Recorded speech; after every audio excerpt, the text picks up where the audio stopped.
Hello and welcome to Christ College Brecon. We are here in the Welsh hillsides, ready for a big day of sevens. It's going to be a fun day. We've got 20 teams, some of the best teams in the country here, ready to go. We're going to be kicking off with one of the most famous names in all of English schools rugby, Colston's 7 Schools Cups to their name.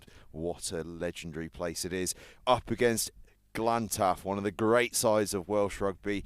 Jamie Roberts is an old boy. They've done well at Rosslyn Park in the past. Will they have another big run today? Well, we'll find out very, very soon. Those two are coming up. But to give you a hint of what's to come, we're going to follow that with Kirkham against Dean Close, then Clifton against Bridgend College, Monmouth against Cardiff and Vale College, Hereford Cathedral against Bloxham, Christ College against Millfield, Ellesmere v Landovery, Hartpury v Landovery College, Colston's v Dean Close, Glantaf again against Whitchurch, and then we are into the knockouts after that. There's 4 groups, 5 teams in each group. The top 2 in each group go through to the Cup quarterfinals. The second 2, or the third and fourth rather, in each group go through to the plate quarterfinals, and the bottom team in each group go through to the bowl semi-finals.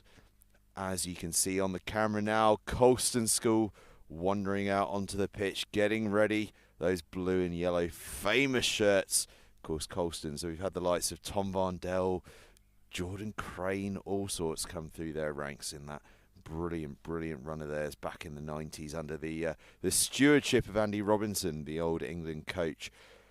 We're just waiting for Glantaf, though. We've got a referee, we've got a ball, we've got 5 Colston's players. We need a couple more Colston's lads and a full Glantaf team, and they'll be ready to go here in the Welsh countryside. We're about an hour north of Cardiff here. It's been a long old trek in for some of these teams. Brentwood have come all the way from Essex. They're over, I think, in Group D. We'll be seeing them later on. But here on pitch 1, there are 3 pitches. Here on pitch 1, Colston's against Glantaf. 3 pitches over the course of the day. We'll be seeing teams from every group here on pitch 1, and then we'll have the big knockout games over on pitch 1 as well. You can see things have just got underway on the far pitch. I think that's Millfield cracking on over there. Pitch 2 is underway as well.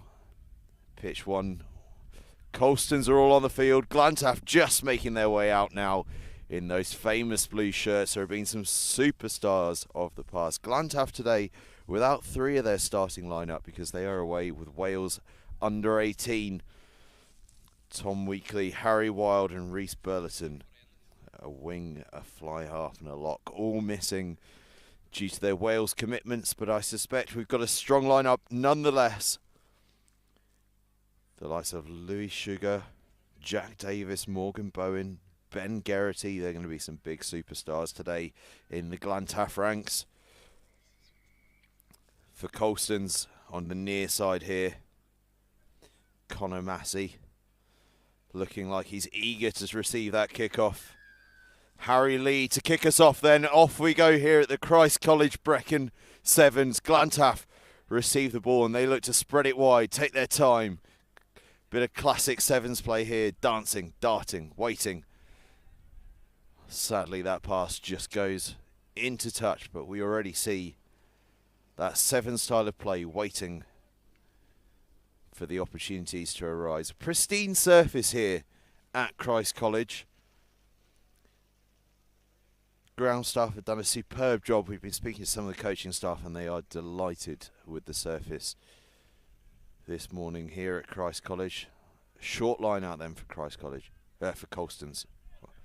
Rather. William takes it into contact. An early break there from George Clements. Held up in the tackle though. Glantaf do really well there to stymie the momentum.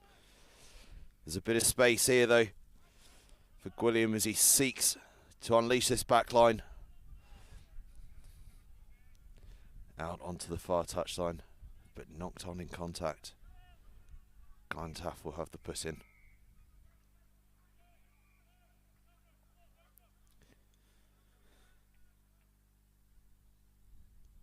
Bit of a scratchy start here from both sides. Eager to get their hands on the ball. Cold morning here. Clouds sitting in the hills here in the Brecon Beacons. Glantaf on the attack. Off the boot. Hacked through now. Jamie Thornton chases it down. Jamie Thornton crosses for the first try of the day on pitch one. Colston's with the lead. Thornton seizing on the loose ball. Dabbed it through. Unfortunate for Glantaf, the pass just not quite going to hand. The ball coming off the boot and Thornton seizing upon the opportunity. Dabbing the ball through with his foot. Crossing the line for the first try of the game. Colston's lead, 7 points to 0. Conversion by Clements. And he'll be the one to kick off as well. Apologies, conversion by Harry Lee. And it's Lee that kicks off, hangs it high. Glantaf tap it back. Bit of space now to operate in. Morgan Bowen making the early yards. And now they look to seize on the chance, cutting back inside, dancing away down the right hand side. Dowie Hobbs, the Cardiff under-18 back rower, showing the pace of a winger to dart down the touchline.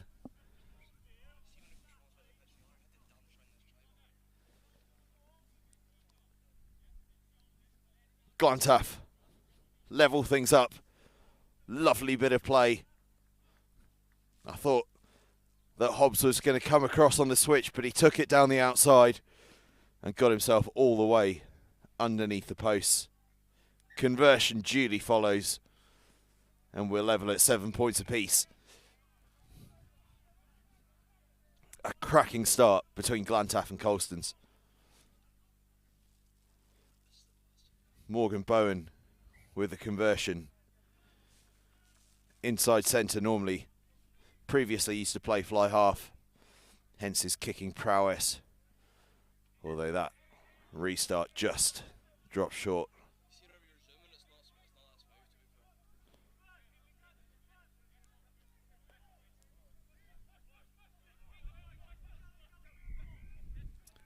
Colston's then from the free kick get themselves on the attack.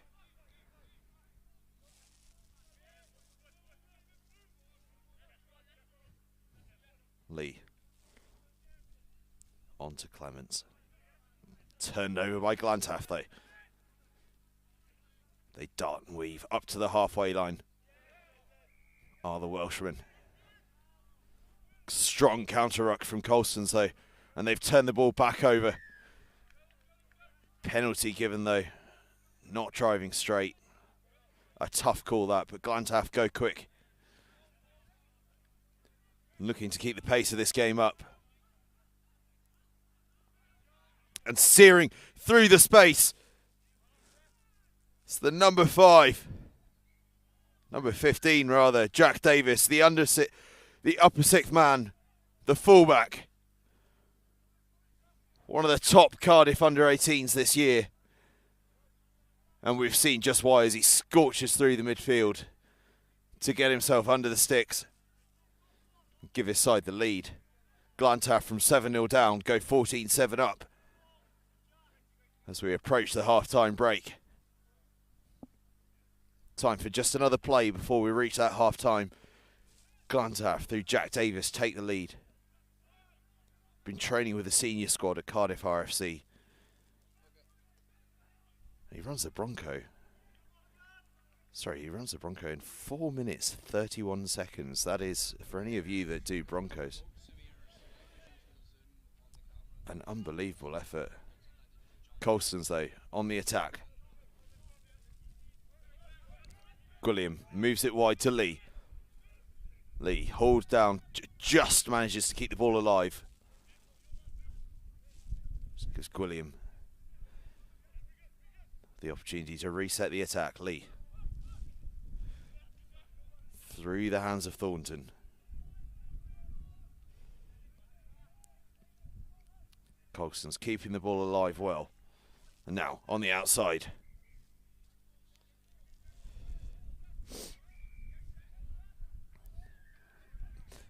Glantaf with the turnover though. Crucial play.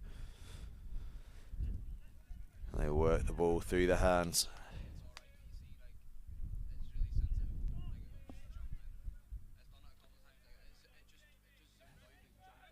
Glantaf surging up towards the halfway line.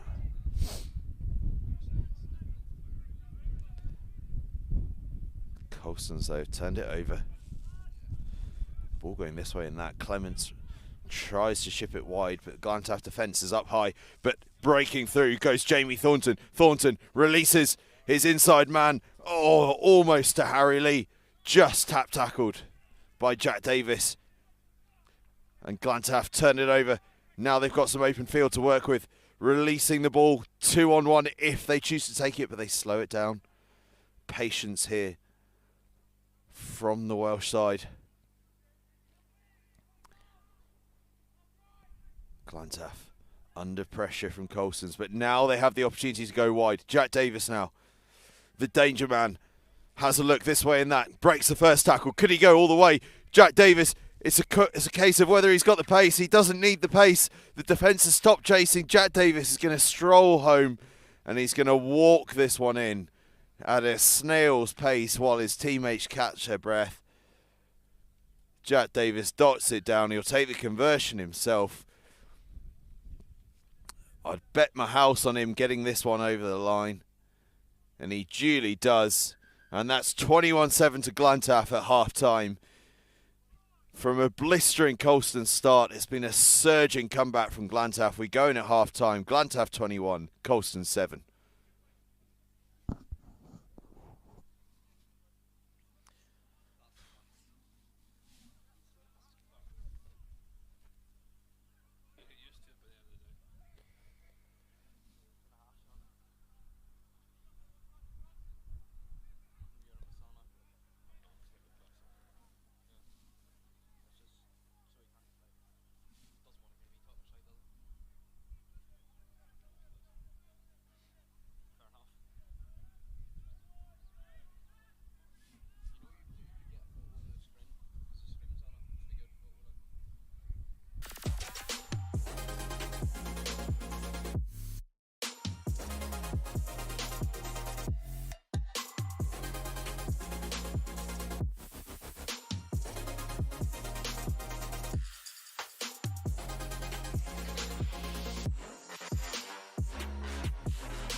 So we are about to begin the second half. Glantaf leading 21 points to 7 against Colston's. Here on pitch one of the Christ College Brecon Invitational Sevens. That kick is perfect. Just goes 10 and it's gathered brilliantly by Dowie Hobbs, the try scorer for Glantaf. Harry Metcalf takes it into contact. Glantaf with real momentum about them. Metcalf now on the surge. Morris feeds that man, Jack Davis, who now gets it on the wraparound for Morgan Bowen. It's a cynical bit of play from Colston to slow that one down. They get a yellow card for it, and Jack Davis is going to take the penalty. Just a quick tap from him onto Bowen. Explores the space, takes into contact, gets the offload away to Davis. Davis releases Dowie Hobbs, and Dowie Hobbs is in for his second, and he's fed by Davis, who had 2 to his own name. And Glantaf are in rare form here at the Christ College Sevens.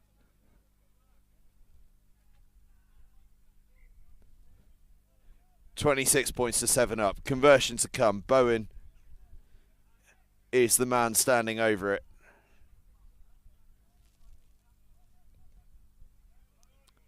Just wide.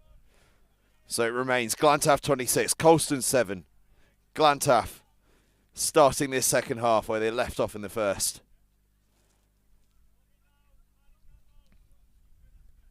As we said before, 20 schools here today, some of the top schools in the country. It's going to be one of the key tournaments on the road to Rosslyn Park. Rosslyn Park Sevens, of course, coming at the end of the month as Glantaf hang it high. Colston still full of energy. They've not really had a lot of the ball since that early try. But what we did see when they had the ball early on was a real sense of ambition, but they're under real pressure in defence here, or by, rather, the Glantaf defence, but they've broken out from it. A forward pass, though, the referee calls them back. Colston's. A rare bit of possession. Sadly called back by the referee, and it will give Glantaf the scrum. And you rather sense they're going to fancy their chances of having a dab at another score here. They've rung the changes of Glantaf. 26 points to 7 up. Of course, everyone's got to get their game time in, so Glantaf using this opportunity to switch things up. As Harry Metcalf has a little dart. Colston, though, sees on the loose ball. They've got an opportunity to counter. They've got to break out from their own 22, though. They're under real pressure. This Glantaf defence causing all sorts of bother to Colston's.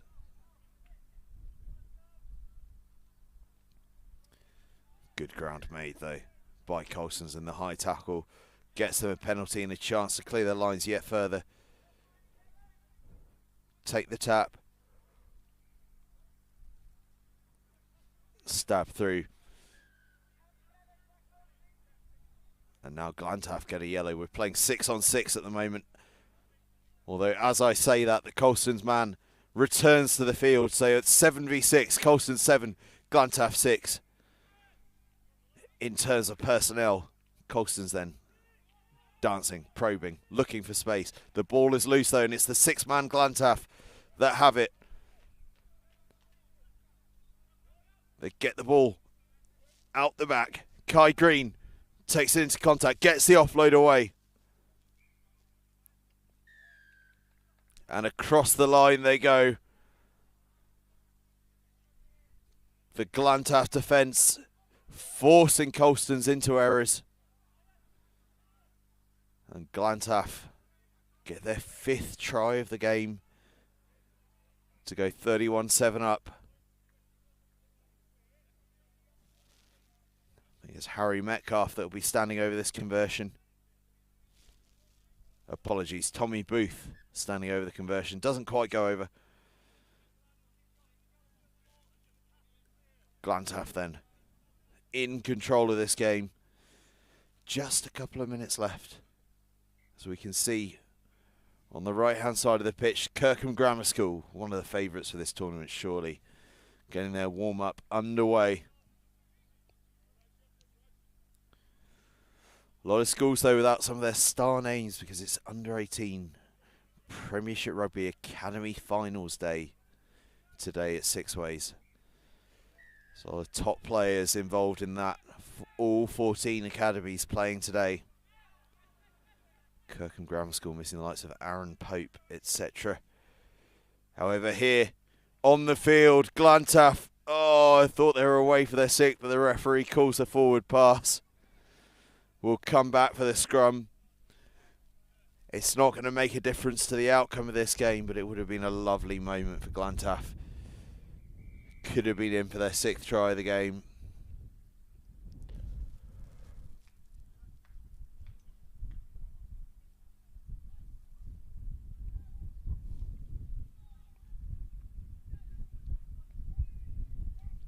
Colstons, can they get one more score? Just to round things off nicely. Sneaky offloader's try. It's actually gathered by the offloader, who's now found a bit of space. Gets another offload away. Now a chance for Colston to stretch the legs, but the ball is spilled. Glantaf now on the counter. It's a scrappy end to this game, but there is space to be found if Glantaf can get the ball to it, and they start to. Ben Geraghty just surges through. Ben Geraghty doesn't even need to pass it. Gets away from the defending tackle. Geraghty gets the 6th for Glantaf. Geraghty found the space. And Geraghty got himself underneath the sticks for the 6th try for Glantaf. 36 points to 7. Conversion goes 38 points to 7. Glantaf win. A really, really strong start to the tournament from Glantaf. They beat Colston's 38 points to 7. Fantastic work from Glantaf. And we'll be back with you shortly for Kirkham Grammar School against Dean Close.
So you join us again for Kirkham Grammar School against Dean Close here at Christ College Brecon. Sevens here on pitch 1. We've just seen Glantaf put in a fantastic performance against Colston's. And it's been a strong start from the Welsh schools actually here. Christ College, the host school, got themselves off to an early win. Landovery College as well with an early win.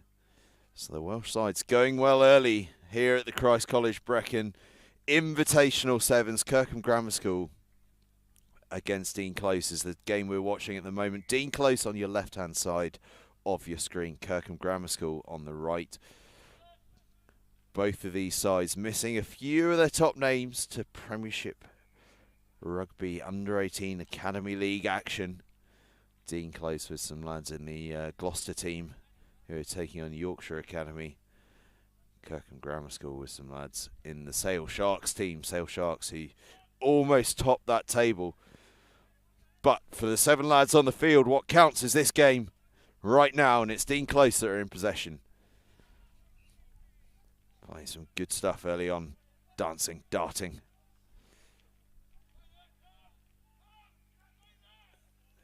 Dean Close darting it over the top. Well covered from Kirkham. The ball is knocked on, but to stop that ball squirting free into the hands of Dean Close was great cover from Kirkham Grammar School.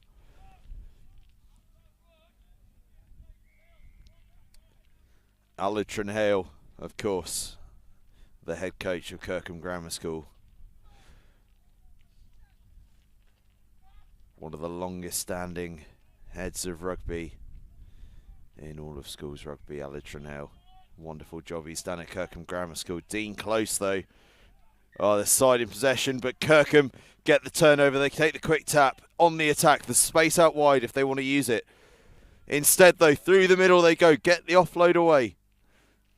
Shaping to work it left. The space is there. They cut inside, cut back out to the outside, and it's going to be a run-in for Kirkham Grammar School. Tidy work to finish that one off from Kirkham Grammar School. Well, we said they were one of the tournament favourites, didn't we? And they're showing it early on. And underneath my feet, as I speak to you, go the Clifton College boys as well. And I'll tell you what, that's another side that could well be in the mix come the business end of this game, or this tournament rather. Kirkham Grammar School knock over the conversion. They've got a 7-0 lead. It's been a strong start from the side from the northwest. They've hopped across the border today to take part in this one. An early start for them, but a strong start in this opening game from Kirkham Grammar School. As you can see, if you look into the background of your camera, you can see an absolute hive of activity in the background here at Christ College Brecon.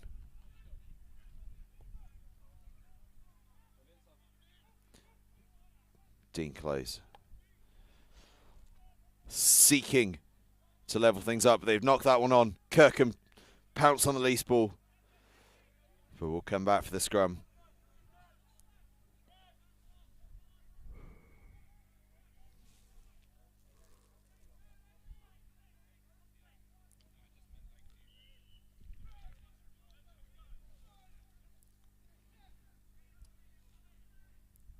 Kirkham take the ball off the base of that scrum, and away they go. The tackle's missed, and Kirkham with their second try of the game straight from the set piece. A simple try in the end, but it was all about the pace and the low body height and the low centre of gravity for Kirkham Grammar School as they seized on a half an opening there to double their lead, take them 2 tries in front, conversion to come.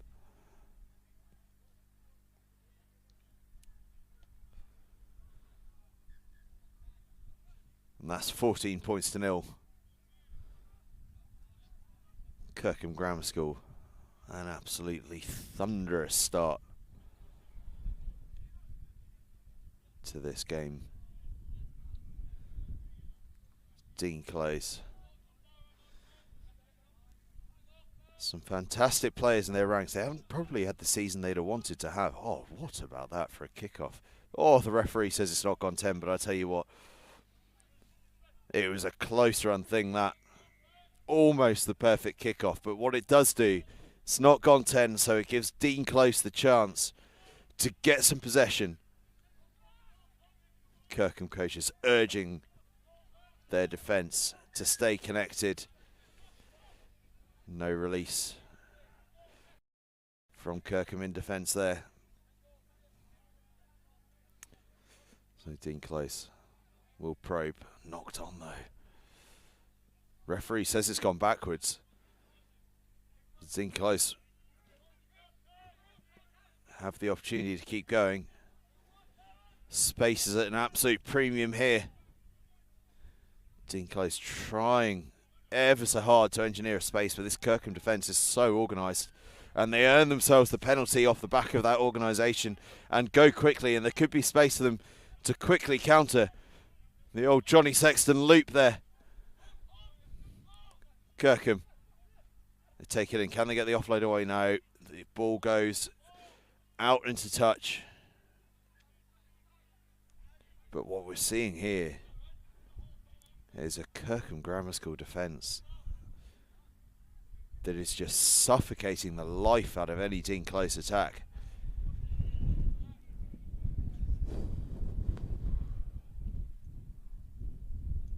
It's a blustery, cold day here at Christ College Brecon.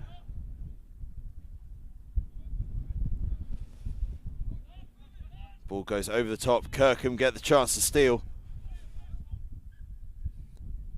But they spill it. Will come for the scrum down from the knock on.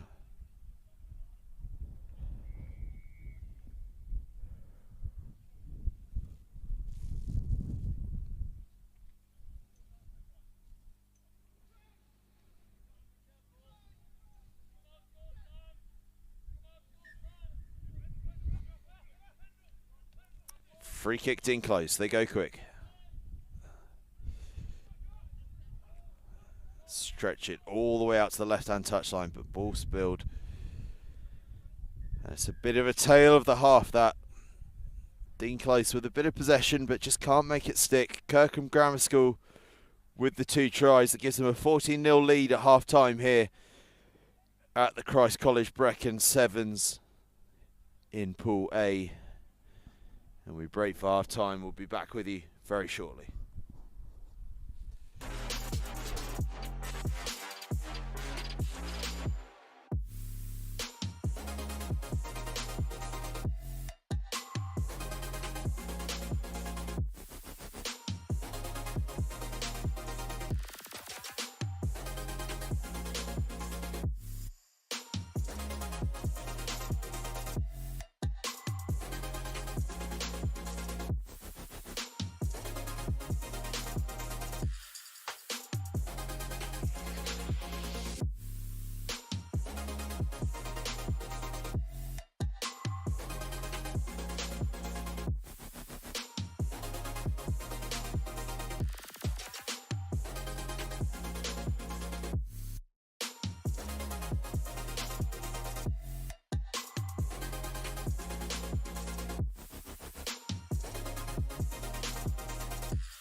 We are live here for the second half here on pitch 1 between Kirkham Grammar School and Dean Close. Kirkham Grammar School are leading 14 points to 0. Dean Close to kick off.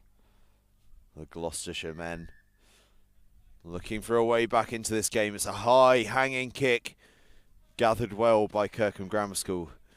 They've been so well organised. They've been practicing their sevens. You can tell that. Surgery get the offload, but it's intercepted by Dean Close. Chance. They choose not to go down that outside route.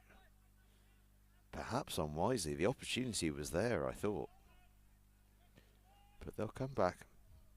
Darting through the middle. Good ground made by Dean Close. They've done well to keep the ball alive, but Kirkham Grammar School earn the penalty. They take the quick tap. And now they'll probe. Looking wide. Cutting back on the inside. It's classic sevens play. Bringing the outside man on the switchback line. Now he gets the offload away. Cross the halfway line they go. And now it's a straight shootout for pace. And it's Kirkham Grammar School that have the pace. And it's Kirkham Grammar School that are going to go 21-0 ahead when this conversion is duly made. And it almost certainly will be. We are underneath the sticks. And Kirkham Grammar School are looking mighty. It has to be said. Absolutely mighty in this opening game for them. Dean Close doing little wrong but they are coming up against a well-oiled machine in Kirkham Grammar School, who do make that conversion, by the way, for a 21-0 lead. A stunning first half and an absolutely brilliant start to the second half from Kirkham Grammar School. They went unbeaten in the 15-a-side season, so it should be no surprise to see them starting their sevens campaign in this manner. Dean Close, though, looking ambitious with the chip over the top. It is regathered. Kirkham have realigned.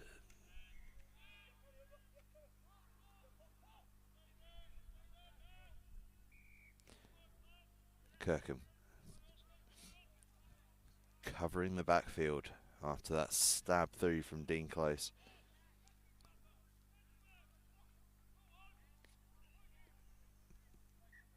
Referee calls the knock on. It looked like it might have gone backwards, but it may well have been that the player was just running faster than the ball was moving. Everything going forward.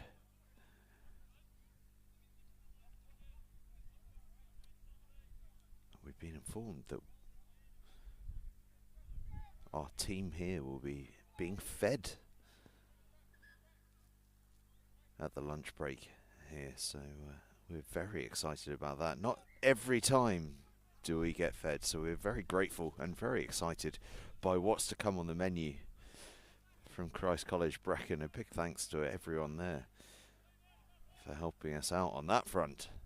On the field, though, to matters more important, Dean Close are in touch, and Kirkham Grammar School will have a line out and a 21-0 lead. As you can see across on the far side, the tents are up, sheltering from the wind. Play across 4 pitches here today. 4 groups, 4 pitches. And every team will get their chance on the live stream here today. Kirkham spill it. So we come back for the knock on.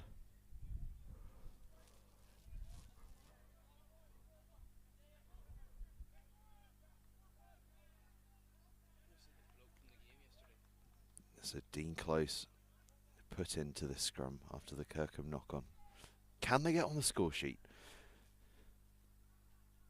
In a game of sevens, you never know what might happen, but it's spilled away from the scrum by Dean Close. Kirkham Grammar School will have a scrum of their own. And perhaps that is the Dean Close chance gone begging.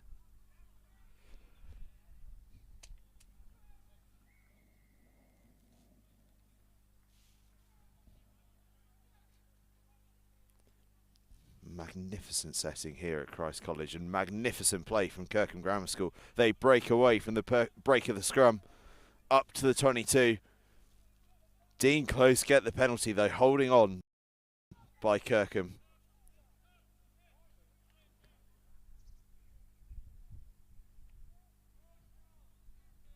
So Dean Close get the ball moving again. Underway here. Kirkham with the steal though. Could they work their way towards a 4th try? They're going to look around the outside and there is space. We're now in a straight pace shootout and it's Kirkham Grammar School that have the pace. Away they go and the defence has given up the ghost. They know that Kirkham have got the pace to get all the way to the line and it's a stroll home now. A slow walk in, everyone catching their breath. Sometimes easy to forget just how tiring this game is. Kirkham Grammar School, 26-0 up. Conversion doesn't actually quite make it, so it stays at 26-0 to Kirkham Grammar School.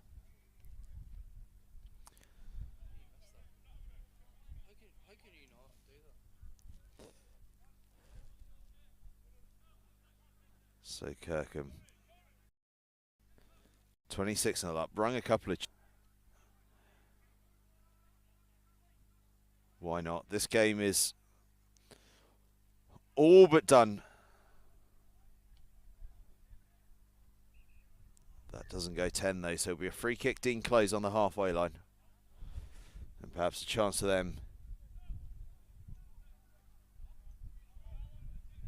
to get a first score of the game. They take the tap. Casual as you like.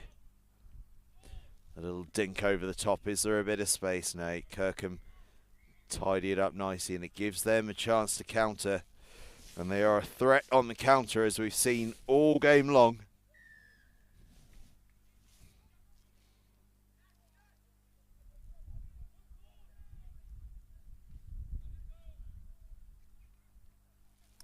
Apologies if we miss any team sheets. We got some sent through to us on the road through today. Dean Close, though, have finally got themselves their first try of the game.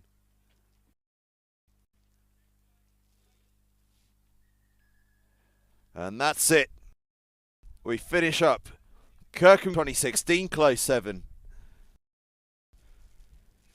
A strong start here at Christ College Brecon Invitational Sevens for Kirkham School. And we'll be back with you shortly for the third game here on pitch 1.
You join us again then from pitch number 1. Clifton College against Bridgend College. Clifton in possession now on the right hand side of your screen. Bridgend College in the dark blue shirts on the left hand side of your screen. It'll be Bridgend that have the put into this scrum. A big thank you to Bridgend for sending in their team sheets in advance of this game as well. Gives us the opportunity to highlight the players in action. Makes such a difference to have those team sheets in. Some schools sending us their team sheets at 8:30 this morning, whilst we were driving in the car to the ground. So I'm afraid those teams, unfortunately, we have not had the chance to print out said team sheets, but we'll do our very best. Bridgend, though, did give us theirs. Although, as you may notice, Bridgend are wearing numberless shirts, which will make identifying those players a little bit of a challenge, but we will do our best. Bridgend on the attack. They're certainly starting strong, and they're looking to go down the outside.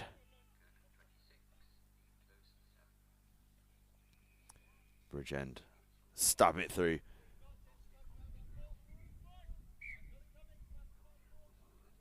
Tackled without the ball. You may have heard the referee there. Clear call, tackled without the ball.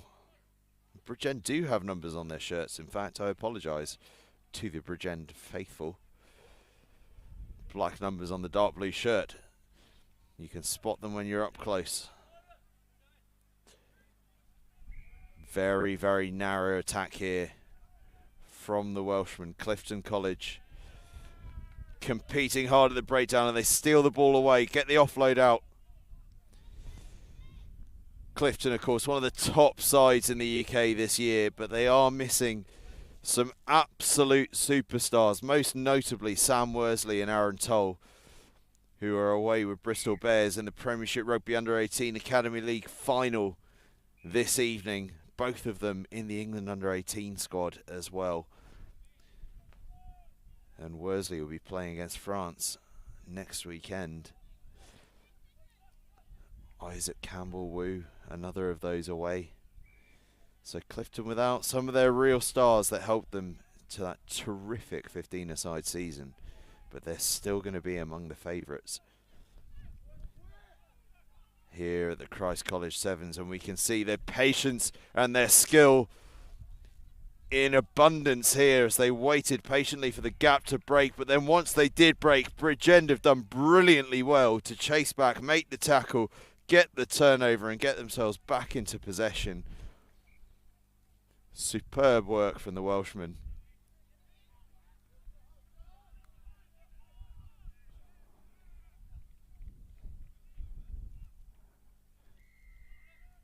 Bridgend turn the ball over, so Clifton now have it. Get the offload out the back. The calmness in possession is the real standout feature from Clifton College, as is the big man charging down the wing. Eventually takes it into contact, but wins it on his terms. No surprise there. So they fling the ball wide now, and now it's a one-on-one, a straight shootout for pace. Who's got the better of it? Is it Clifton? Is it Bridgend? It's Clifton with the pace, and their patience pays off from one side of the pitch to the other. They find the space, and they get themselves underneath the posts for the try, and what will surely be a 7-0 lead, with the conversion that is almost certainly going to be made. Brilliant, patient build-up play from Clifton College. Bridgend have had the bulk of the possession, the bulk of the territory, but it's Clifton that get the first score of the game.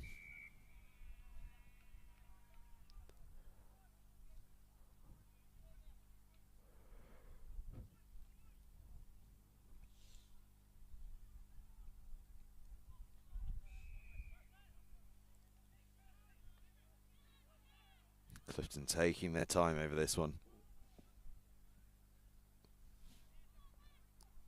Gathering their breath. Now they hang it high. Bridgend get the offload away.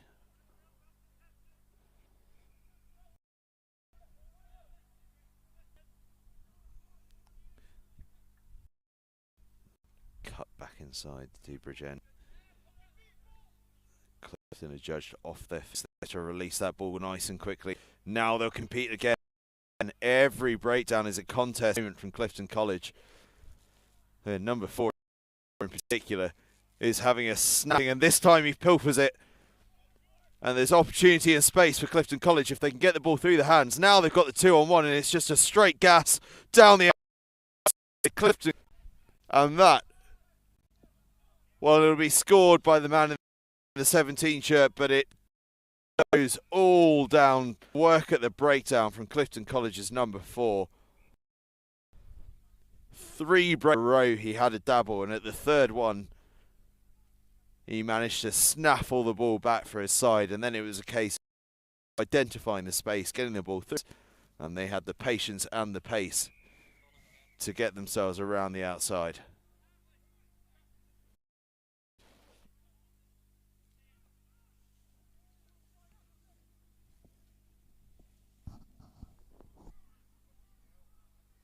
Did he get that?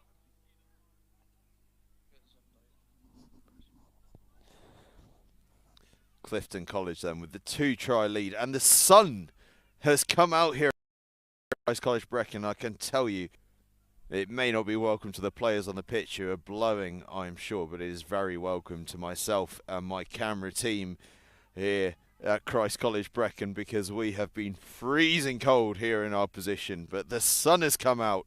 A glorious day in mid-Wales.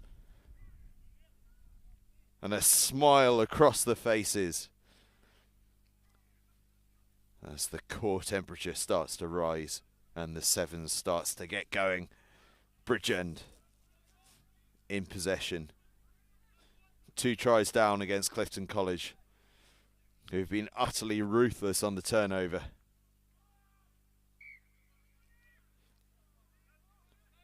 Bridgend with the penalty. They're starting to get a bit of possession here.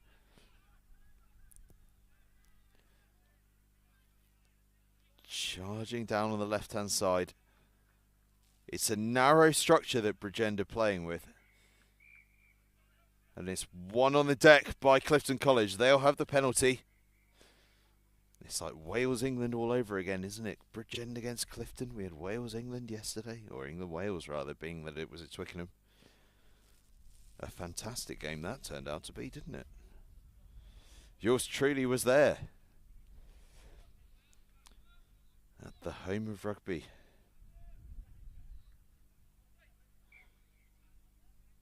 Glorious sunny day at Twickenham, not your usual Six Nations weather. And the referee has blown a rather soft signal for half-time, but a signal for half-time nonetheless. So we'll be back with you in 2 minutes for the second half between Bridgend College and Clifton College. Clifton College lead 2-0.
You join us again for the second half. Clifton College leading Bridgend College 14 points to 0. It's been an utterly ruthless first half from Clifton. 2 tries off the turnover, but it's Bridgend on the fly here at the early stages of this second half. Bridgend in possession, but Clifton College once again competing so hard on the deck and getting the turnover and a chance if they can get the ball wide. Instead they cut back inside and the space. Cutting the hard line now, go Clifton College. Step on the outside. Oh, that's wonderful, wonderful play from Clifton College. The footwork, the pace. A third try of the game. Clifton College. Well, I said right at the start of this second half that their play on the counter-attack has been utterly brilliant. And we saw it again there, didn't we? Absolutely outstanding clinical play from Clifton College. Turnover, 3 passes, and the try. The conversion just drifts wide, so it's 19-0 to Clifton College. But what a wonderful, wonderful try from the Bristol-based side, Clifton-based side, I suppose. Close ties with Bristol Bears, though, to Clifton College. Former England international Danny Grucock among the many people helping out at Clifton College. And you can see him on the far side of the pitch in his shorts, of all things, in this weather. If that doesn't tell you he's a hard man, nothing will. Here I am, wishing I had a second coat on. The sun's gone behind a cloud again. My enthusiasm for the sunshine dips as it dips away.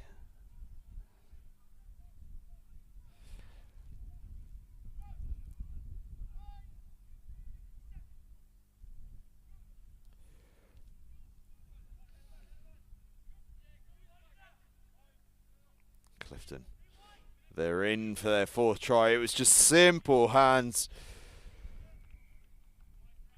They are being ruthless in possession. Oh, Clifton College, their fourth try. Conversion over. And that is 26 points to 0 to Clifton College. They have been utterly ruthless and utterly brilliant in this opening game.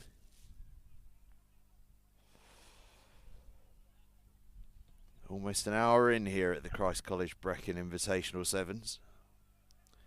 This our third game here on pitch 1.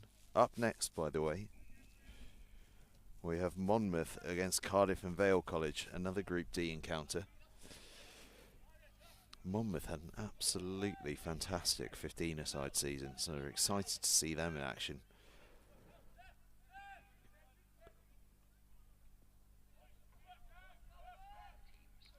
Cardiff and Vale are going to be very exciting as well. They've got a tough group at the Rossin Park Sevens. It'd be interesting to get a little insight as to how they might tick along there when the time comes. Bridgend here on pitch 1 though, in this first Group D encounter with a bit of a spill in possession. This will be a Clifton College scrum, and given the way Clifton have been playing, this represents a real attacking opportunity for them. 26-0 to the good in this early stage. They stab it through, and they've got the run of the game here, but they're offside, so they dart back. Ball just beats everyone. So I think we'll have a goal line dropout. The referee just had a quick check of his law book in his mind, and we will have a goal line dropout. Such a shame that for Clifton. They were just offside.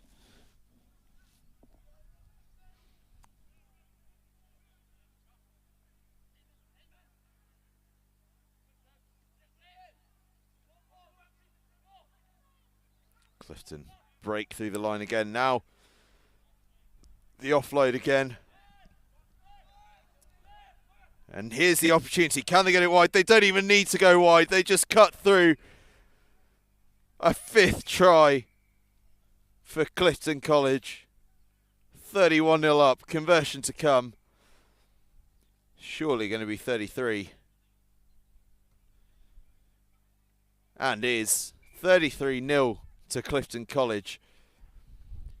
They have been absolutely out of this world to begin with.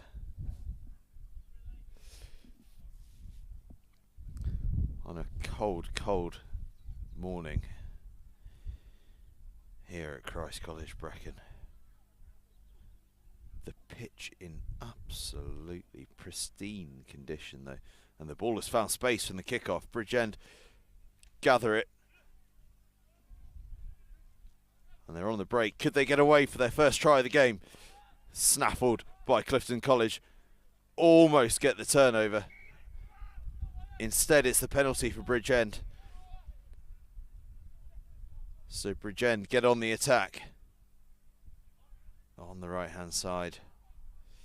Ball snaffled away. Offload for Clifton. Straight hands will do it for them. They get it away. Oh, but it's just drifted forward.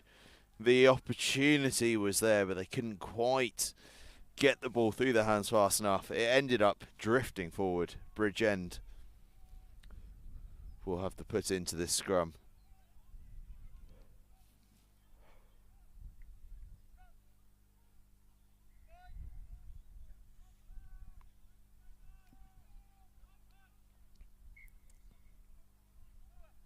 Penalty Bridgend. Scrum half came offside from Clifton College, so Bridgend with the attacking chance, but they're well snaffled in the midfield, working hard to get those offloads away, but the tackles are coming in from Clifton College and they are competing so hard at the breakdown. Offside that time, but the competition at the breakdown from Clifton is incredible every single time.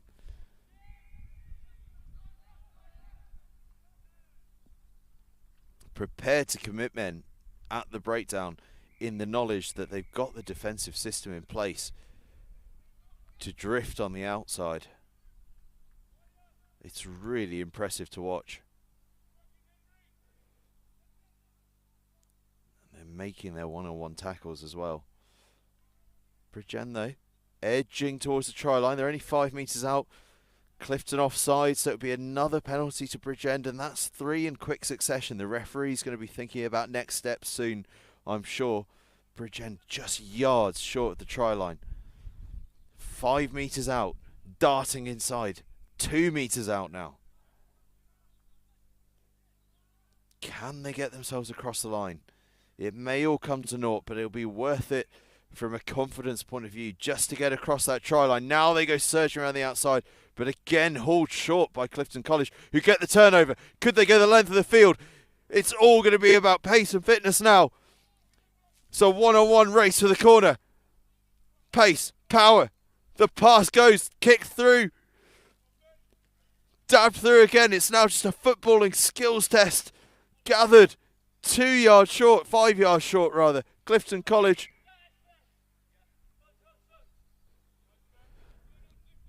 Bridgend covers so well, but everyone here on the field is absolutely out on their feet. There are players in the backfield. Everyone is shot to pieces. So nearly a try from Clifton College. Bridgend got the turnover, but now Clifton have the penalty in the 22. And they just take their time because there are some tired bodies out there early on. Clifton though with a walk in for a sixth try of the game rather. 38 points to 0 to Clifton College. Conversion to come. Will they make it to 40? It's a tough kick. Oh, that was brilliant play from Clifton though. On the turnover, they go almost the length of the field. Fantastic work.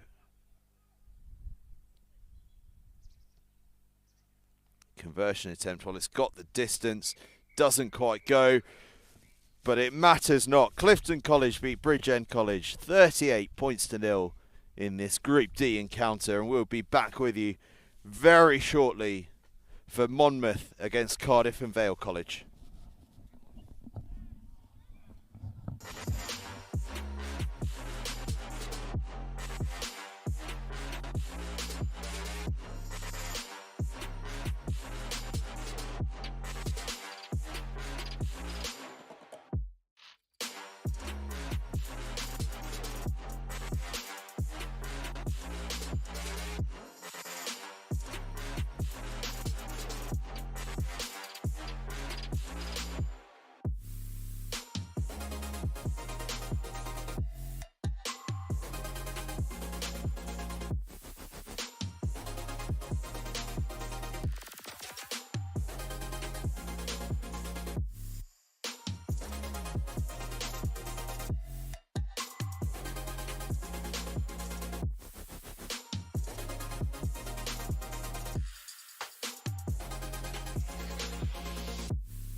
Monmouth, but it's Cardiff and Vale that are away early on in this first half. Cardiff and Vale get things kicked off in fine style. A wonderful, wonderful start.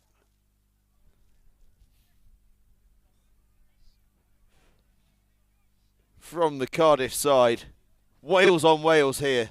Monmouth, of course, who play very much on the English circuit, given their location. Cardiff, very much part of the Welsh Schools and Colleges League.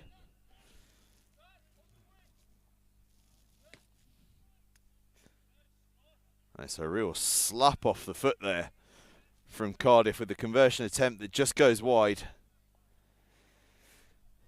5-0 up. Cardiff. An electric start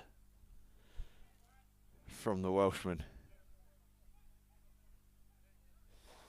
And by the way, a word to the referee here on pitch 1, who's going through an absolute shift. I think this is his 4th game in a row on this pitch. Putting in the miles. Monmouth then looking to get a bit of momentum after that fast start from Cardiff and Vale College.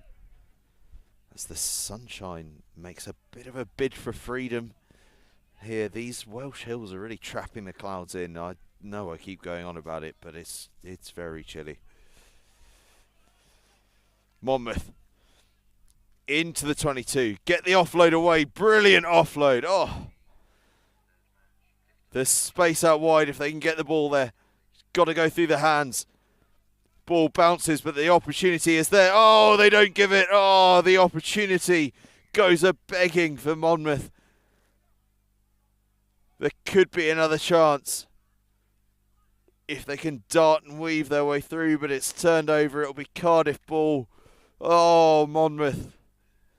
The chance was there. The penalty given away. Cardiff have it. And that is such a shame for Monmouth. The opportunity was there,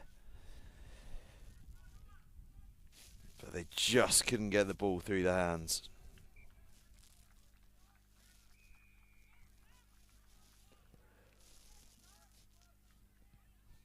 Oh, the sun has made a bid for freedom, and it's delightful. Hovering right on the edge of the cloud. It's chilly on one side of the face and warm on the other.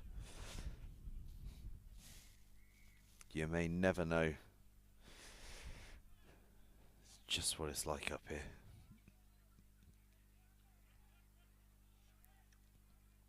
Cardiff with the line out.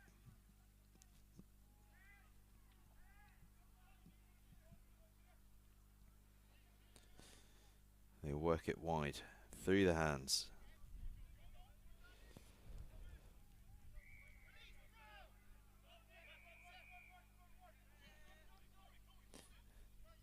Monmouth do well to get up in defence, but Cardiff do even better to wriggle their way free of the tackle. Couldn't get my words out there. Such was the sneakiness of that bit of Monmouth play. They look short. Cut back inside. Now they're playing the patient game. Get the ball through the hands. Chance here now. Can they utilise the overlap? Almost, but not quite. Full 360 from the Monmouth wing there. But now as they get the offload away, Cardiff get it. And that's the tail of this first half for Monmouth, isn't it? Almost. But then the ball gets turned over and they've just missed out. Cardiff then will go from deep.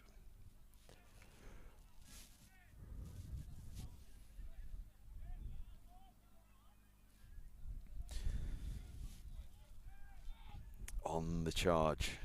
Monmouth now.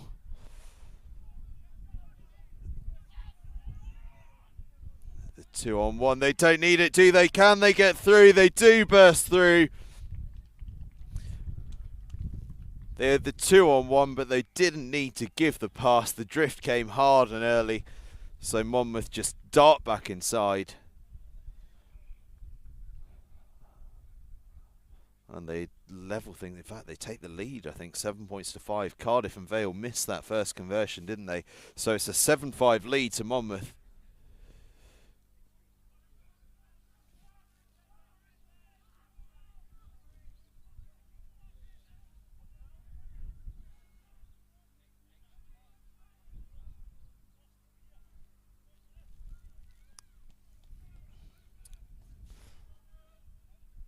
Monmouth taking their time to get back for this kickoff. I think there are a few tired bodies out there already.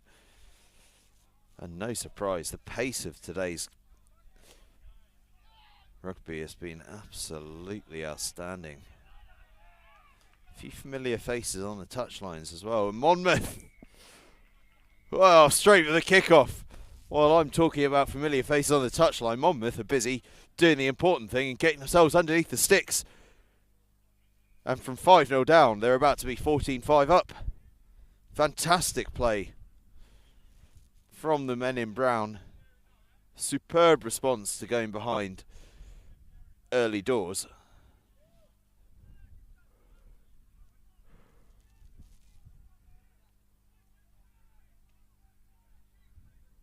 Well, they do go 14 points to 5 in front.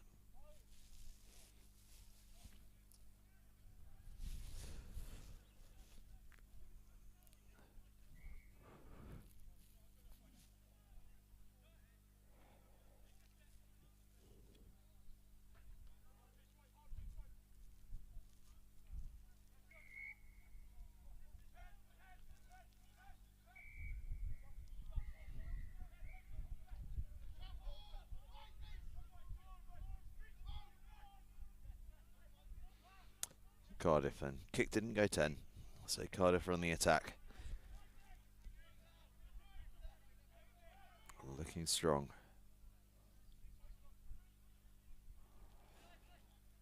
Delightful take from the offload. Superb handling skills to retain that ball. And now Cardiff look wide early. Well shackled by Monmouth though. There was an opportunity there for the big one-on-one play. Cardiff see space through the middle, but the offload just dribbles forward, and that will be half time. It's Monmouth 14, Cardiff and Vale College 5 at the break. We'll be back with you in just a couple of minutes.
So you join us for the second half. Monmouth leading Cardiff and Vale College 14 points to 5 here at the Christ College Brecon Invitational Sevens. Cardiff and Vale got off to a really fast start in the first half, but Monmouth worked their way back into it to take a 14-5 lead. Can Cardiff get off to a similarly quick start in this second half? Well, they're in possession, aren't they? So they've got a sniff at that.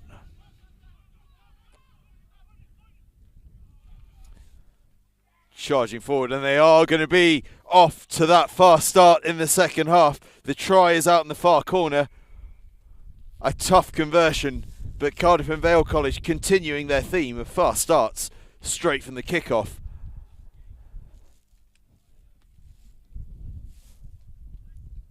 (14-5) becomes 14-10. Conversion to come.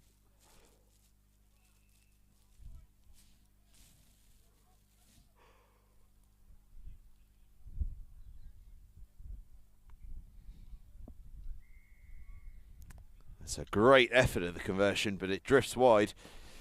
So it remains Monmouth 14, Cardiff and Vale College 10.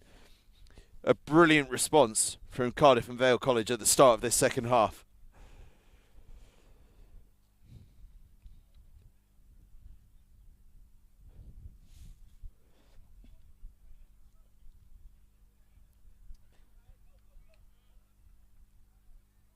Cardiff looking to go quickly, but the referee's just got them to pause. It's a wonderful high-hanging kickoff from Cardiff, though, but Monmouth just about gather it. And now look to try and spread their wings a little here. Get the wraparound play going, and now they've got almost a 2-on-1. Back inside, there's a bit of space here for Monmouth. Now they look. Darting around the outside, offload away. Oh, ball just spilled. So we'll come back for the scrum to Cardiff and Vale College. It was so close from Monmouth. Inches away from the perfect bit of play.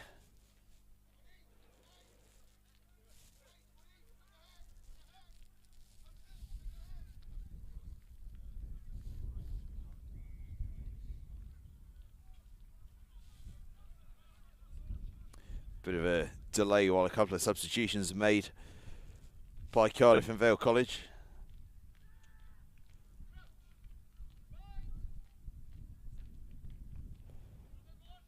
Ball to the back.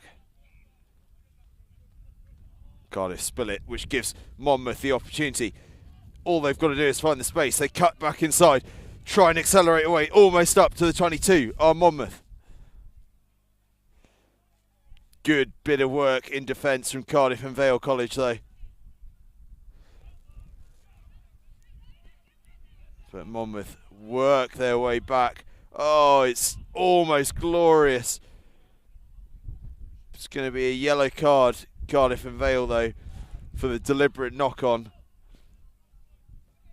So for the next couple of minutes, we're going to be playing 7-on-6. Monmouth with the 7, and they're 14-10 up, looking for their third try. Real patient work, but it's seized upon by Cardiff and Vale College. But they are really short of numbers. The Cardiff side.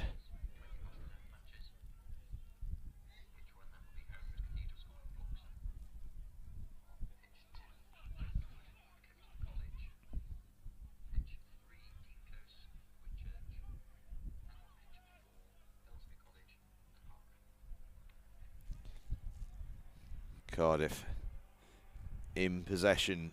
One try will give them the lead in this game. Still anyone's game. Monmouth working so hard to turn over possession there, though. 1-on-1 straight shootout for the line. Get the offload away. Out the back door from Monmouth. They are doing so well to keep this ball alive. Stretching the Cardiff and Vale College defence, keeping it alive again, not allowing any breakdowns, but this time it's spilled forward. So now Cardiff will have the go back, and we've got some tired men out there.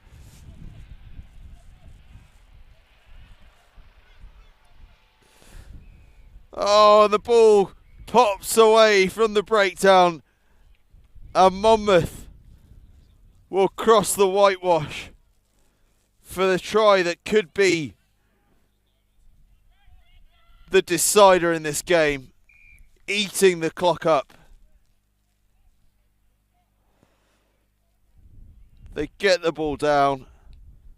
The conversion is struck long. This is clever use of the clock by Monmouth. They go 21-10 ahead. 2 scores needed for Cardiff. And there's not too long left in this game.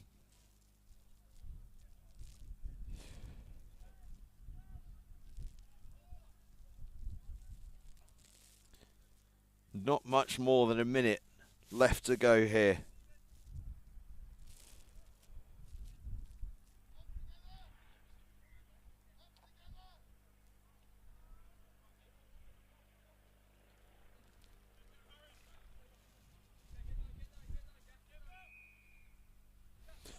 Cardiff probing. They need 2 scores and they need them quick. It's knocked on by Monmouth.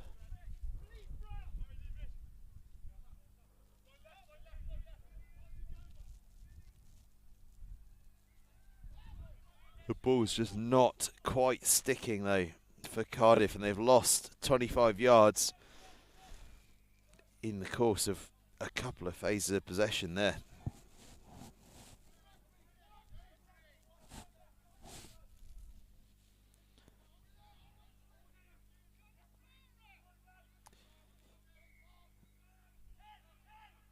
Cardiff with the penalty. Monmouth calling to each other to work. Cardiff looked a touch from the penalty, but they don't get the distance they would have hoped for. There is a really strong breeze here, and that is full time. So we finish the game up. Monmouth 21, Cardiff and Vale College 7. A fantastic game of rugby here at the Christ College Brecon Invitational Sevens.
So we're back here on pitch 1, Pool C in the Christ College Invitational Sevens. Bloxham kicking off on the right hand side of your screens in the pink and grey, up against Hereford Cathedral School in the green and gold hoops. And it's Bloxham that are in possession to start things off.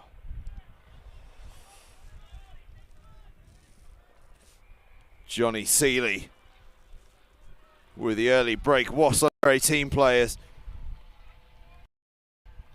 And Seeley gets the pass away for a very, very early Bloxham score. Turn corner.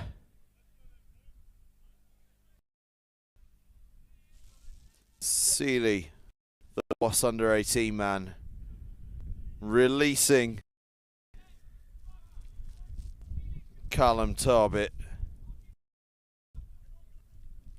An absolute surprise package this year in the Bloxham School first 15, and showing his stuff on the sevens field with that finish as well.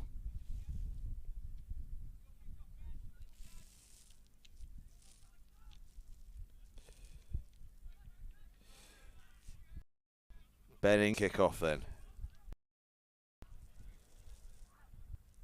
Being part of the Northampton Saints Academy, first team player in every sport at Bloxham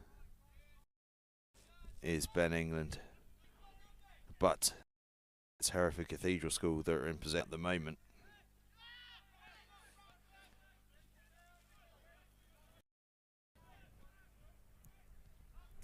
They work their way through.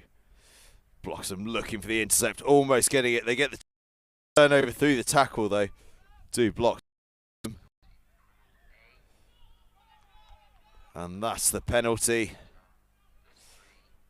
Bloxham surging towards them, getting across the line for their second try of the afternoon. Or rather, it's been an early start. It feels like the afternoon, but it is the morning.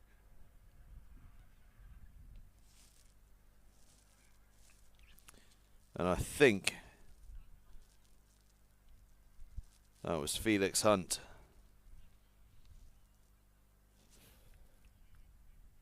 He got himself across the line there.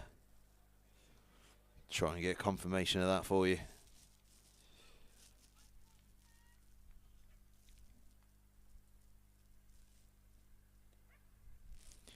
Felix Hunt it was. The Wasps under 17 player. Top try scorer in the 15-a-side season for Bloxham. And he's off the mark in the 7-a-side season as well. Ball doesn't go 10 from the kickoff from England. Another little fact for you about the try scorer Felix Hunt. A 180 kilogram 1-rep max as a 16-year-old. As Hereford Cathedral School come charging past. It's really their first opportunity of the game, and they've come charging through for their first try of the game.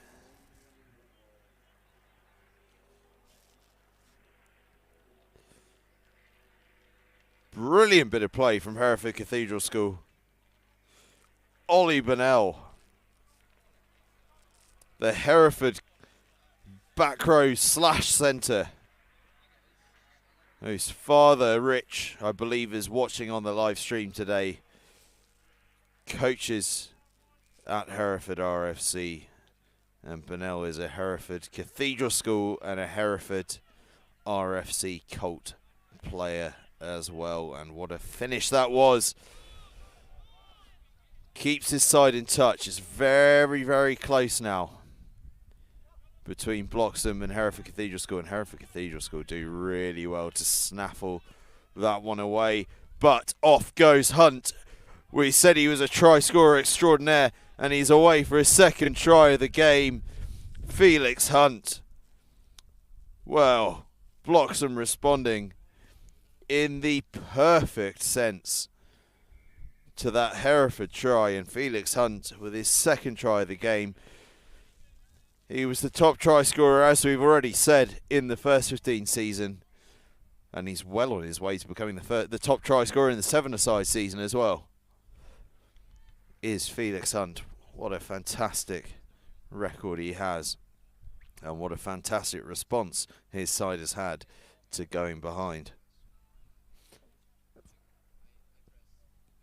Or rather, to conceding a try. Bloxham have always been ahead in this game. I do apologise. A lot to keep up with during a sevens tournament. Sometimes things do go awry in the old mind.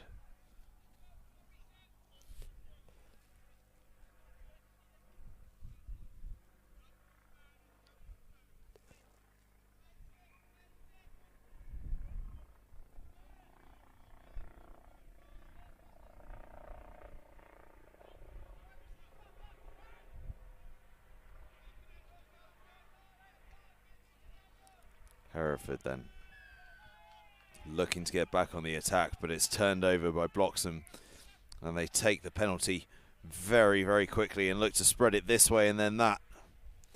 Onto this near touchline they go, looking to get the step and the offload away. Oh, it's glorious, glorious rugby from Bloxham. Now they go, it's been 1-2, 1-2. Can they go again? Yes, they can. Just scrambled by Hereford Cathedral School. That is wonderful scramble defence as Bloxham ship the ball this way and that. Now they look to stretch it the other way. Hunt looking for his hat-trick. It's just spilled. Oh, it would have been glorious. So nearly a wonderful, wonderful score.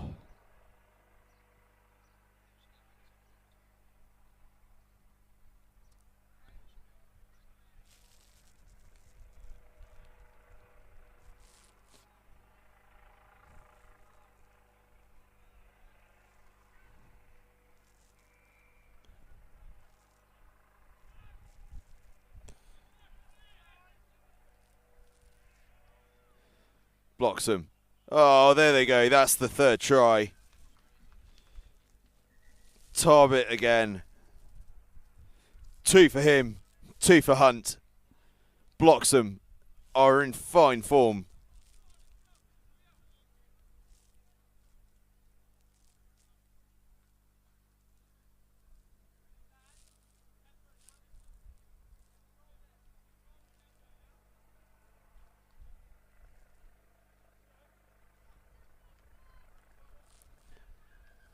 And that's half time.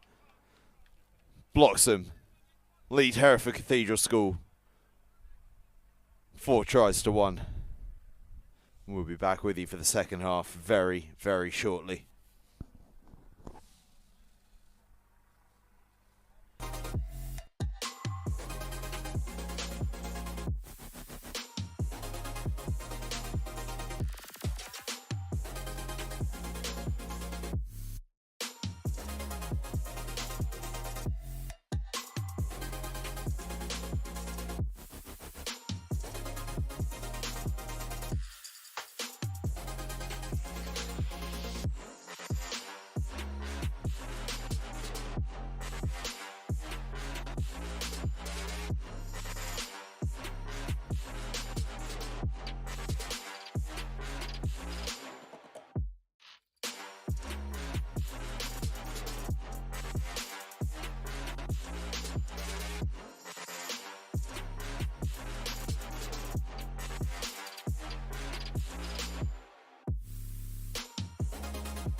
So we kick off the second half. Bloxham leading 4-1. Bloxham have been on absolute fire here in the first half. Can they do the same in the second half? It's been 2 tries apiece for Felix Hunt and Callum Tarbit for Bloxham. Hereford Cathedral halfway between that though, with a lovely try of their own. But Bloxham are on the charge here. And it's Tarbit again, I think, looking, probing, searching for that try. No, it's not Tarbit, but it will be Tarbit now, looking for the hat-trick. Oh no, the pass was forward. The hat-trick is denied by the closest of margins.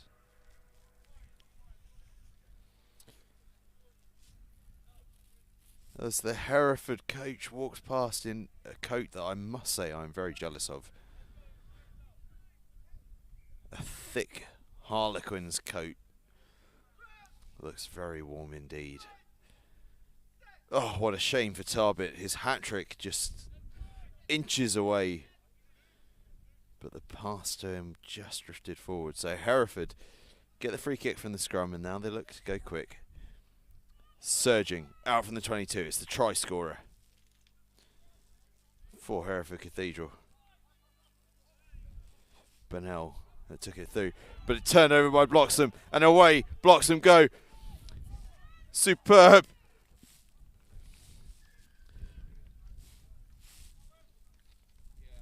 Harvey Williamson. It is with the score, and it took him about 15 yards to work out that he had the makings of a guy who was going to score the try there. Looking and looking for the pass and then suddenly realised he was clear.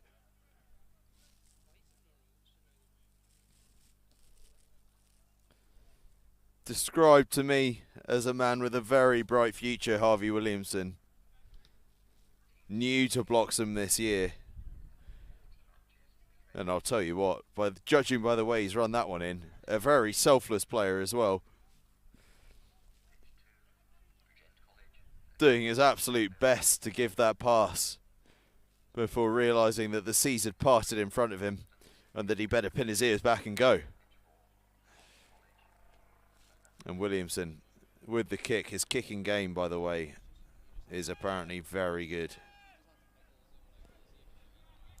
Hereford, though, on the attack, but spilled again. And that's the tale, isn't it? It's every time almost that they've got themselves a bit of a go forward. The spill comes in and away they go.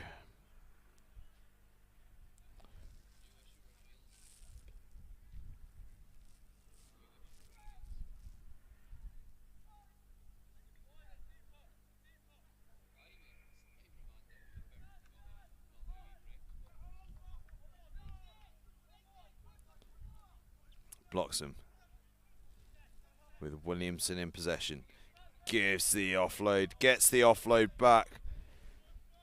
This is what's been so good about Bloxham, is the give and go, the keeping the possession alive. And now they cut back inside and it's another try for Bloxham. Seb Hughes this time, who charges in. We didn't get to see him open his legs too much there. He was only running in from the 22. But it's Seb Hughes with the try. Ran at 11.3 100 metres as a year 9 did Seb Hughes. Barely got himself out of second gear there for that try. Lovely bit of finishing. And Bloxham, it has to be said, are absolutely flying in this game.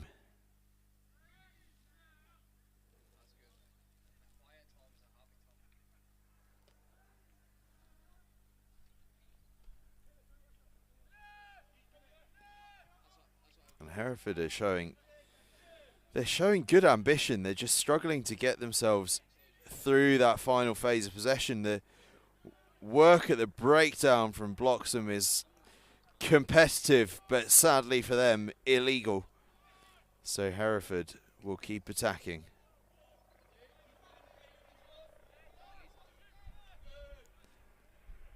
They're playing with a nice structure, Hereford. It's just these small errors, as we see another small error there. turns possession over back to Bloxham.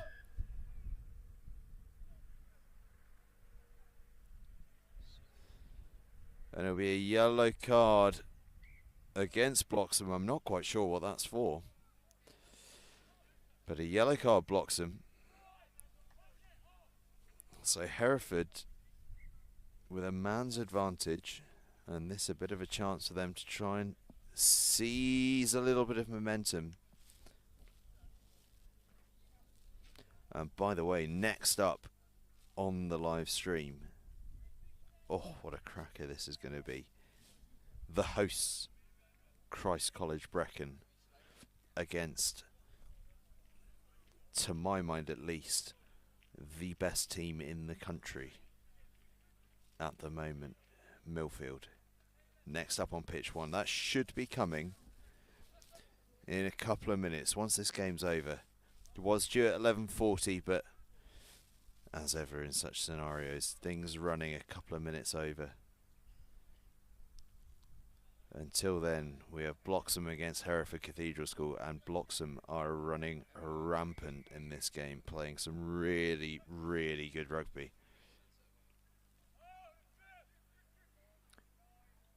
Hereford Cathedral School, though, charging along the left-hand side, getting the offload away. What scramble defence this is from Bloxham. That Steve Tandy style of defence, the delaying defence rather than the dominant defence. And what it does is it allows your side to reorganise themselves. And what you can see the result being there is that Bloxham got the numbers across. But more importantly, Hereford Cathedral School got the offloads away, allowing themselves to cross in the corner for their second try of the game. It probably won't change the outcome of the match because there's simply not enough time left on the clock. But what it does do is give us a sense of what this Hereford Cathedral School side has to offer, as the referee blows for full time, finishes up with a strong Bloxham victory. And up next, in just a couple of minutes, we'll have Christ College Brecon against Millfield.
So you join us back on pitch one for what, to my estimation, is the biggest game we've had so far in this tournament. It's the hosts, Christ College Brecon, against the unbeaten 15-a-side team, Millfield School. One of the most famous names in global school rugby, but they are shorn of some of their biggest names who are away on Bath under-18s duty this week. at Premiership Rugby Under-18 Academy League finals day over at Six Ways. But Millfield already showing signs. John Brimacombe, of course, the master of sevens rugby at Millfield. Brim knows best is the saying.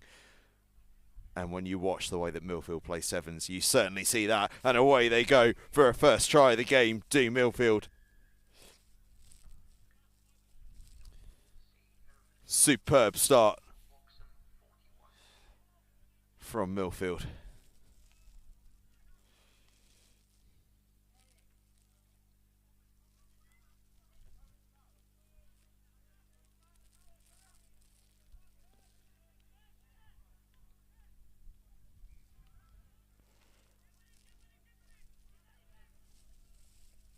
A word to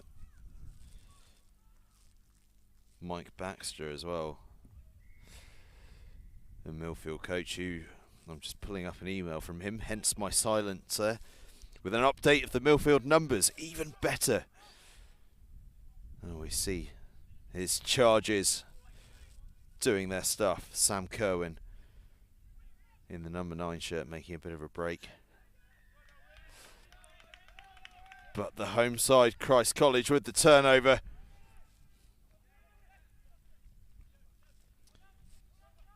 Alec Williams it was with the ball.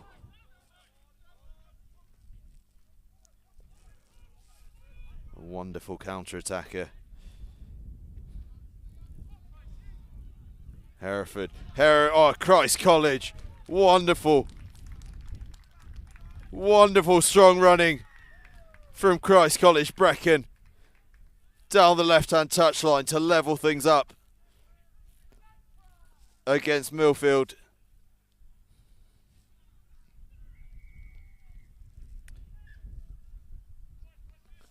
Great running from Alex Williams. Being an absolute staple of the Christ College back three this year. And we're seeing exactly why. With that wonderful try and that fend on Kerwin. Absolutely outstanding from Williams.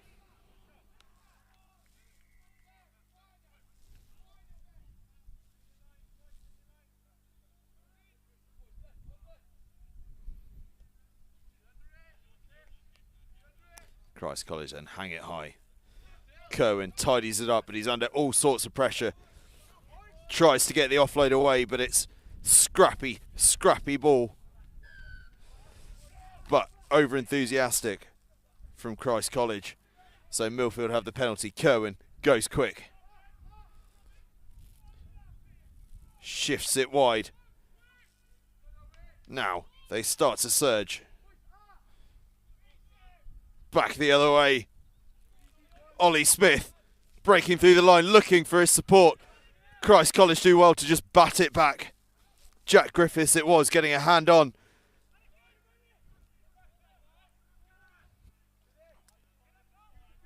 The game going this way and that.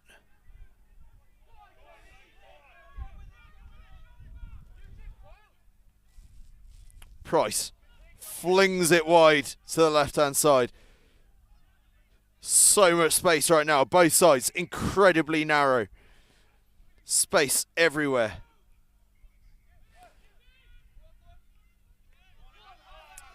Christ College charging for the corner. And getting to the corner does Finn O'Donovan. He only joined at the start of the year.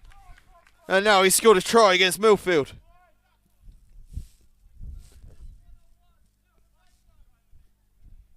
The former back rower switched to centre, finishing like a winger.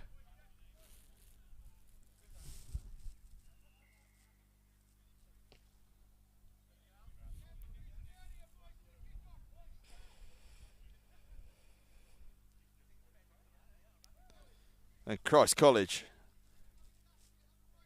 from being a try down, and now a try ahead.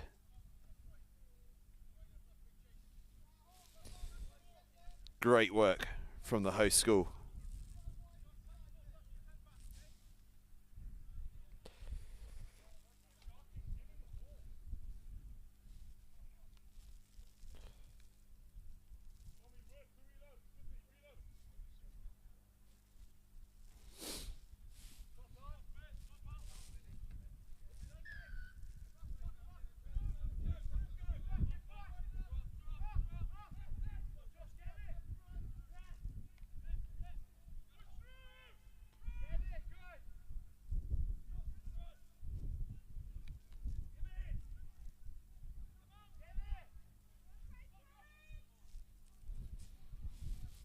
Millfield bursting through.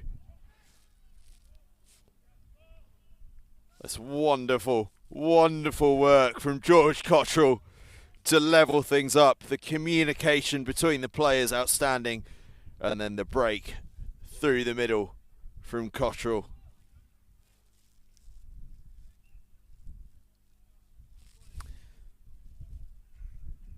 And after a ropey few minutes for Millfield, they score their second try.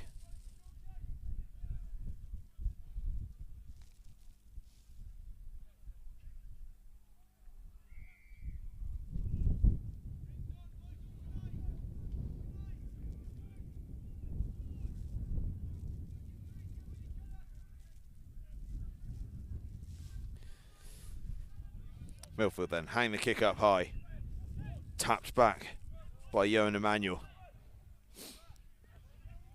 Playing the role that John Radford once played for Millfield in that glorious side of 2015.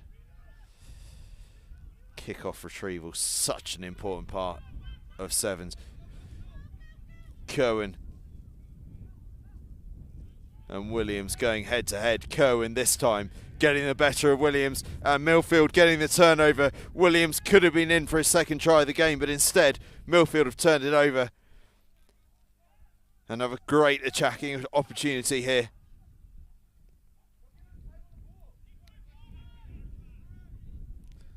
John Mallett behind the post there, the Millfield director of rugby. A real legend of the school game. And his charges are just probing. And now they ship it to the outside. Really, really good play. But it's even better play from Christ College, who manage to get the turnover, but it's great defence by Johan Emanuel out on the wide channel. He probably didn't want to find himself there, but he dealt with it brilliantly.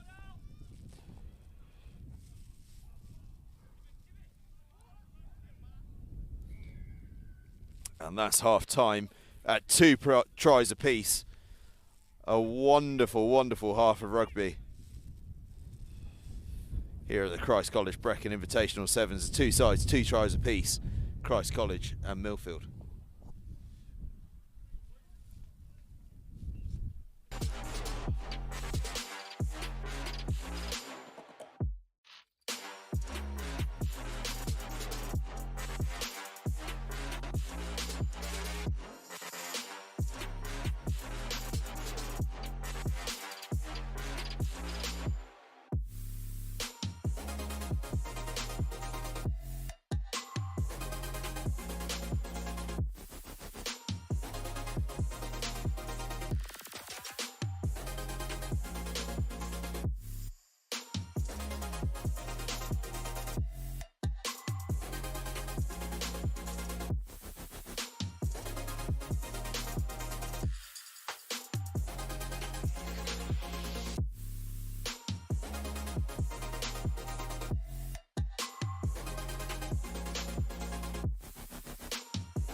So we're just about ready for the second half here between Christ College and Millfield. 2 tries apiece.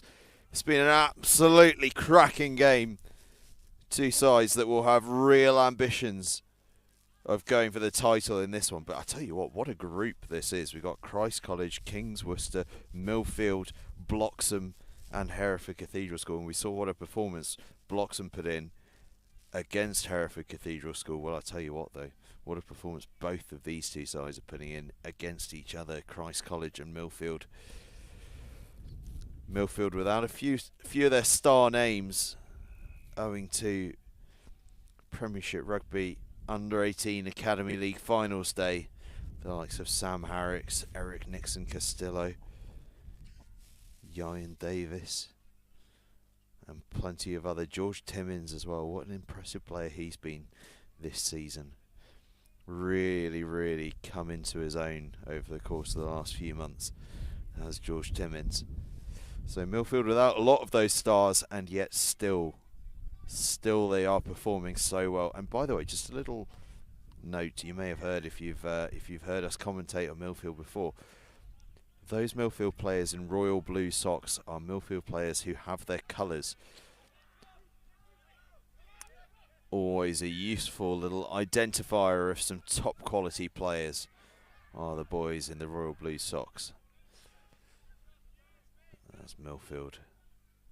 Look to probe. But it's intercepted by Christ College.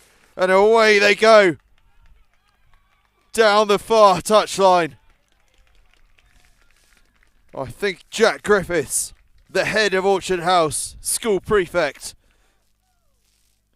and a try scorer extraordinaire for Christ College Brecon.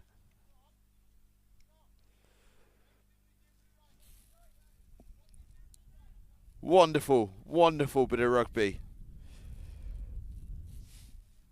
to snaffle the intercept and then charge down to score the try.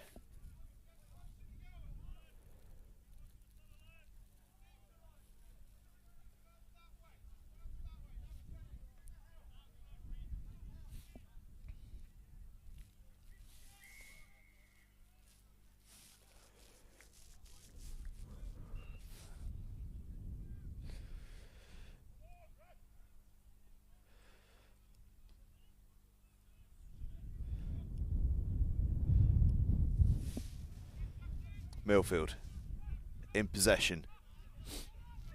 Need to get themselves back on the score sheet. And they'll look to go from deep. And from deep they will go. The kick in field.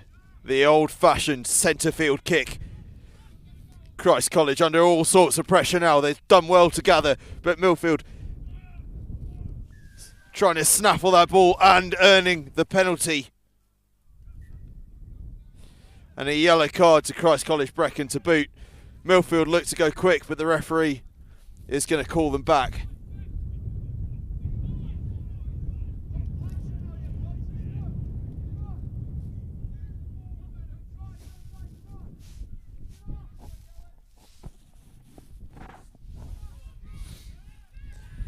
Oh.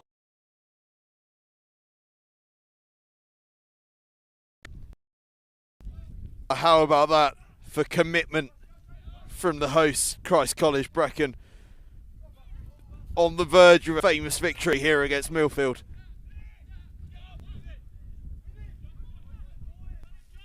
The key is, can they keep holding out? They're a try up. Christ College.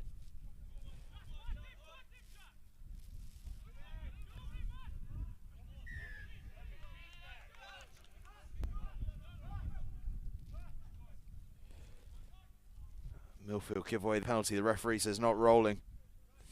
A tough call, that. Christ College will gladly take it though, and Lloyd Powell will look to the corner. New in the lower sixth this year is Lloyd Powell. His first ever tournament for Christ College Brecon. And a big, big moment for his side.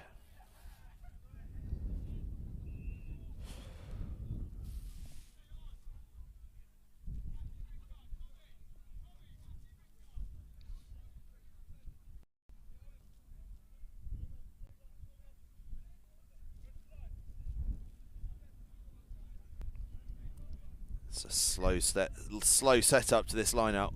Referee not happy with the spacing. Now it's in though. And Christ College get themselves on the charge. Pushing, probing for space. Powell's kick is charged down. But his side remain in possession and looking for space. Williams dives on the loose ball. And now Buffrey, or Buffrey, goes looking for space, and they find it through Matthew Price, and Price is going to go charge to the corner. Can he be hauled down? No, Price makes it into the corner. It's a wonderful, wonderful finish from Price.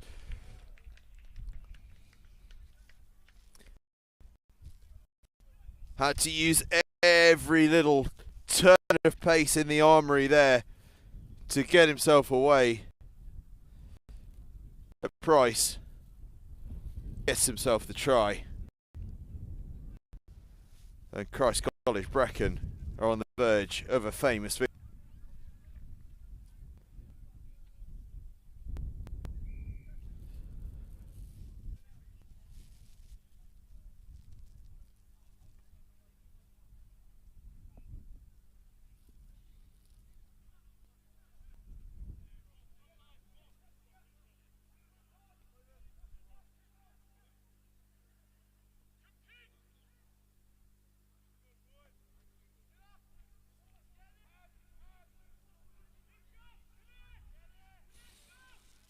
Millfield need to do something really special here.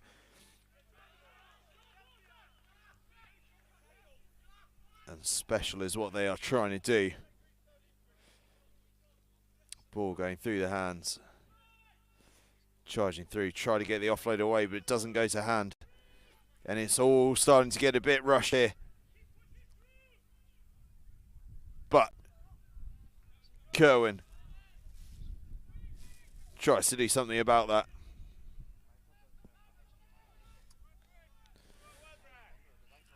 Gets the ball out wide.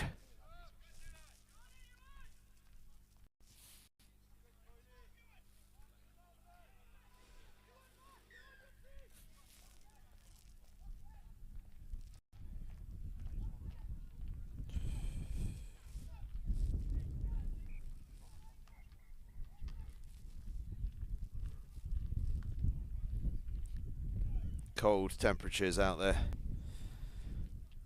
but a touch of cramp creeping in for the players. For many of them, this is their third game of the day, and their bodies are starting to get a little weary already as the clock ticks past midday.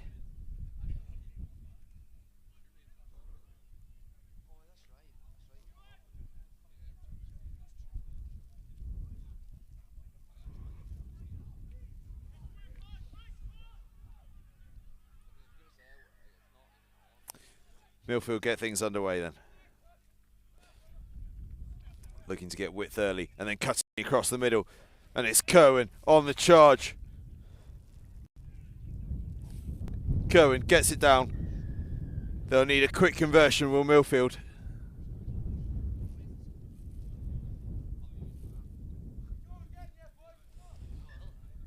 That's the conversion.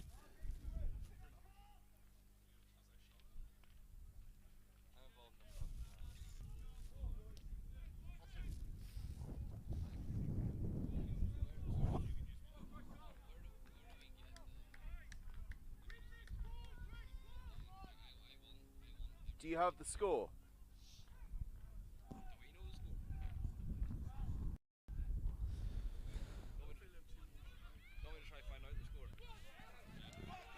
Christ College go down the outside, scorching away, and from the potential Millfield comeback, Christ College stymie it with an unbelievably quick response to the try, with a try of their own. And Christ College are on absolute fire here against Millfield.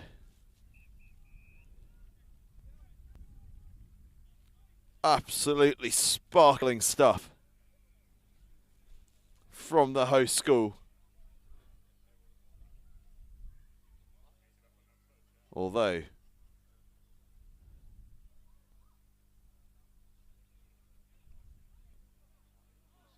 we come back for the line out.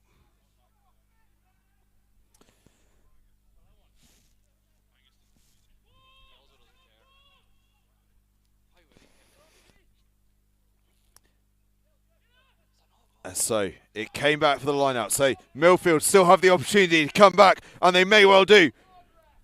Fullback. George Cottrell getting close, but Christ College Brecon with the key turnover. They may not have scored the try, but they've got the turnover. They boot the ball clear, and Christ College Brecon, the hosts, have a famous victory against Millfield. A real statement from the host school. The players are out on their feet on both sides. But Christ College Brecon have beaten Millfield, and that could be a crucial result in this Invitational Sevens.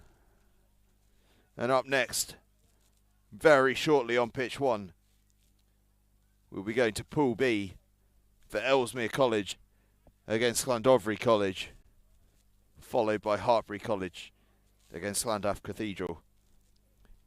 Pool B coming up very shortly.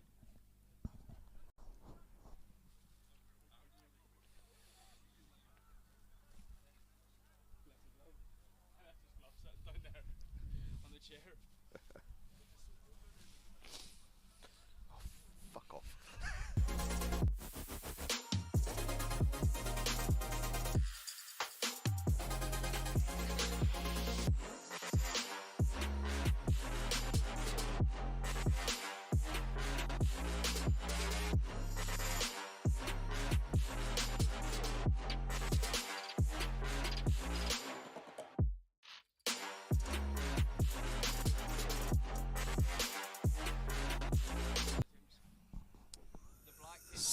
We're about to kick off here for Landovery College in the white on the left-hand side of your screens. And on the right-hand side of your screens, in the black shirts, we have Ellesmere College from near the Wirral, up near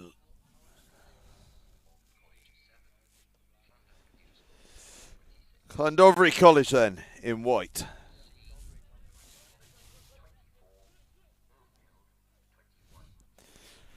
And it's Ellesmere in possession.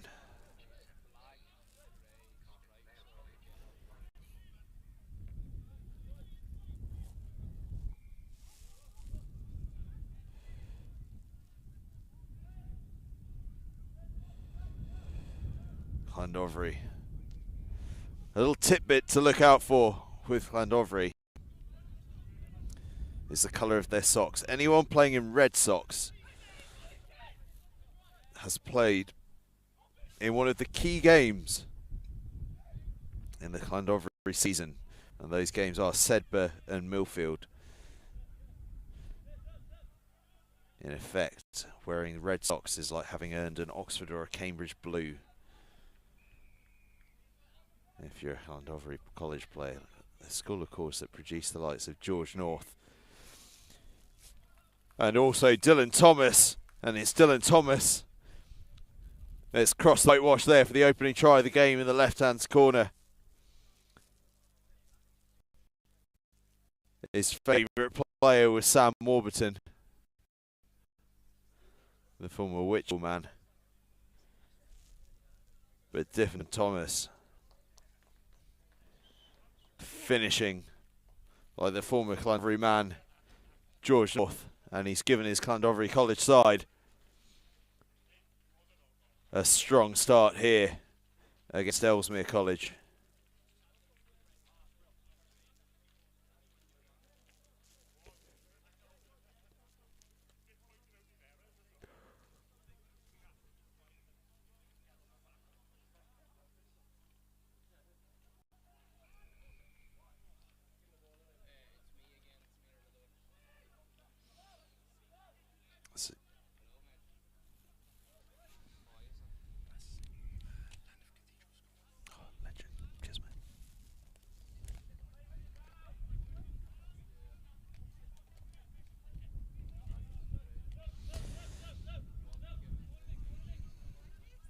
Ellesmere on the charge down the left-hand side. Can they level things up? It looks like they're going to. Straight pace, and it's an absolute charge down the left-hand touchline for Ellesmere College.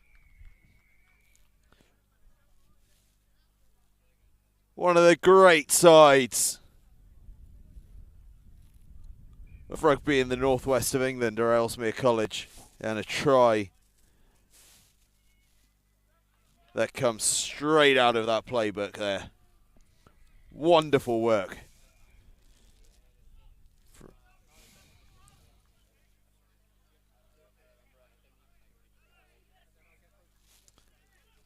Five points each. Oh, and Ellesmere almost claiming the kickoff. Just knocked on, but that was so close.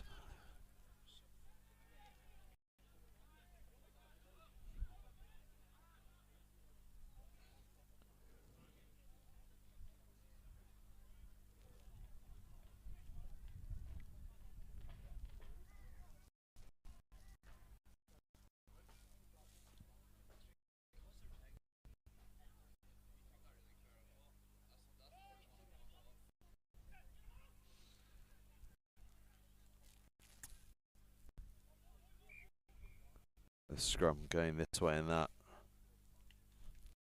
Landovery putting the scrum. Interestingly, in from the right hand side.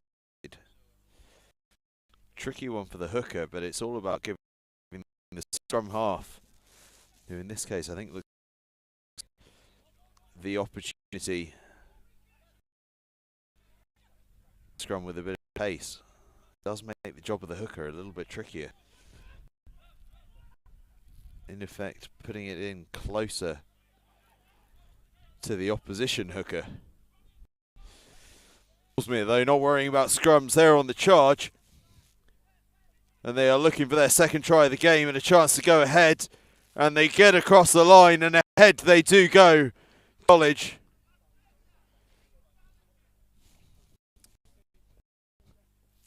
Rugby from Ellesmere.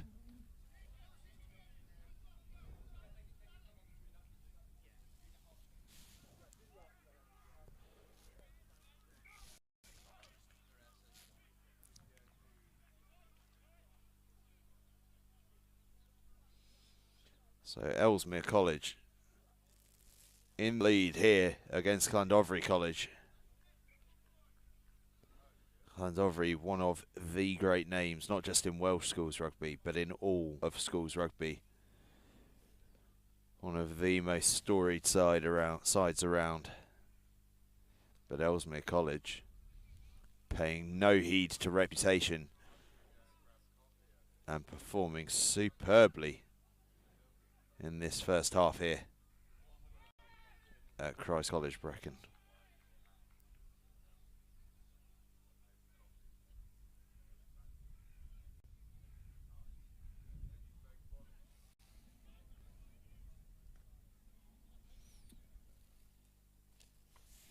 And underneath my commentary position stands John Mallett, Director of Rugby at Millfield. Deep in conversation.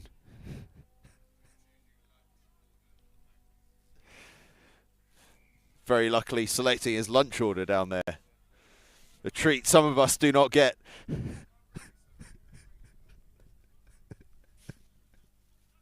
As Ellesmere College stay in possession.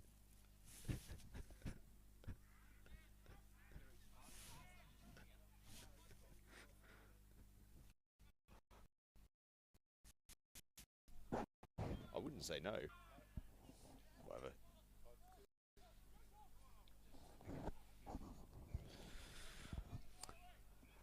And a big thank you to John Mallett, the Director of Rugby at Millfield, by the way. Sorry for my brief disappearance as Ellesmere College going down the left side. Third try of the game, and they are from a perilous position in being a try behind. They are now 3 tries to 1 in front.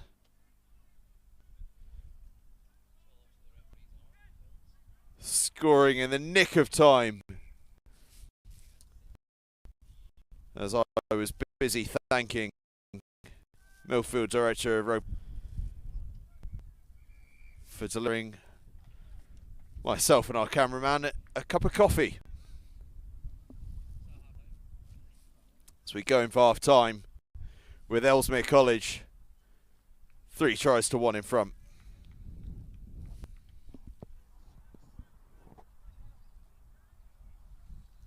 I've just ordered your coffee. Sort of mid-commentary.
So we are back again for the second half here between Ellesmere College and Landovery College at the Christ College Brecon Sevens.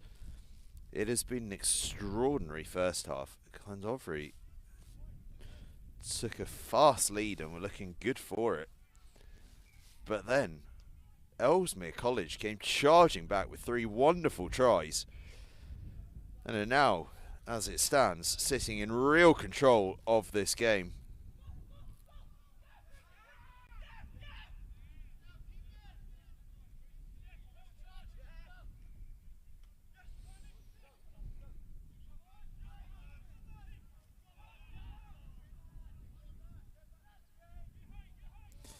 Ellesmere in possession, another try, and you've got to think that they've probably got this one wrapped up.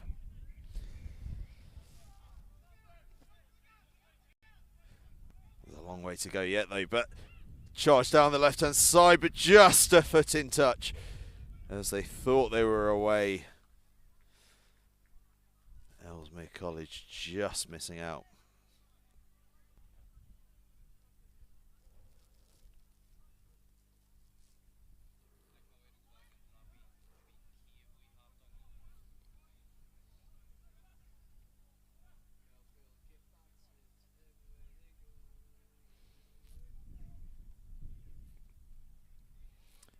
Landovery, first bit of possession for quite some time. But Ellesmere, I thought they'd slowed it down sufficiently, but they give away the penalty. And Landovery get another 10 yards.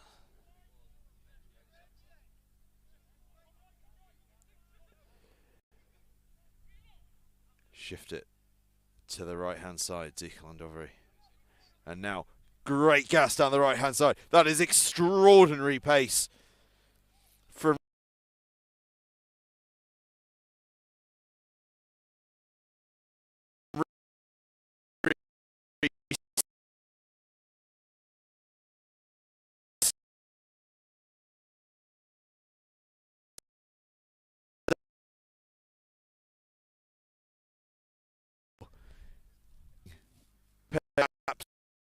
absolute dividends for Reece Stephens, rather. Utterly brilliant pace from the Landovery winger, bringing his side right back into contention. Just a try between them now.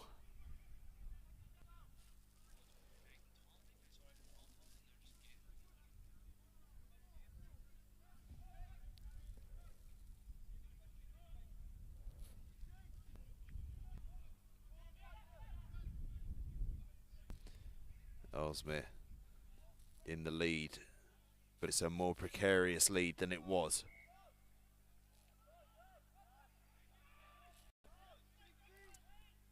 Quick tap. They start to probe to Ellesmere. The ball bouncing and bobbing and weaving. And now Landovery with a chance. James Price bearing down on it, but Ellesmere College just winning the foot race.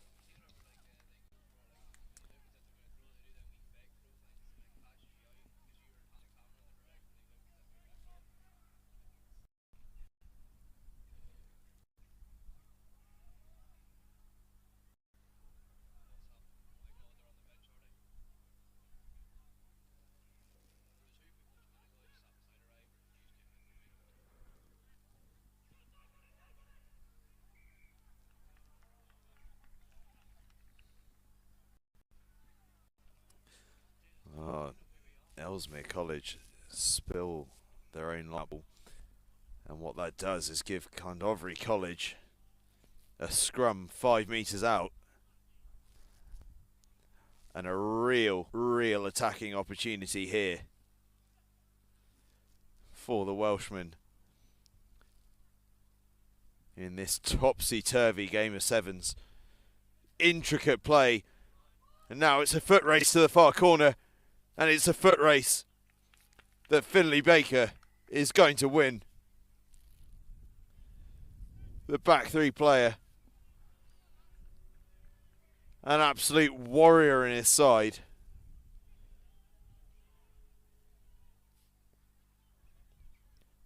Cheslin Colby, his favourite player. But he didn't need to use his Cheslin Colby footwork there. Just race away to the corner. Oh, what a wonderful moment for Finlay Baker. Bringing the sides together at 3 tries apiece. After all of his health and injury setbacks this year.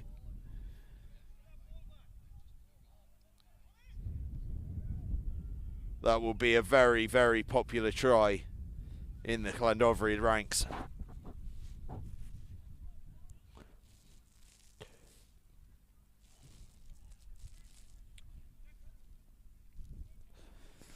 Ellesmere then, having built that lead, have it all to do to get back in front, but they're working hard here. But as they look for the offload, the ball spills forward.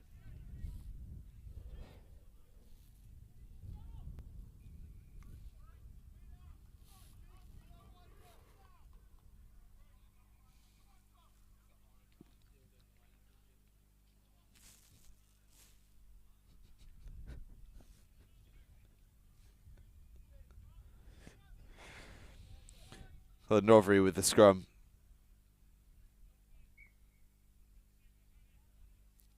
The crucial one it is, this game, having been all but done and dusted, is now hanging in the balance. Which side will seize this? James Price gets on the front foot. Baker has a dance and then feeds the rest of his side. And it's some great intricate play from Landovery, and now Rhys Stevens gets the ball. Lovely tip on from Price to Baker, who takes it into contact. But it's a penalty to Ellesmere. Great work and commitment on the floor from Ellesmere College. Superb play from the northwest side.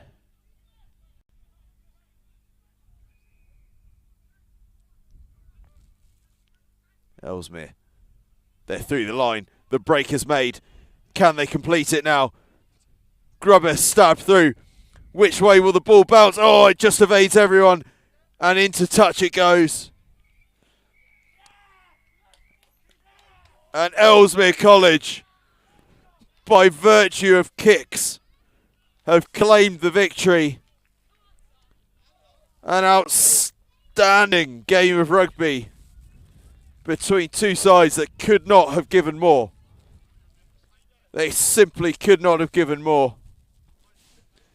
And very shortly, we will have another top game of rugby as Hartpury College and Glantaf Cathedral take to the field. We'll be back with you very shortly with that one.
Apologies for the short delay there. I was receiving tea and cakes from the delightful Millfield staff. We have Hartpury College and Glantaf Cathedral on the field. Hartpury College, of course, the superstar Ace College winners. But what will they be like on the Sevens field? If there's one thing we all know, it's that the Sevens field and the 15s field produce two very, very different types of rugby.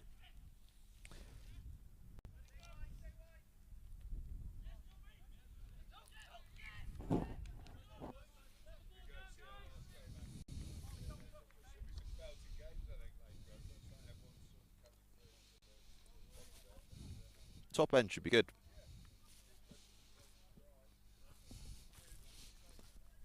Thank you.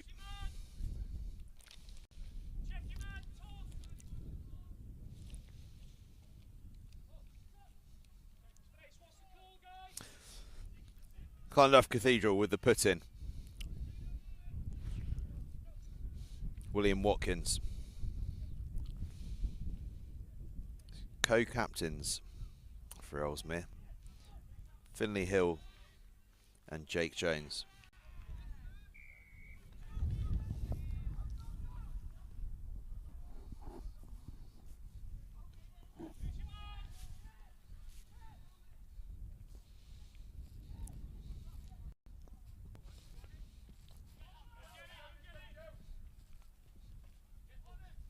Hartpury working hard. Worth noting, of course, that Hartpury are another of the sides that have a number of their players absent due to Premiership Rugby Under-18 Academy League finals day. Glantaf Cathedral, though, paying no heed to any of that as Finley Hill, the co-captain, goes charging away for a lovely try to give Glantaf Cathedral the opening score in the game and the lead against the mighty Hartpury College. And that is a big, big moment for them.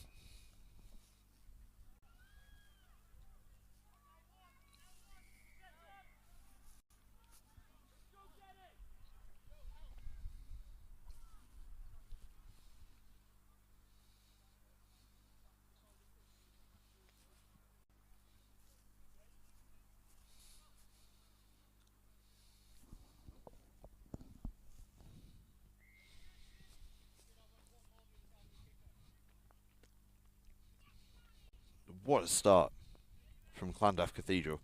But Hartpury are on the charge again. A young Hartpury College side.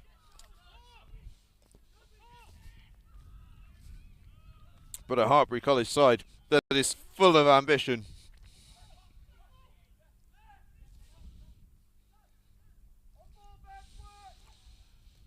Almost getting to the try line. Another bounce towards, offload, try. That is glorious, glorious rugby from Hartpury College.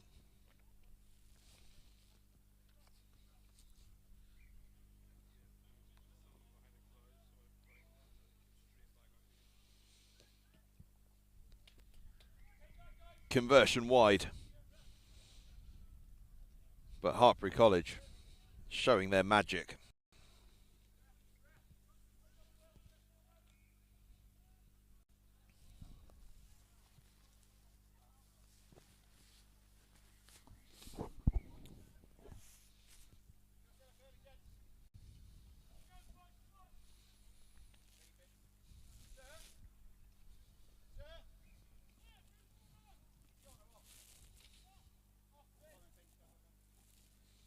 Two more games after this one before a brief break for lunch. Colston's against Dean Close, and then Glantaf against Whitchurch High School in an all-Welsh game. Both of those in Pool A coming up at roughly 12:40 and 1 o'clock, although we're a couple of minutes behind. Up now though, it's Hartpury College and Landovery Cathedral, a try each.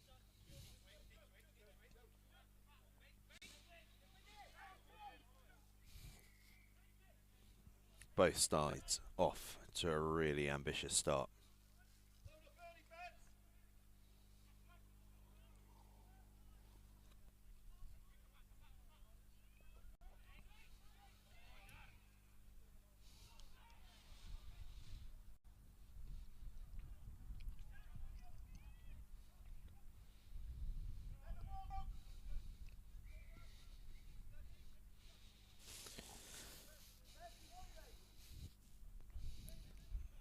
Tense game, but Landovery Cathedral charged down the right hand side. A lovely tap tackle. Oh, is there a better sight in rugby than the last ditch tap tackle? And Hartpury College just pulled off an extraordinary one there to save what looked like a certain try from Landovery Cathedral.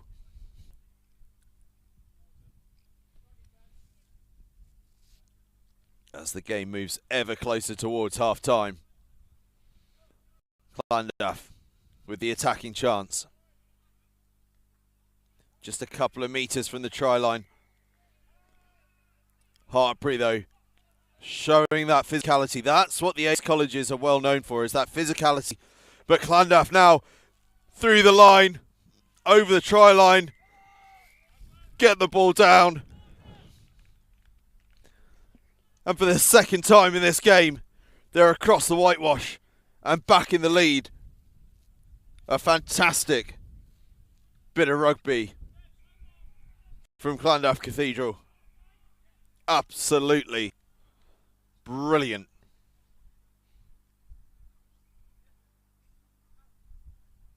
And make no mistake, no matter that Hartpury College have a number of players away with Gloucester as we go in for half time with Landovery in the lead, if Landovery Cathedral pull this victory off, it is a special moment for the Welsh school. We'll be back with you very shortly for the second half.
So you join us for the second half between Landovery Cathedral and Hartpury College. Landovery Cathedral on the verge of a famous victory. They're a try to the good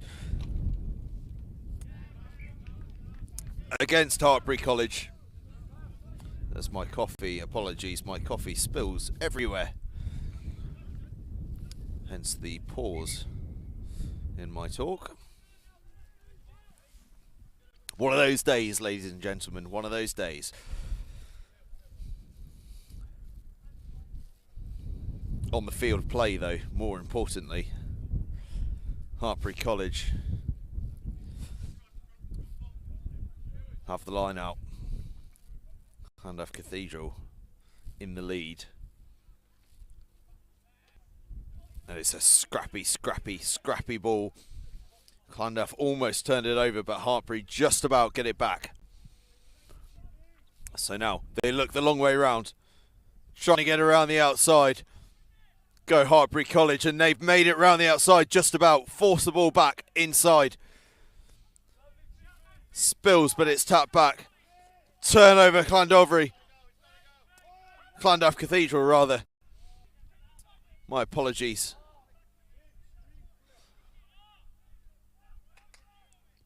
Turned back over to Hartpury. Possession changing hands at a rate of knots. Hartpury now spill the ball.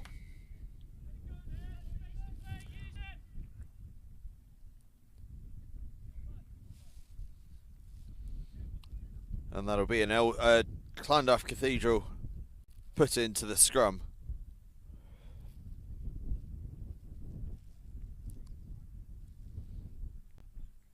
Can they get a third try to give them that level of comfort? Currently 2 tries to 1 to the good, but a third try would really, really seal things up for them. Kind of working hard, but Hartpury College get over the ball and earn the penalty.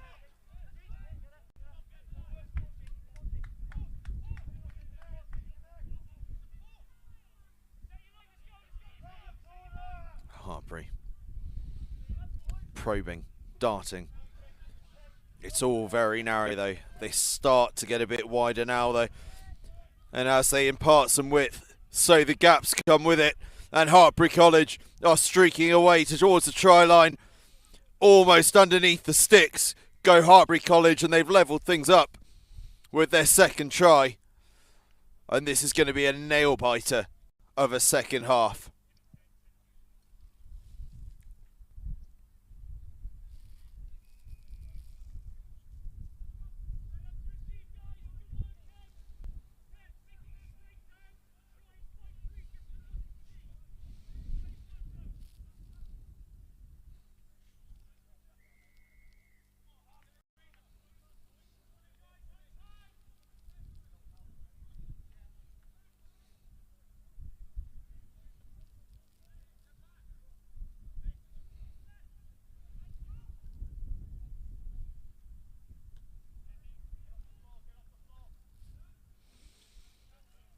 Hartpury kickoff, ball comes squirting back towards the halfway line though.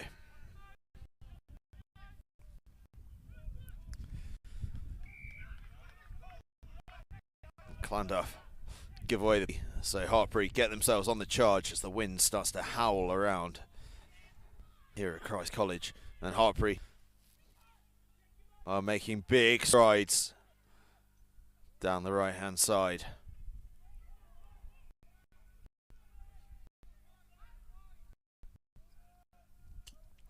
Almost the hint there of looking for a crossfield kick, but instead they get it through the hands. And in going through the hands, get themselves across the whitewash again. And from starting this second half behind, Hartpury College are now 3 tries to 2 and starting to look a little bit like they might be in control of this one.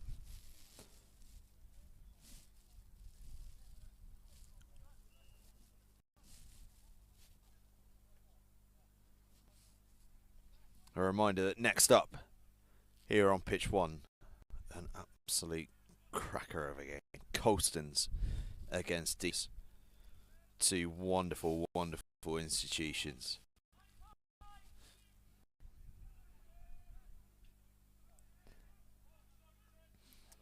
Bit of a pause from Breeze.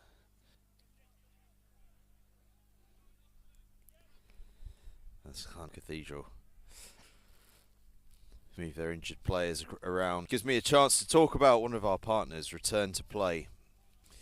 Injury management specialists, one of the top medical providers in the country, specialising in school sports medical provision with a particular focus on concussion management.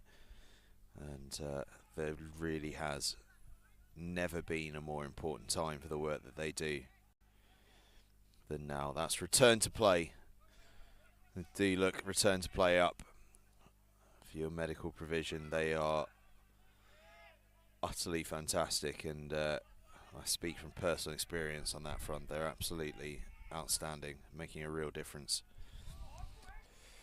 Here on the field though, Hartpury College have seized on a loose ball, almost got themselves to the try line, but Ellesmere have seized possession back. Now they're bundled into touch, and Hartpury will have a line out 7 metres out. And if they can seize possession off this, they could be in with a chance of a 4th try that would all but seal this game.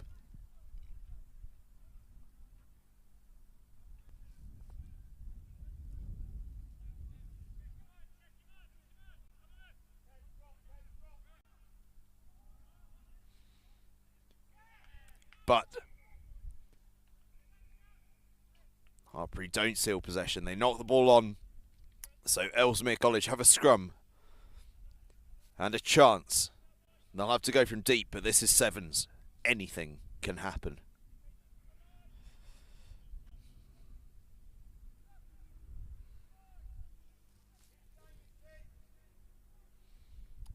Ball to the back. Glantaf stab the ball through. Now it's a foot race. How will the ball bounce? Oh, it just evades everyone. But it does end up in Glantaf hands, and they're now surging down the left-hand side. Snaffled by Hartpury. Now they've got to ship it wide to Glantaf Cathedral. Instead, they cut back inside. Is it the right option? The numbers are there for them. They have to ship it. They have to move the ball wide. They do eventually get it wide. Thomas Phillips bundled into touch. And it's game over. And Hartpury College take the win. And that was a nail-biting finish to a wonderful game of rugby. Hartpury College seal the victory. We'll be back to you very, very for Colston's against these.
So, underway, Colston's and Dean Close. Colston's with the ball now in the blue and yellow.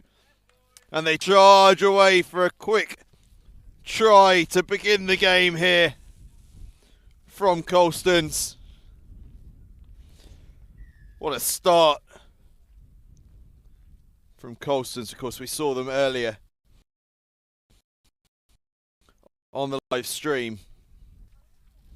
A tough outing to begin the day, but Colston's beginning this game again close with a really, really strong start and a try.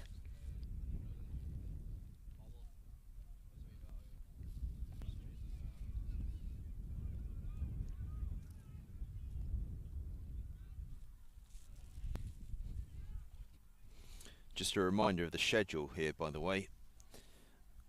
We've got Colston's v Dean Close now, and that'll be followed by Glantaf against Whitchurch High School, and we'll then be breaking for lunch before play resumes with the knockout phase of the competition. Dean Close looking to level things up. Colston's tried to the good at the moment, but Dean Close with space to eat up. Penalty from which to try and gain a bit of field position.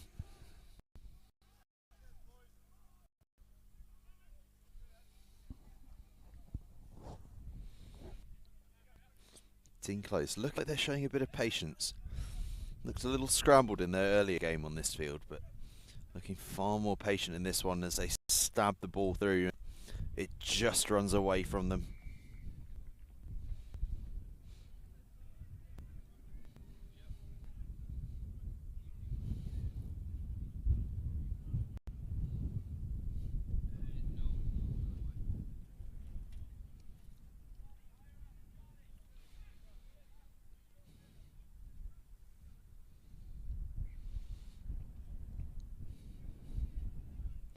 Colston's feed then out towards the back line. Back in field, setting up the set piece. Stretching the play back towards this blind side. Almost to where the line out was taken from. Doing really well to get the ball offloaded off the deck. It was spilled. The referee missed the first spill, but spots the second spill, and we'll come back for a scrum down.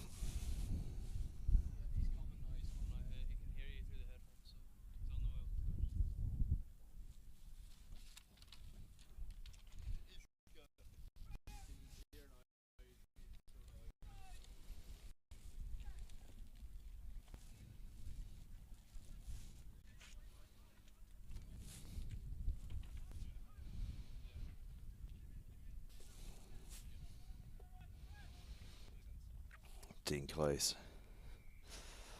Pushing, probing, darting down the right hand side, almost clear. Lovely, lovely bit of footwork.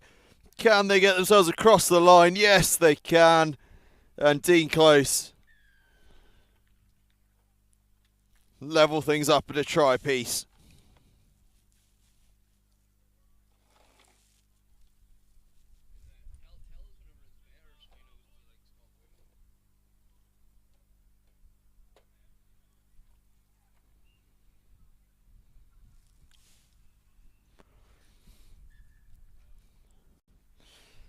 Conversion made.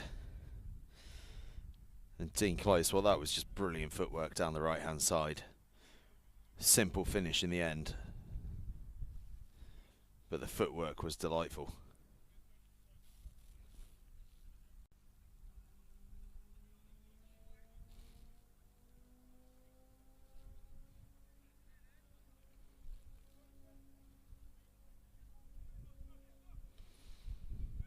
High, hanging restart.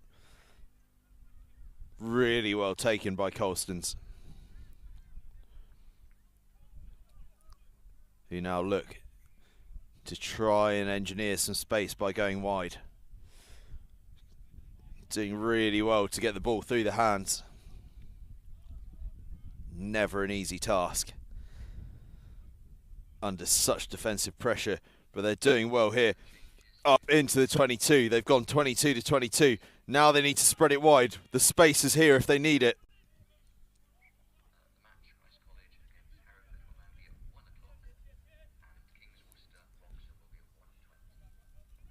It's all slowed down a bit. Good defensive work from Dean Close.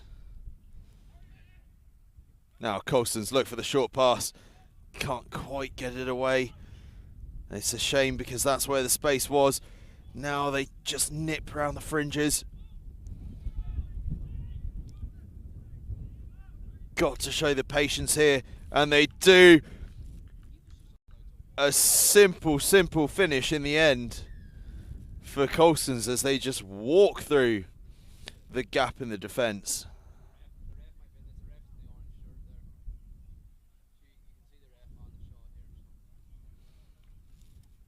And Colston's nail the conversion for their second try. Gives them the lead in this game.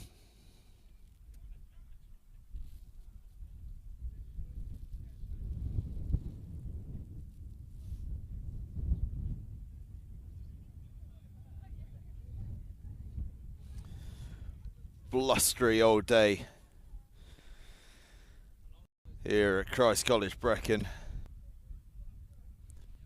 The wind blowing from left to right across the pitch as you see it. If you see the touch flags, you can see the strength of that breeze. Dean Close off the kickoff with a brilliant little chip and chase, and now an out the back offload, and now it's a shootout for pace. Dean Close looking for support, get the ball wide and bundled into touch, and we'll go into half time with Colston's leading this one by a slender one try advantage.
And so we're about to get ready for the second half.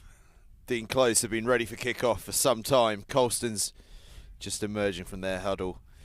They're leading this game by a score, and with some important messages at half time. They're ready to rumble. Now, by the way, thinking of teams doing a bit of half time on the spot analysis, it's worth us mentioning our analysis partners, Coach Logic, specialising in player-led analysis, and really the key to what they do is player engagement. It's all about engaging players in what's going on, allowing them to take the lead on analysis. As they say, you wouldn't do your students' geography homework for them, would you? In the same way you wouldn't do their analysis for them. It's an absolutely brilliant platform. And not only can you do your analysis, you can put together your highlights packages as well. And I tell you what, from this sequence of play, there could be a couple of highlights that was going here, there, and everywhere as Dean Close broke the line. In the end, the Colston's offload was forward. And so it'll be a Dean Close scrum. Up next, Glantaf against Whitchurch High School. The final game before the lunch break.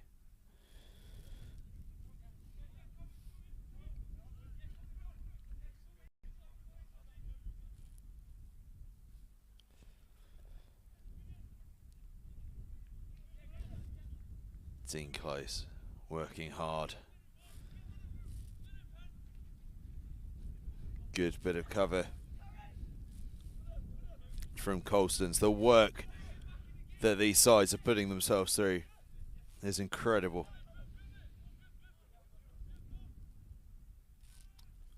Flung wide by Dean Close to the danger man on the left wing. Unselfishly gives the pass. And Dean Close have nailed it at 2 tries apiece. And that was great play. The big wide looping pass, the pace on the selfishness to give the pass away.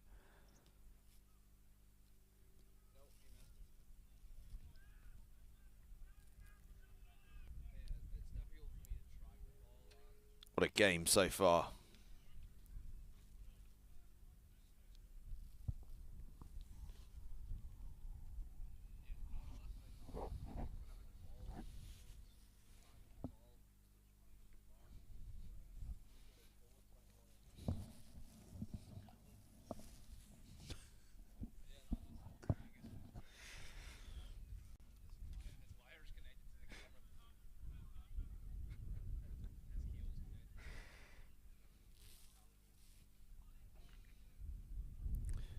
Dean Close regain possession off the kickoff. Really, really tight game this one. 2 really evenly matched sides that know each other so well. Had some good battles in both 7s and 15s, these two. But Dean Close with the quick 1-2 double act of scoring. And it's that danger man on the wing again.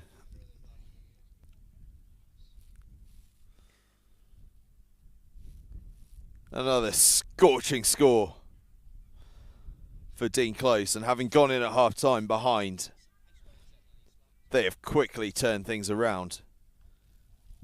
And they lead by a score.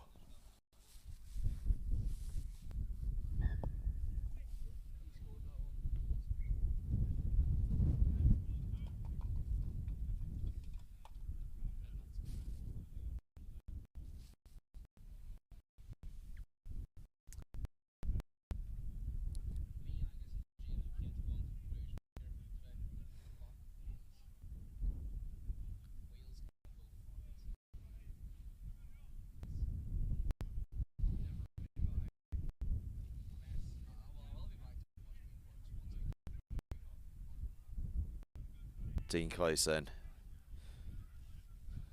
to kick off. 3 tries to 2 ahead. Having gone behind just before the half-time break, they've come surging back in the second half.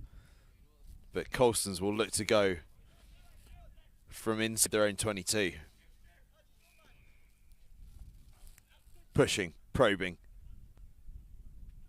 Fearsome bit of handoff work from Colston's. Ambitious out the back pass. But they have the space.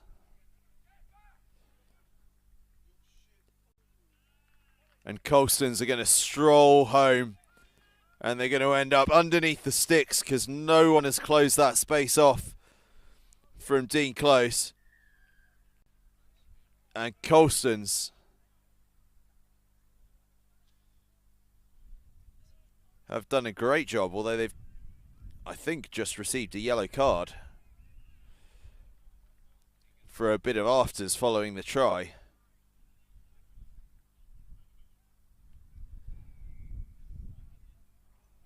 Not entirely sure what happened there. Conversion pushed wide. So we're in at 3 tries apiece. A really, really tight battle, this one, between the two southwest of England sides.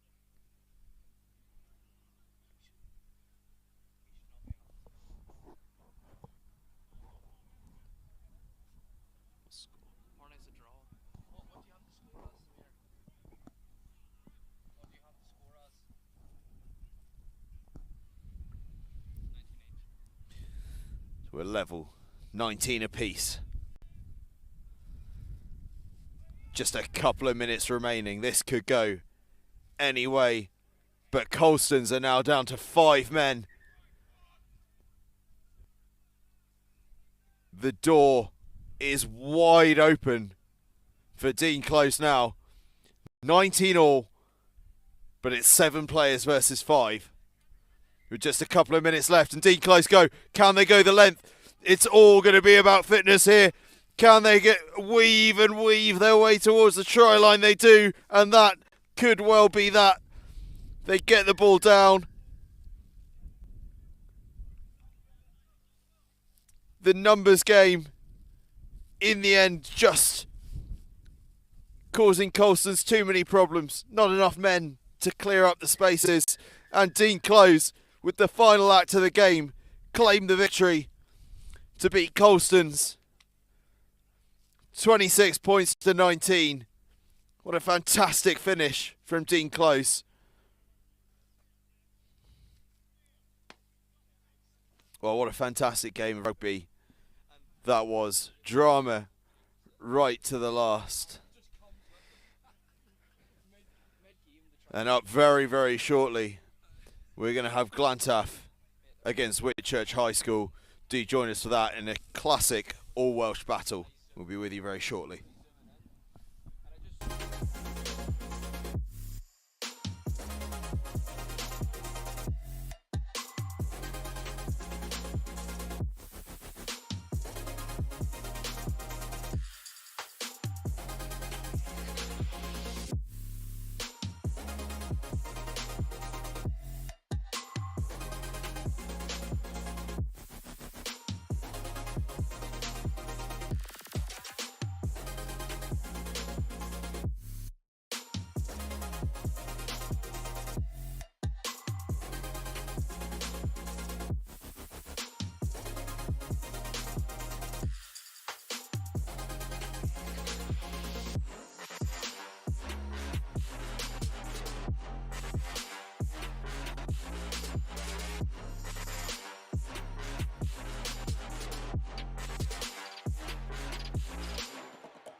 And so you join us for the very last game of the morning.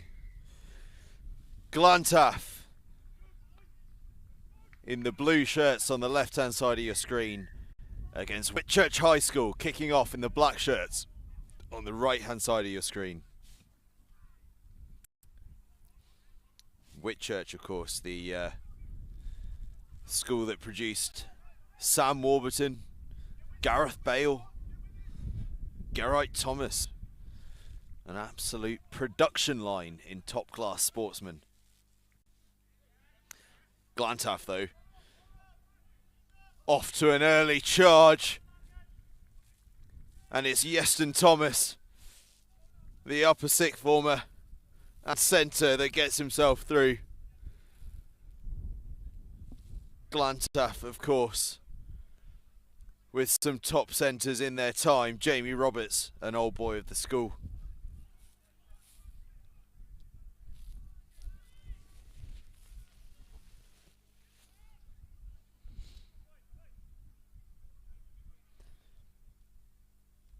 Conversion made, and Glantaf have a 7-0 lead in this final game of the morning.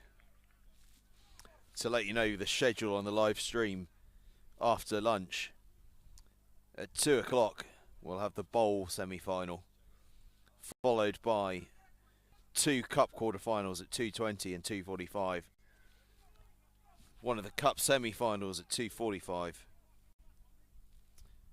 and then we're on to the bowl final, the plate final, and the cup final. And Whitchurch High School are streaking away, trying to make their way towards those knockout stages. Remember, every single team will be participating in the knockout stages. The top 2 from each of these groups go through to the cup quarterfinals. The next 2, so that's 3rd and 4th in each group, go through to the plate quarterfinals, and the bottom team from each group goes through to the bowl semi-finals. So every single team will be playing in the knockout rounds, and everyone will play a minimum of 5 games today. And ultimately that's what it's all about, isn't it? It's about people getting a chance to play a bit of rugby, and we are seeing that in abundance today.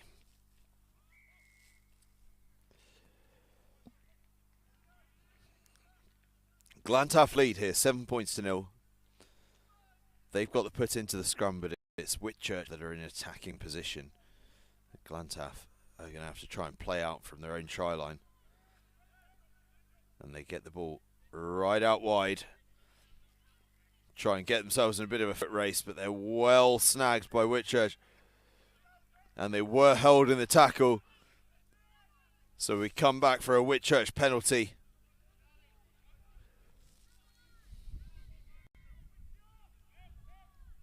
Whitchurch tap, and now they look to try and find some space. They've got a bit there, shipping it from left to right, and now a foot race down the wing, and a foot race that is well won by Glantaf.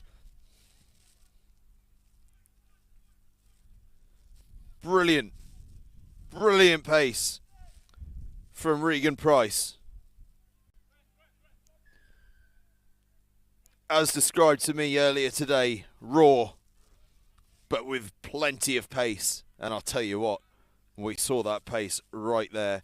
Absolutely rapid from Regan Price, scorching down the outside and giving his side a 14-0 lead with the conversion. And we're just about to play away from half time. And Glantaf, 2 tries to the good, 14-0 up.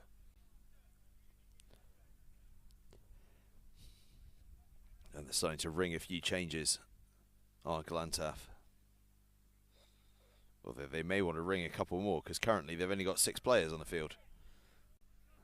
Now a 7th enters the fray.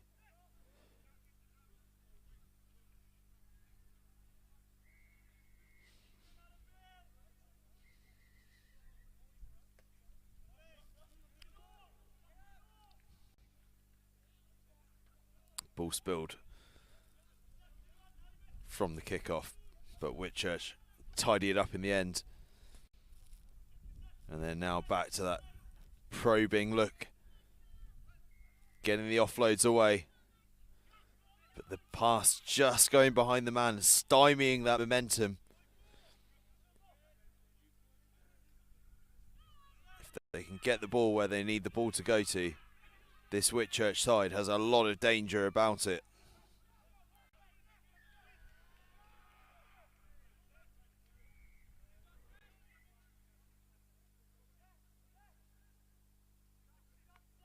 As the sun finally starts to beat down upon us. Not a moment too late.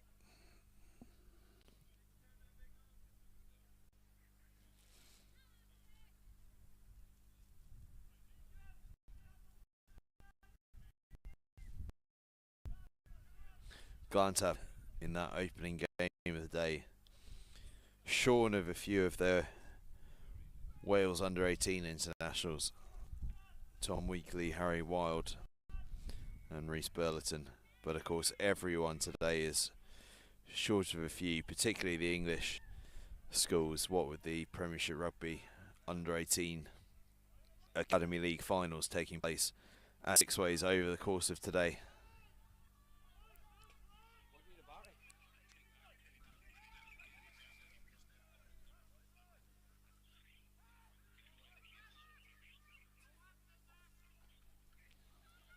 Whitchurch try and stab it through. Gathered by Glantaf though, and they've got the opportunity here if they can make the space work. Broken field play. 4 men tight to the breakdown from Whitchurch, but Glantaf go the way the defence is, but it matters not because away goes Jack Davis. Gets the offload away. And strolling home will be Lewis, Rochefort, Sugar. The Cardiff under-18 man staying well in support for Jack Davis, who did so superbly well there. After initially going the wrong way, he spotted a gap around the fringes, made his way through, and Glantaf lead 21-0 at half time, and we'll be back with you very shortly.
And we are back underway here.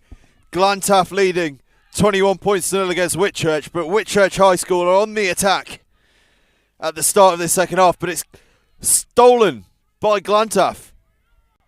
The counter is on. They've got numbers on the left-hand side if they can stretch the ball to it. The Whitchurch drift is good. So Glantaf look to come back the other way, but they've just spilled it in possession.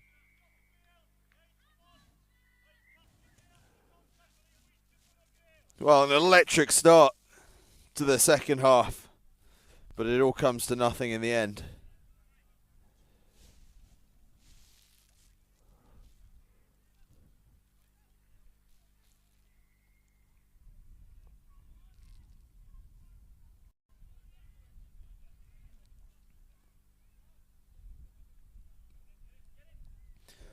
Bit of a break while we wait for a few substitutions to be made, but we're ready for the scrum now. Whitchurch probing around the outside of that scrum. Get the offload away. Darting back towards the inside. There's space. They've just got to make sure they find the space. And they do find the space. And they're away for their first try of the game at Whitchurch High School.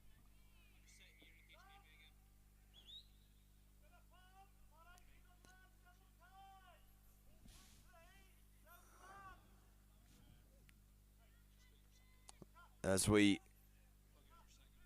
watch that try, we hear the calls from the touchline from the Whitchurch coaching staff. Speaking in Welsh to his charges.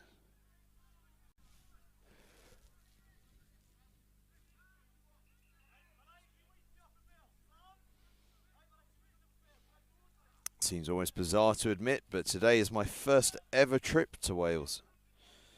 And what a pleasure it was to drive across the Severn Bridge and not have to pay a fare. Beats the Dartford Tunnel any day. Or more importantly, the Dartford Bridge.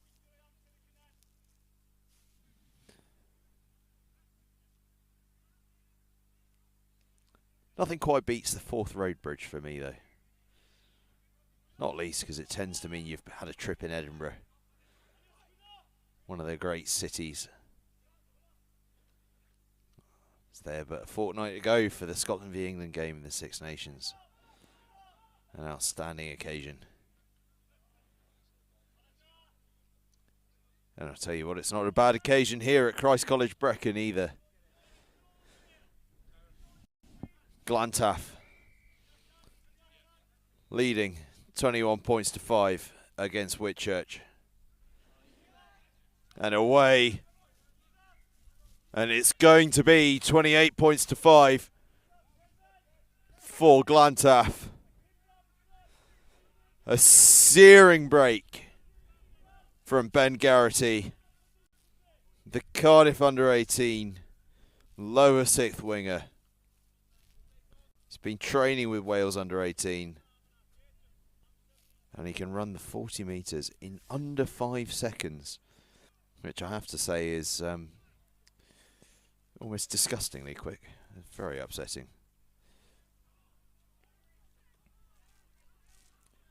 In my book, that's almost too quick.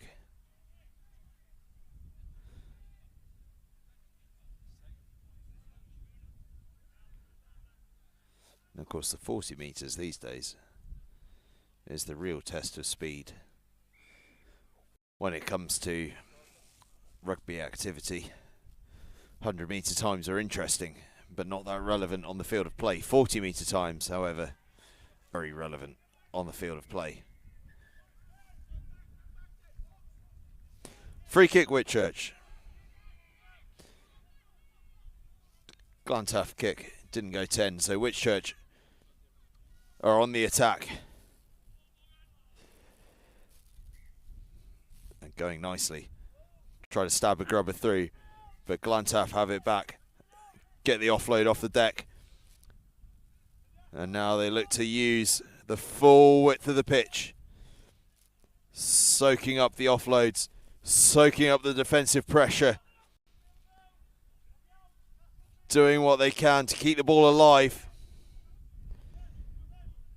And in doing so, they've created a couple of yards of space on that right-hand side. Going this way and that. And now scorching down the right-hand side. It's the wee man, Lewis Rochefort Sugar. His second try of the game. He's an outside centre in 15s, but he's been finishing like a winger today. And you've got to think that is surely that. Conversion shunted wide, but his side lead 33 points to 5. And there is surely no coming back from this for Whitchurch High School.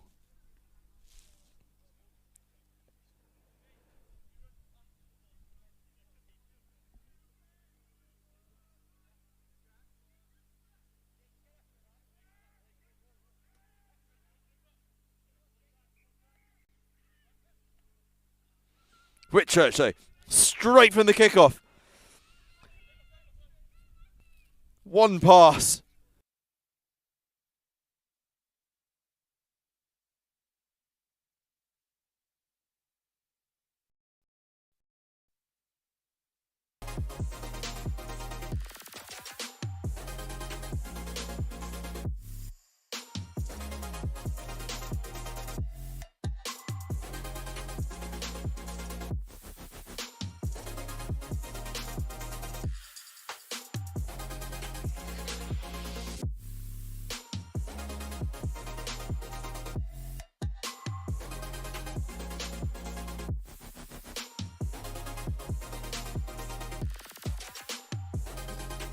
We'll take a brief pause on the live stream before rejoining at 2 p.m.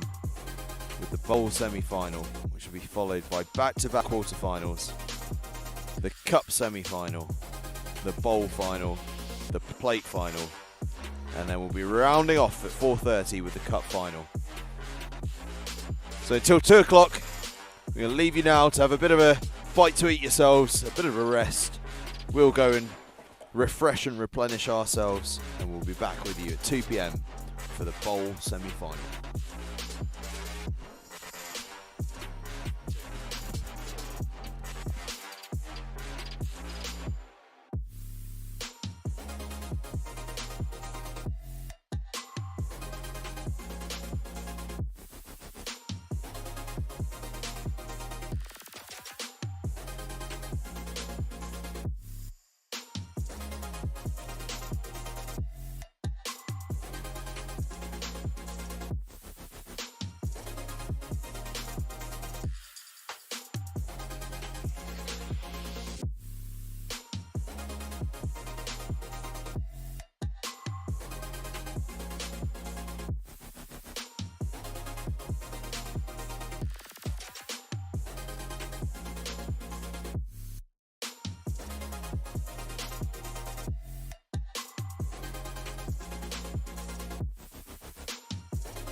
Yeah, whenever. Am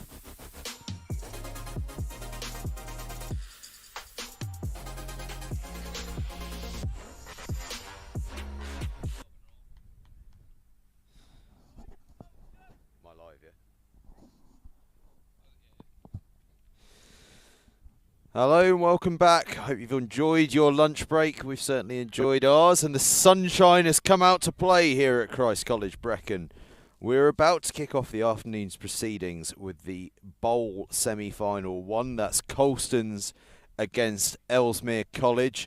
Now, just to run you through the way the afternoon's proceedings work, we've got the bowl, the plate and the cup. The bowl is for the teams that finish last in the four groups, so that is straight to the semi-final stage. The cup, of course, is for the top two in each group, so that goes to the quarter-final stage. And it's the cup quarterfinals that we'll be coming to you next with, where we'll have Glantaf against Hartpury College and Clifton College against Millfield. Of course, we had that 15-a-side game on our live stream but a few months ago. That was a cracker, wasn't it? So those will be the cup quarterfinals, or two of the four cup quarterfinals at least, coming up live for you after this bowl semi-final between Colston's on the left-hand side of your screen and Ellesmere College on the right-hand side of your screen. There's also the plate quarterfinals going on the other pitches around about, and the plate competition in terms of the live stream, we will be picking up with you at about 4:10. I do apologise, where we'll be doing the plate final. So just to quickly run you through that schedule. Bowl semi-final one right now, Colston's against Ellesmere College. Then we'll have two cup quarterfinals back-to-back, followed by a cup semi-final, and then it'll be on to the finals. Bowl final, plate final, and then the cup final. All live for you here on Next Gen 15. Here in this bowl semi-final, it's a scrappy start to begin things. Colston's on the left-hand side of your screen here with the put into the scrum, but it's a free kick to Ellesmere College, and they'll go quickly, looking to work their way up the field, are Ellesmere.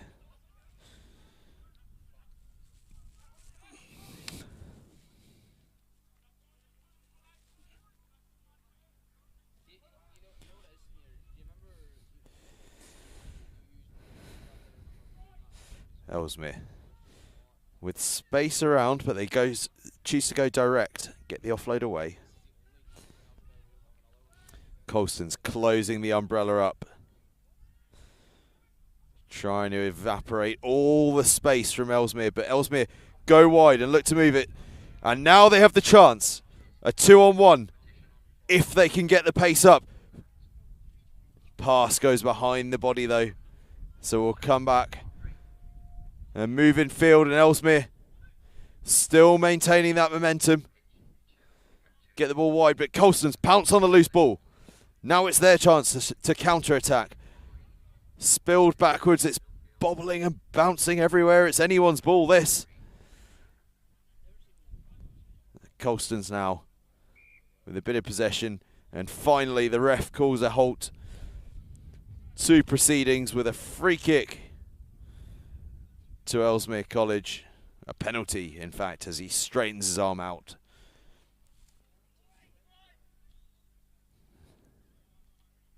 A helter-skelter opening to this game as Ellesmere College now look to find the space.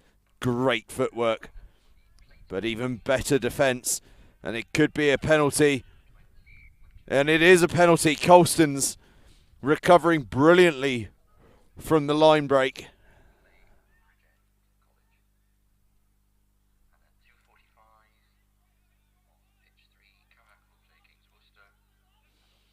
Colston's tap the ball and head up the pitch.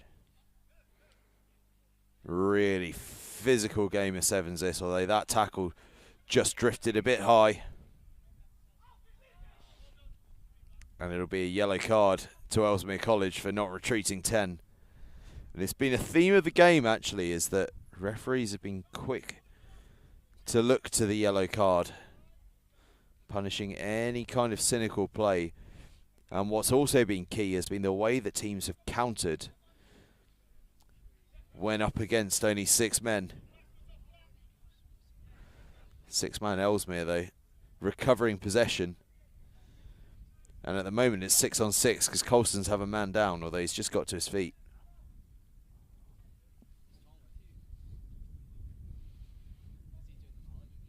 Ellesmere thinking about the big looping pass, but instead opting to hoof the ball downfield.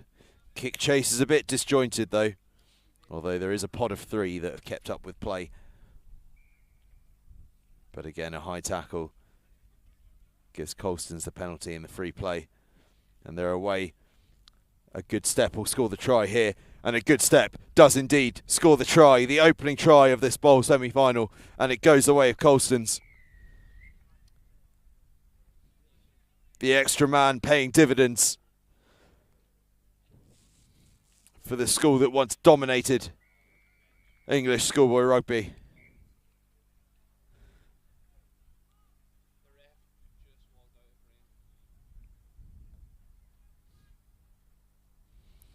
Conversion landed. Colston's 7, Ellesmere College 0 in this bowl semi-final.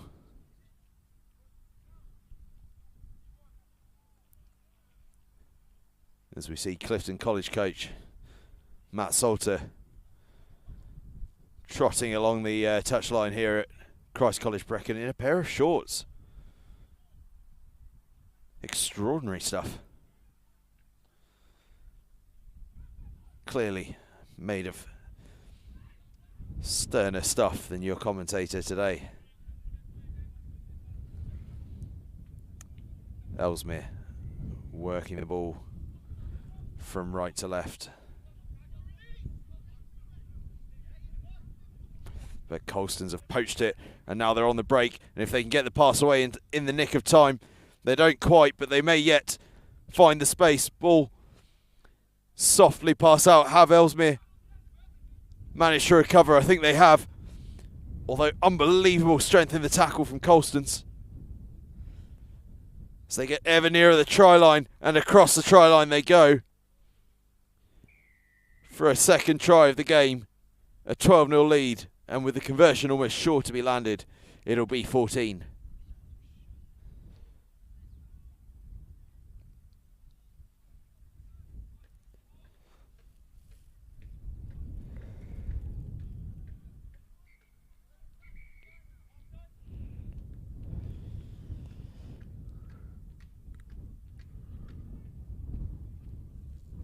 Well, that is half time.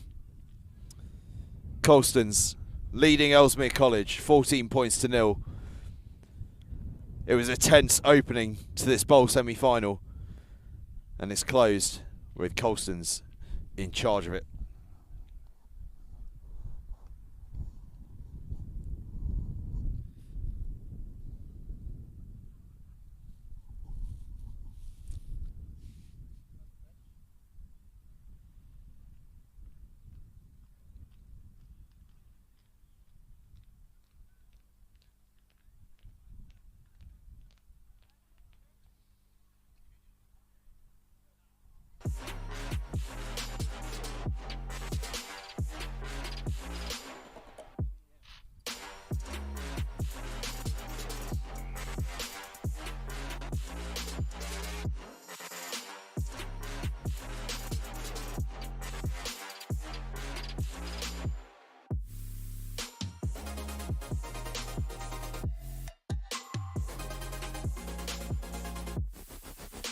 Second half.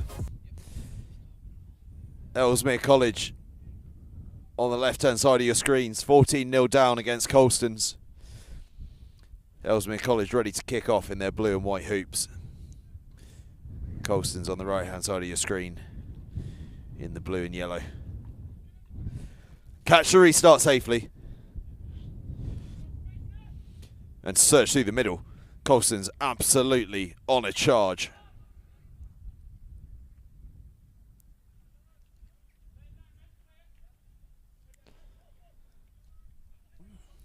Ball though spills loose, so we'll come back for a scrum.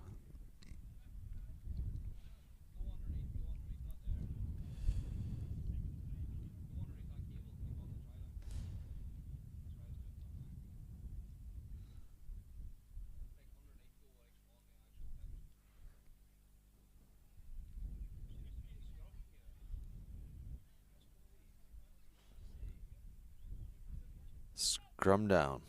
Ellesmere College ball. Big attacking space and actually a huge blindside if the scrum half chooses to catch and go. But there's a bit of a wheel on that one, so they look open. Well plucked from the sky by Ellesmere College. They come back towards what was that blindside now. And now reverse and look to be able to push and probe and find their way through. Ball hacked through. Foot race now. Ellesmere College hack it through again. All they need is a decent bounce here and they get it. And it's a try for Ellesmere College. Crucial try for Ellesmere there. At 14-0 down, it was crucial that they got the next score. And with that wonderful bit of footwork, they've scored another. And the touchline conversion to boot. And that closes things down to 7 points to 14 in favour of Colston's.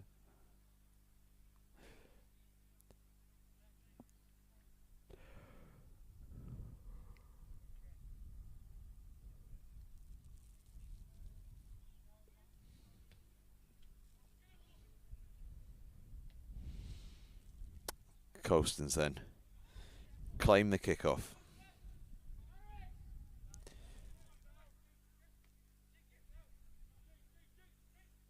Some great players in this Colston side.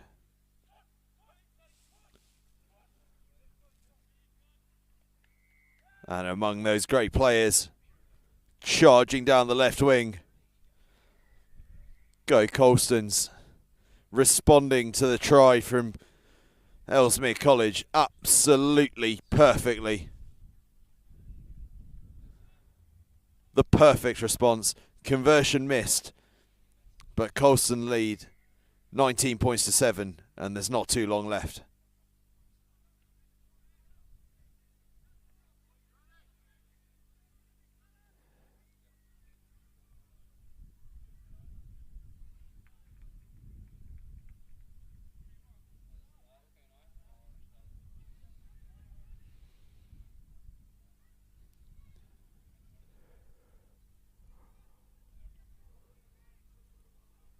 Colston's there to kick off. 19 points to 7 in front. 1 foot in the bowl final. But as we know, in the game of sevens, everything can turn on an instant. 2 converted tries for Ellesmere College would do it. And you can be sure that they will be feeling confident of doing just that as they push and probe and search their way towards the line break if they can get the offload away, but they can't quite get the offload away. It's a scrum down. In fact, it's a yellow card against Colston's. It'll be a penalty to Ellesmere College. And suddenly, those 2 tries look a bit closer. 7 on 6 for the next couple of minutes.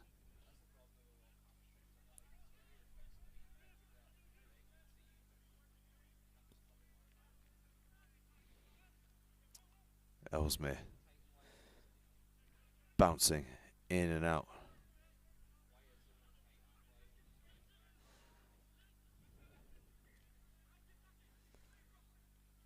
Looking wide. The opportunity's there. The pace is there. Ellesmere College are going to get that second try. Away we go. And it's game on.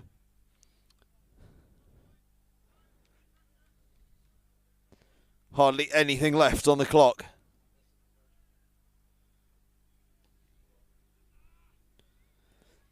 Conversion miss, and that could just be crucial. Colston's 19, Ellesmere College 12. Barely anything left on the clock. A try for Ellesmere will level things up with the conversion.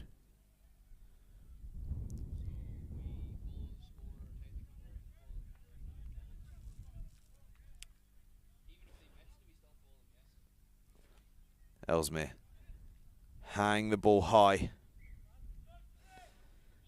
And for Colston's, it's all about killing time here now. And they're doing just that, dancing, bobbing, weaving. Now making the charge to try and get through contact. The ball spilled, but backwards, says the referee. And the break comes with it. So often, the bouncing ball will do that. The pop goes up. The try is on if they can make the break, but Ellesmere do brilliantly well to close down that attacking play.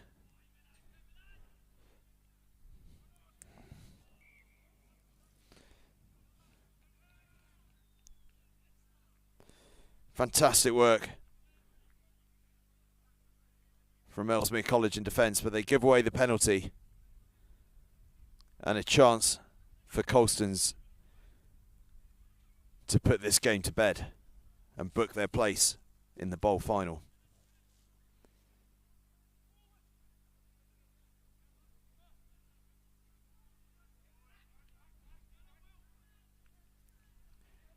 Colston's. All they've got to do is keep things simple.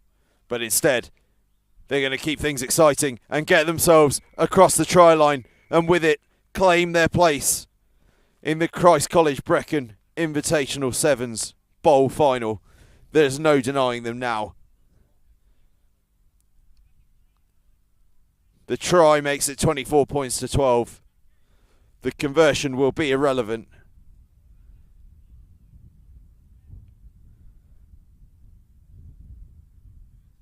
Just wide. So Colston's are through to the Christ College Brecon Invitational Sevens Bowl Final. Up next, we move into the quarterfinals of the Cup, and we'll begin with Hartpury College, who will be up against Glantaf, the Welsh Wizards. Join us very, very shortly for what should be an absolute cracker.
Welcome back, everyone, to the Christ College Brecon Invitational Sevens. We are into the Cup quarter-finals. It is business time here in mid-Wales. And in this first quarter-final in the Cup, we have Glantaf on the left, the Welsh Wizards in blue, up against Hartpury College in red on the right-hand side. Hartpury College, of course, the absolute giants of the ACE scene. And it's Hartpury that are in possession early on. Now expect a relatively direct form of sevens from Hartpury. That tends to be the ACE College way, is that direct style. They are missing a few players who are involved with Gloucester over in the Under-18 Academy League Premiership finals at Sixways today. But still a very, very strong Hartpury College side, but as is this Glantaf side as well. We've already seen them a couple of times on the live stream. And we are seeing, right from the start here, a willingness to attack from Glantaf. Harry Metcalf, that was, taking it into contact. Now they look to spread it wise. Ball just goes loose, but it's gone backwards. Still time, they keep the ball alive. Players on the outside working hard to realign, and now that they've done so, there's a chance to attack. Pin the ears back and go, and away goes Metcalf. And Metcalf will open the scoring in the Cup quarter-final. Superb, patient play from Glantaf and Harry Metcalf. The fullback, who's largely played his rugby for the second 15 this year, with a few eye-catching performances for the first 15. But here on the sevens field, the man who's usually a fullback is having a starring role.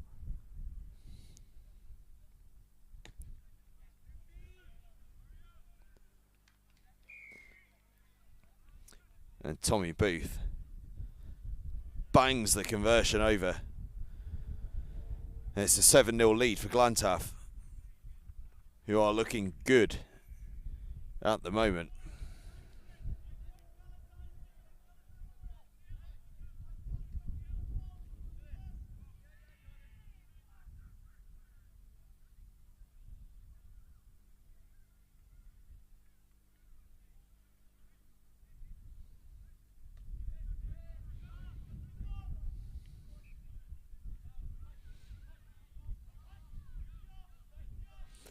Hartpury looking to bounce back quickly, and they're doing so. There's some fleet-footed work.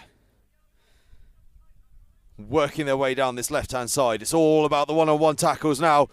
And they're falling off those one-on-one tackles because Hartpury College are absolutely storming towards the try line. Hartpury College responding absolutely perfectly to the try.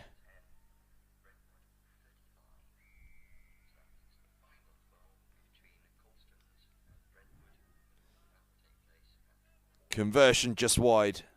So Glantaf keep the lead, 7 points to 5. But this game absolutely in the balance.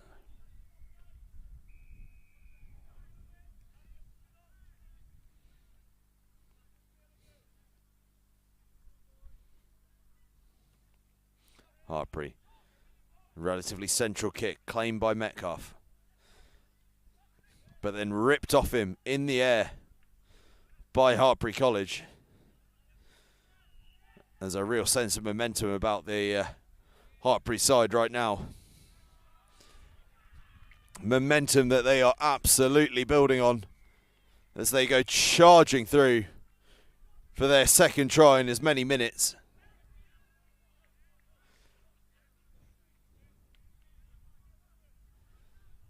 It really was a smart bit of play from Hartpury College, and even smarter now. They're fiddling about with who's taking the conversion, just eating that clock up. Now that they're in front, 12 points to 7.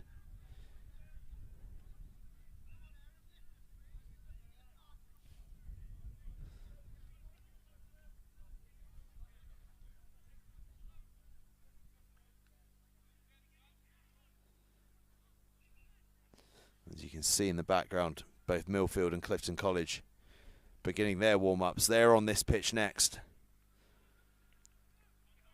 in the next quarter-final. Many of you will remember back in November we live-streamed the 15-a-side game between the two on a horribly windy, cold, wet day. But what a cracker of a game we were treated to, and what a cracker of a game we're being treated to now. As Jack Davis, such a star in this tournament so far, makes a searing break, and now his colleagues, led by Metcalf, are starting to make real inroads into the Hartpury defence. And now it's out wide to Ben Geraghty, and Geraghty is showing unbelievable wheels to get across almost underneath the sticks. And in doing so, booking his side a place. Or rather, allowing his side the opportunity to compete for a place in the semi-finals. And I think it's going to be half-time after the conversion.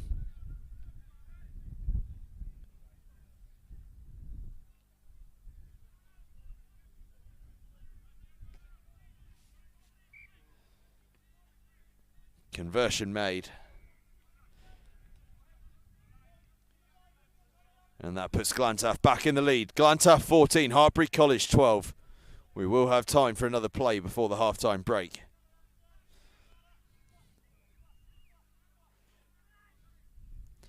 Glantaf coach barking his orders at his team in Welsh. There's a real difference in style between coaches at English schools and Welsh schools. Generally tends to be that in English schools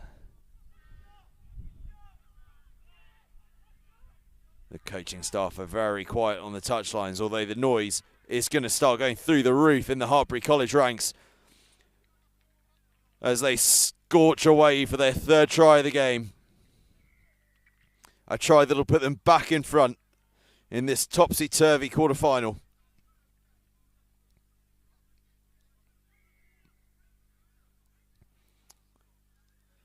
And the conversion neatly landed over as we head into half-time, with Hartpury College leading Glantaf 19 points to 14 in this Cup quarter-final here at the Christ College Brecon Invitational Sevens, and we'll be back with you very shortly for the second half.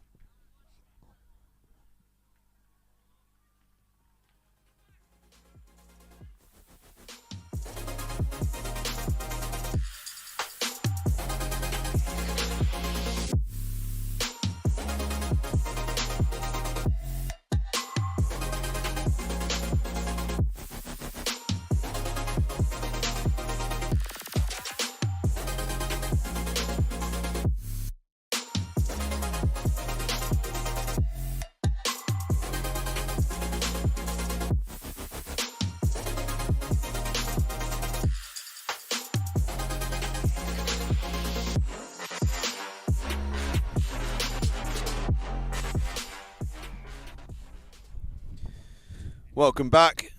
Half-time here in the quarter-final of the Cup at the Christ College Brecon Invitational Sevens. Quarter-final 1 this one is. Hartpury College leading Glantaf 19 points to 14. Quarter-final 2 is happening over on one of the far pitches as we speak. And at the conclusion of this game, we will be straight into quarter-final number 3 here on pitch number 1 on the live stream. Clifton College against Millfield. An absolute rip-roarer of the game that one is going to be. Can't wait for that. And just as we wait for the players, I finished that thought that I was halfway through giving you before Hartpury College scored just before half-time, and that is the difference in coaching styles between English schools and ACE colleges and the Welsh schools in general. Obviously, we're generalising with these things, but it does tend to be that English school coaches are very, very quiet on the touchline. Almost not a word is uttered, left entirely to the players on the field. Welsh schools and the ACE colleges, you tend to hear a much more vocal coaching style from the touchlines, guiding their players through the game. And we're seeing that very much in evidence here on the touchline from the Glantaf coach, barking his orders in Welsh to his charges. And his charges are doing very nicely indeed. There's Jack Davis, one of the stars of the tournament this morning, and he is continuing that form into the afternoon. Glantaf hitting right back at the start of this second half with their third try of the game. The scores are level now at 19 apiece. And the only question is, will the conversion be landed or not?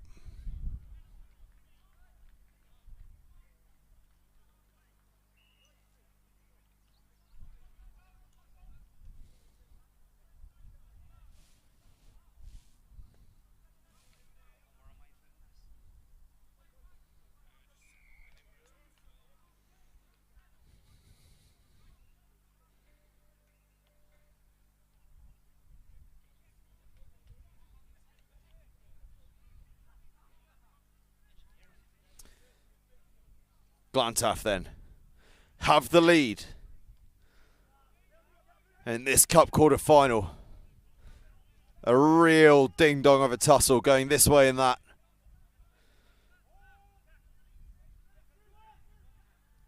Glantaf with the advantage at the moment, but Hartpury College, make no mistake, are going to throw everything at getting back in this one. Ball back in Glantaf hands after a brilliant bit of covering work.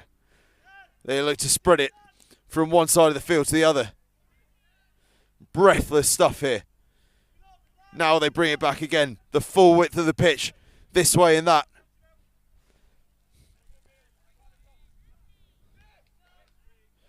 Davis takes it into contact, it's turned, but the counter ruck from Glantaf is good. Turned over both ways, and now Glantaf spread it to the far side of the field. Into the hands of the gas man, Ben Geraghty, and Geraghty fighting and working his way downfield into the hands of Metcalf. Metcalf is hauled just short, gets the offload away, and it's into the hands of Tommy Booth. And Booth gets himself across the line.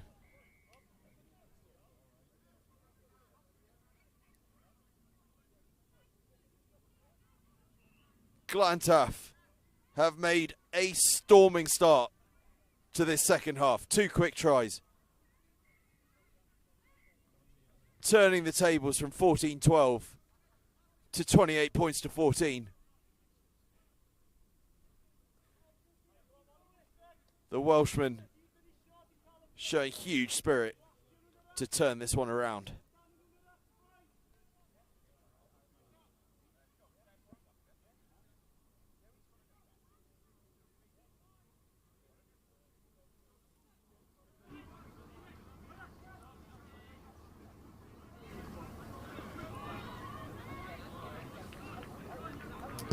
Glantaf. What a huge kickoff that is, absolutely towering into the air. The ball allowed to bounce and it's retained by Glantaf. What momentum they have. Tommy Booth making half a break, but the ball just spilling. Oh, what an effort from Glantaf this is.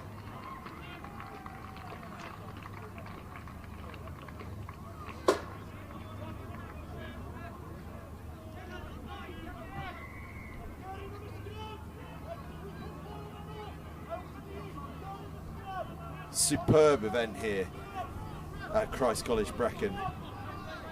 The touchline's really starting to fill up. People strolling back and forward. Sunglasses on, dazzling in the sunlight.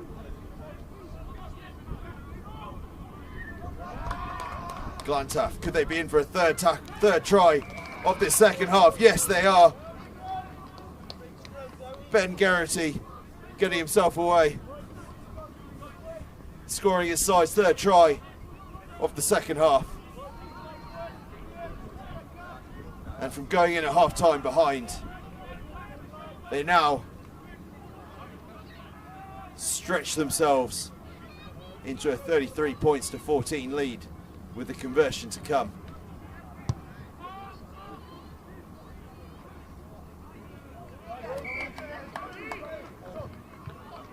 It's a great effort on the conversion. Sadly, I couldn't quite make out if it had landed or not, but it was a superb bit of work. Even in terms of sheer distance from Glantaf.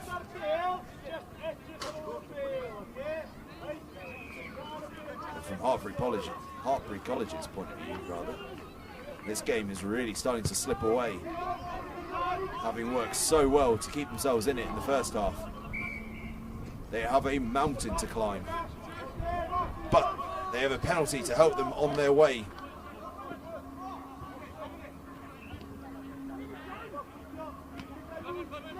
Hartpury surging through, get the offload away, but it's intercepted by Tommy Booth, and Booth has got it out to Ben Moon.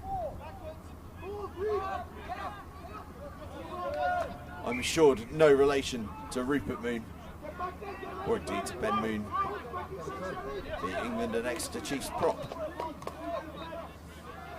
Certainly, judging by body shape, no relation to the Exeter Chief.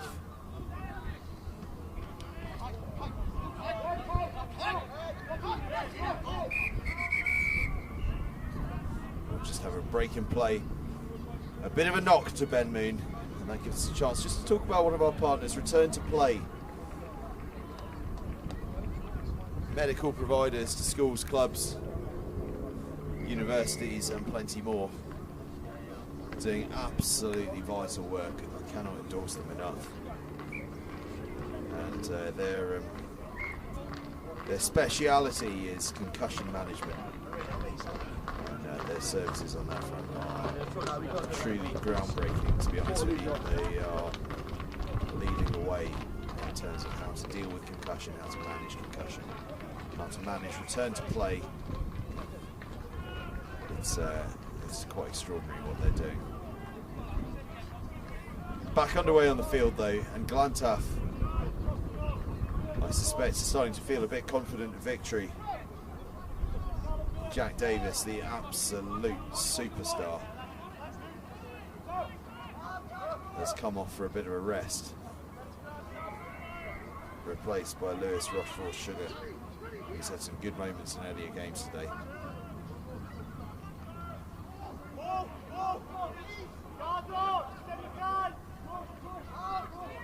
Hartpury, still working, still full of energy, still playing that slightly direct style of sevens, unafraid of contact, are the Gloucester affiliates.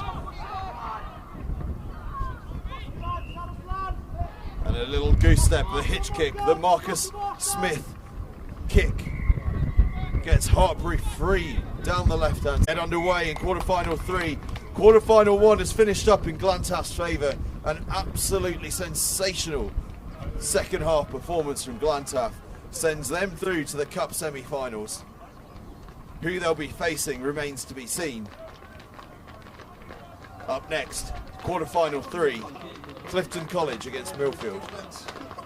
An absolute rip-roarer.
And so you join us again for Cup quarter-final 3. here at the Christ College Brecon Invitational Sevens. Clifton College on the left-hand side in their blue and white hoops. Millfield here on the right-hand side in their green, red, and blue hooped kit. Millfield players with the royal blue socks on. A reminder are the ones with their colours. And a player to look out right here on the near side, right at the front of your shot. Wearing number 10 for Millfield is Amir Sultan Edwards. A player that I personally think is one of the hottest properties in all of schoolboy rugby. Been on the bench a bit for the Harlequins Academy through the under-18 Academy League season. But if he gets a chance to stretch his legs, just you wait and see what he can do. And Millfield straight out of the blocks with a penalty. Johan Emanuel getting himself over the ball very nicely indeed. Stretches it out towards Tommy David to Sultan Edwards. Sultan Edwards dances inside. Here we go. This is exactly what we were talking about. Dances inside again. Sultan Edwards just tackled, gets to his feet and gets himself across the try line. And if you didn't know what we were talking about at the start of the game, you certainly know about Amir Sultan Edwards now. An absolute superstar.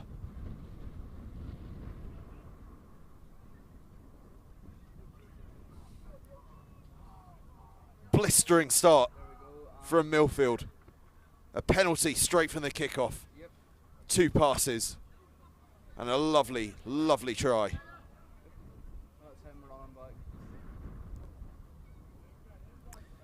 Extras added for Millfield by Matthew Hall, and they have a 7-0 lead.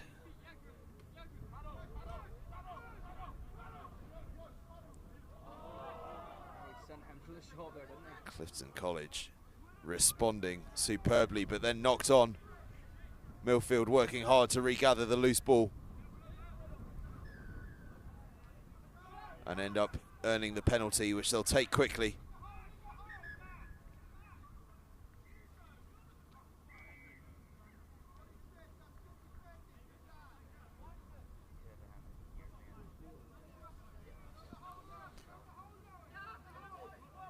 Millfield going the direct route and turned over. Clifton College doing well here.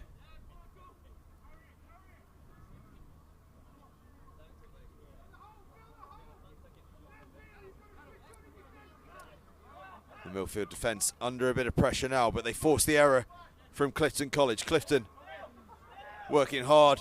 Millfield doing well to hang on to the shorts there of the Clifton College player.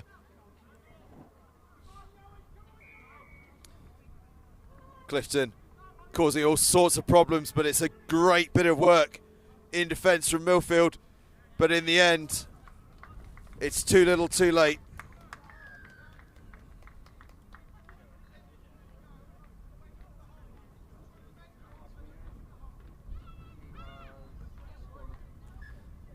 Clifton College then level it up. A tidy bit of finishing. Conversion added, and it's 7 points each. Try by Eamon Rogers.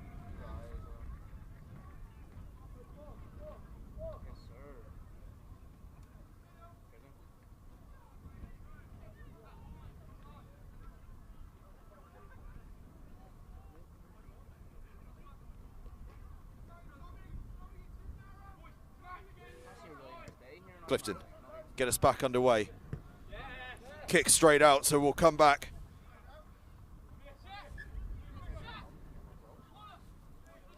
Free kick on the halfway line. That'll be Sam Kerwin to take it. Taps it. Johan Emanuel was the decoy. And in fact goes to Cottrell. And Cottrell glides away. Hauled down just short. Is the ball down? Almost a wonderful piece of defence, and the referee says it is a wonderful piece of defence. The ball held up over the try line absolutely outstandingly well I think it was Jack Pollitt that made the effort to get back there. And Clifton hammer it downfield.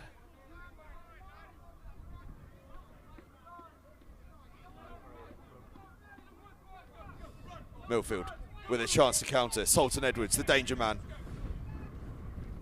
But breaks through the first tackle. 2 men have to haul him down. 3 men on the floor for Clifton. Millfield have an opportunity if they can get the ball wide. They may not need to, because breaking through goes Ollie Smith. All on his own, surging through. Ball just goes loose in the offload. Oh, it was nearly magical from Ollie Smith. In the end, it was knocked on by Clifton College, so we'll come back for a Millfield scrum.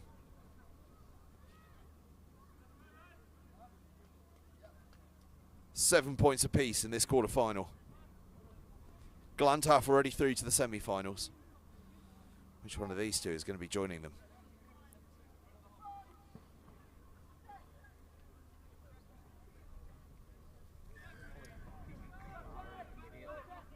Kerwin tackled illegally, and then a bit of back chat from Clifton and a yellow card to boot. And we've seen what happens in this competition when teams are down a man. The overlap created Johan Emanuel taking advantage, bursting through the middle, and Millfield with numbers. Oh, Kerwin, I thought he was going to give it. He tried to dart inside, but there is space out wide if they give it. Millfield get it through the hands, or do they? Oh, they don't give it. Opportunity goes begging. Sultan Edwards tries to wrestle himself forward, and Clifton College end up with the penalty. Millfield guilty a little bit there of a bit of white line fever.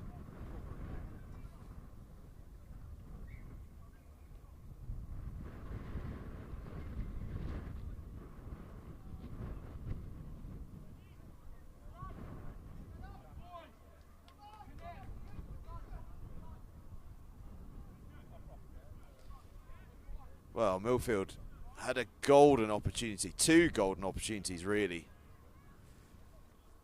to retake the lead. But on both occasions, the inside man went for the score when perhaps the easier option was to give the pass for the walk-in try.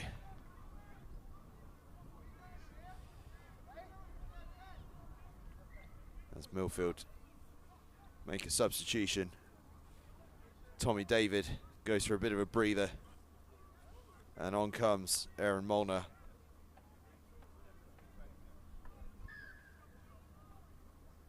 He's been playing with the Lambs recently, and by all accounts doing some wonderful stuff with them. Indeed, his Millfield colleague George Jones has been captaining the Lambs in this season.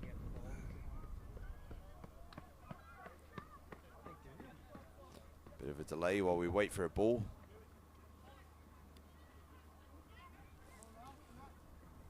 Sam Kerwin does the honours, goes to get the ball, and it's a fairly clever bit of clock management that by Clifton College. Whilst they wait to get themselves back to their full complement, only 2 players in the back line at present because of that yellow card.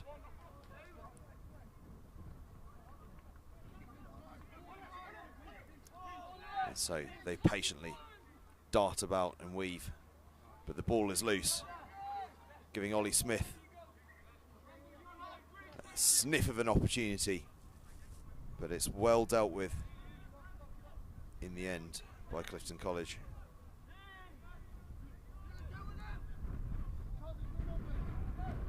Stolen by Emmanuel. Out to Sultan Edwards. Darting this way and that. Chooses the man.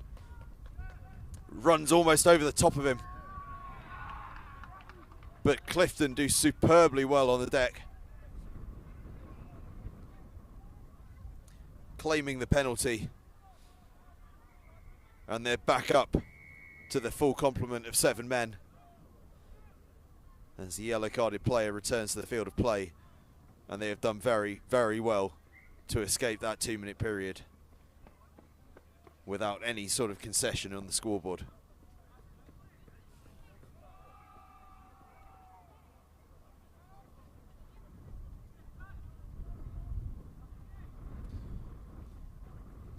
It'll be a Clifton line out.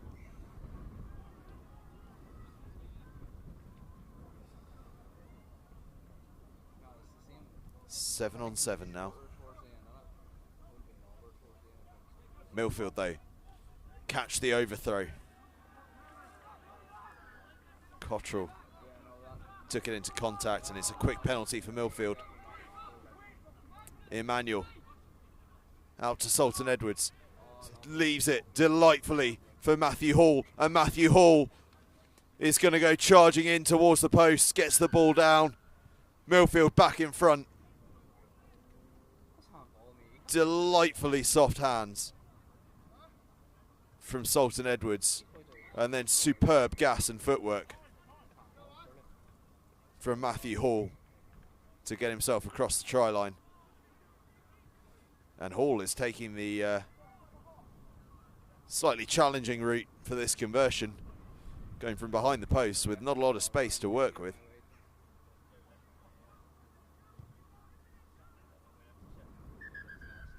Misses that, but it's half time, and Millfield are leading Clifton College 12 points to 7. An unbelievably tense game of sevens as things stand.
So you join us here for the second half of quarter-final number 3 here at the Christ College Brecon Invitational Sevens. It is currently Millfield 12, Clifton College 7. It's been an absolutely fantastic game of sevens so far, as Griff Lloyd kicks us off. Younger brother of Johan Lloyd and Jack Lloyd, but Millfield are on the attack. It's a great counter ruck from Clifton College though. And in the end, Millfield give away the penalty, and probably wisely so, under real pressure there.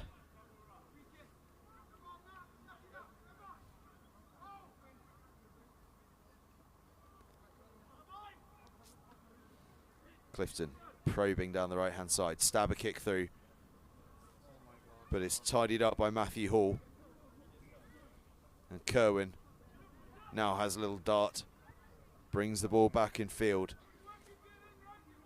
And the way that John Brimacombe coaches sevens is all about patience. That one just goes loose, but the Millfield way, particularly under John Brimacombe's absolute sevens mindset, is patience comes first when it comes to it. And you'll see as the season develops, Millfield just working harder and harder to stretch the ball from one side of the pitch to the other. Very happy to go backwards in order to end up going forwards.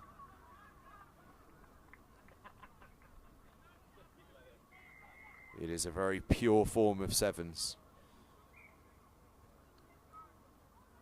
Think 90s Fiji, and you're somewhere on track for Millfield sevens. Clifton College, they're giving them a real battle here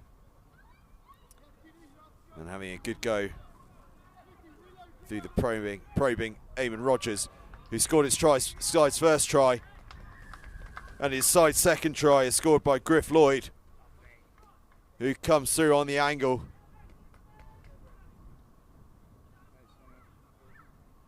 And if this conversion goes over, which it does, it gives Clifton College the lead, 14 points to 12. Millfield behind for the first time in this game. As on comes Jack Lee for Johan Emanuel, who has been putting a real shift in for his side.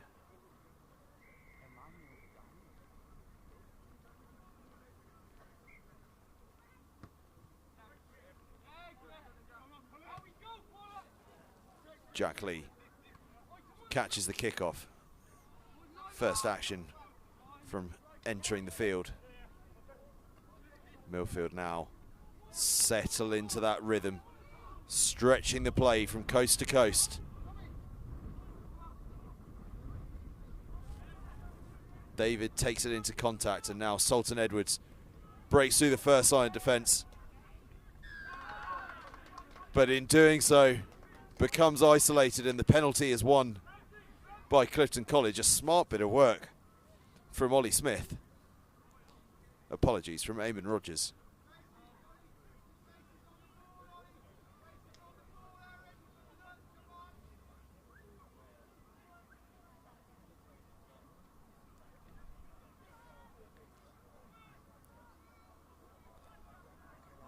Clifton with the penalty on halfway. Rogers stands, waits, lets the defence make his decision for him. Flings it out wide to Jack Pollitt, and Pollitt cuts through on the angle. Back to Rogers. Dealt with well. But there's space out wide if Clifton can get the ball there. Lloyd puts it through on the boot. Claimed, but also well dealt with by Millfield. Momentum just slowed slightly, but now Clifton are back on the front foot. Rogers tries to go out the back door to Pollitt. Dylan Haddon now takes it into contact. Now it's into the hand of Lloyd. Buckle out to Davis. Ball spilled loose. Millfield tidy it up, but they're exposed now. But they earn the penalty, and now they'll look to go quickly. The tension absolutely ramping up here in this quarter-final. Clifton College leading 14 points to 12. The clock is in their favour,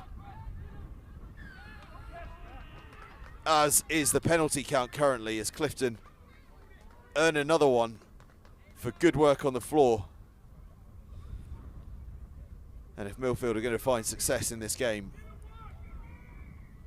the key is starting to look like keeping this ball alive, because once the ball is on the deck, Clifton College are utterly ruthless, as Rogers almost makes a break for the line. Now Lloyd has a dart himself, just hauled short, ball spilled. Oh, spilled but collected beautifully. Oliver Buckle looked as though he was going to knock the ball on, but regathered. And all he had to do after that was just flop underneath the sticks. She duly did. And with the extras added, it's 21-12 to Clifton. And you've got to say, 2 converted scores needed for Millfield now. That's a big hole they've got to dig themselves out of.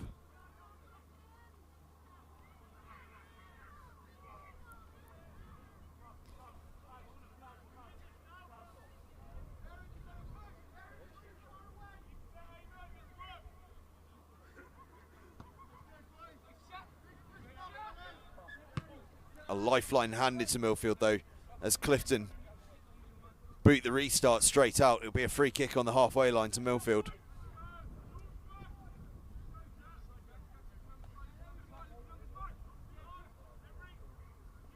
Millfield now. Ball spilled in contact though, goes back to Clifton College.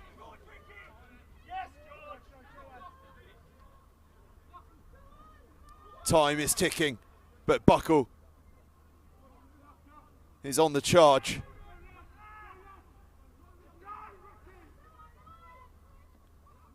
Clifton stretching the Millfield defence. The ball goes out. Millfield try to go quick. Time ticking away.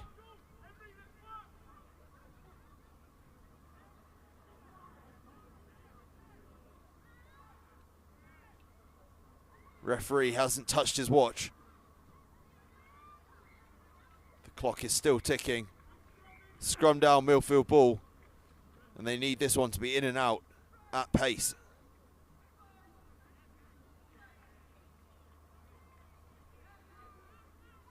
A huge scrum from Clifton College, but it's a free kick to Millfield. Pace is required. Time is of the essence. Clifton's defensive line beautifully connected, allowing no space for their opposition. Now there is a little bit though. Millfield have the opportunity. They cut inside. The line is of the essence here. They've got to get there. The clock ticking away. Up to the 22. Go Millfield. Stretching it from left to right. Rickard. Or rather Cottrell. Gets underneath the sticks. Conversion has got to be quick. Time is ticking. Rickard will take it. But that is it. And Clifton College. I could be wrong with the score here. Some debate as to what's happened. I think Clifton College have won that 21-19. But we shall find out very, very shortly.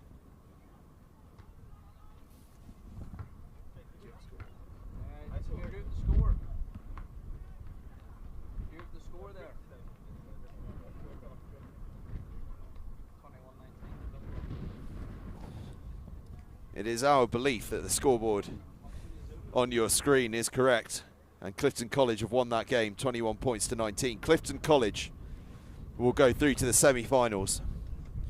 Millfield, well, their day is done, but what a thrilling encounter that was.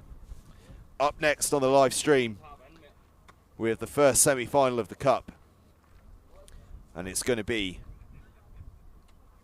coming up in around about 5 minutes' time.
start talking whenever you want.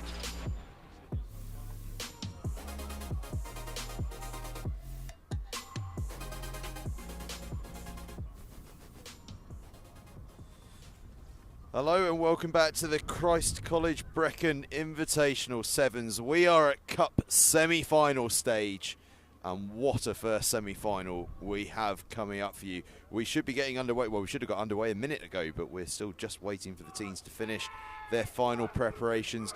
It is an all-Welsh semi-final. Glantaf up against the hosts, Christ College Brecon. Glantaf are going to be on the left-hand side of your screens in the blue shirts, and on the right-hand side of your screens, you will see Christ College Brecon wearing their gold and green hoops. It is going to be an absolute cracker. One way or another, we've got a Welsh side in the final, and these two are absolutely outstanding. Glantaf have been real superstars through the day today. Jack Davis with the red sleeves wearing the 15 shirt has been an absolute phenomenon. There he is with the ball right now as Glantaf start to ship the ball wide, looking for a bit of space, pushing, probing into that man Davis's hands. He ships it out wide to Dowie Hobbs, who brings it back in field.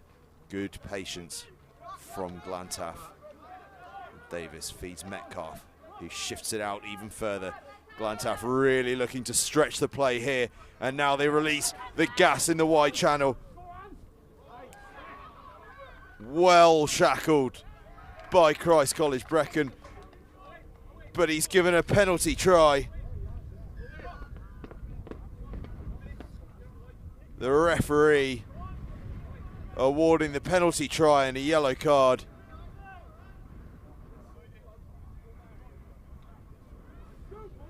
And it's a slow trudge to the touchline. Not the start that Christ College Brecon were after, but a golden start from Glantaf.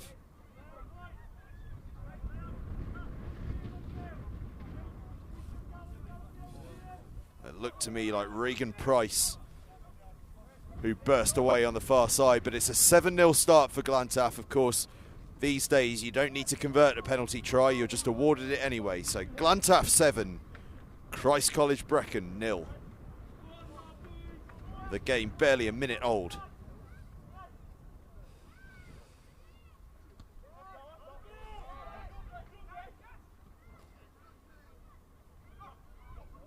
Christ College spill the ball in contact, so it's back in Glantaf hands. Morgan Bowen. And now the danger man, Davis, steps this way and that, back in field, surging towards the try line. Hand off, propels himself forward, and the magician, Jack Davis, is underneath the sticks. 2 tries in quick succession for Glantaf. Davis is an absolute superstar.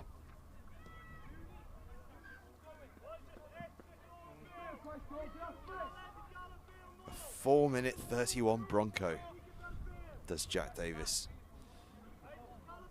Absolutely phenomenal. Christ College still down to 6 men. 14 points to 0 down.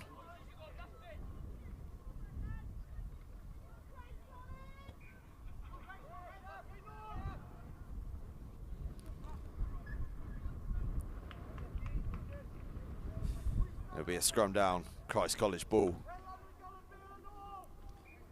Blistering start this from Glantaf.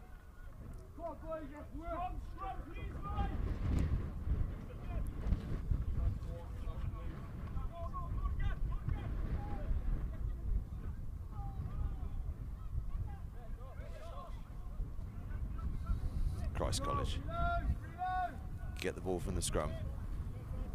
Hang the ball high in the air, looking for a bit of field position, but it's gathered delightfully by Ben Geraghty. And it's into the hands of Davis, who ships it on one further. But it's broken clear for Christ College. Dylan Skirm having a dart into the hands of Matthew Price. Gets the offload away. Back into the hands of Skirm. Skirm gets himself across the line.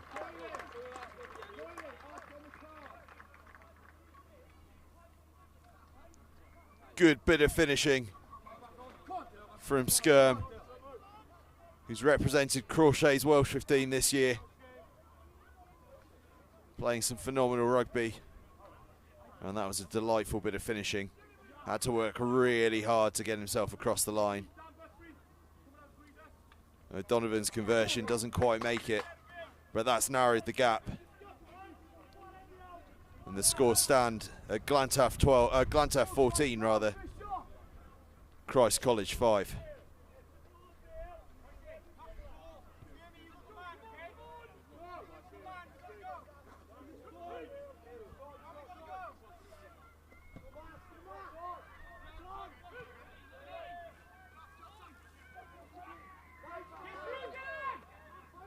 Competition at the breakdown is fierce. Dowie Hobbs having to show all of his strength.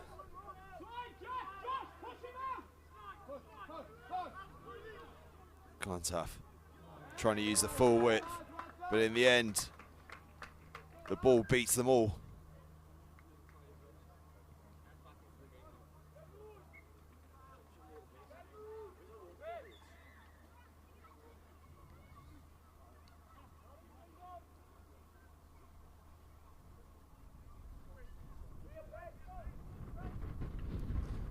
It'll be a line out to Christ College.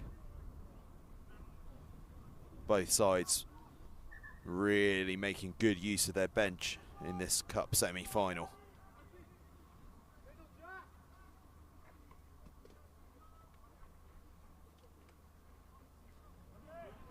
Stolen though by Glantaf.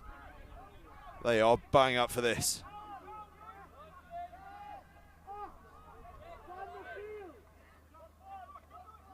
Davis shifts it wide. And now out to the gas man on the right hand side here. Darting and weaving this way and that. Regan Price is a real handful. But it's won by Christ College and away they go with Jack Griffiths. Sends it on to Alex Williams. Griffiths now almost through. Gets back on his feet and breaks through again for the second time. 2 line breaks in 1 carry from Griffiths.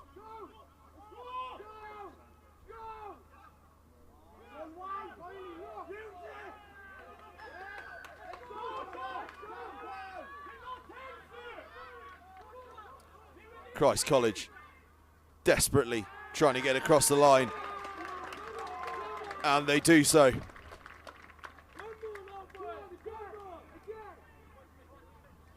referee having a word with an overzealous parent there.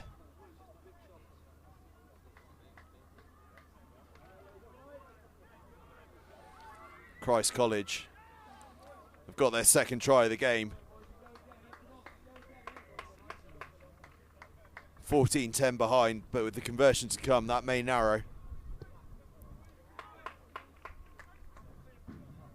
Conversion's just short though, so it remains Glantaf 14, Christ College 10.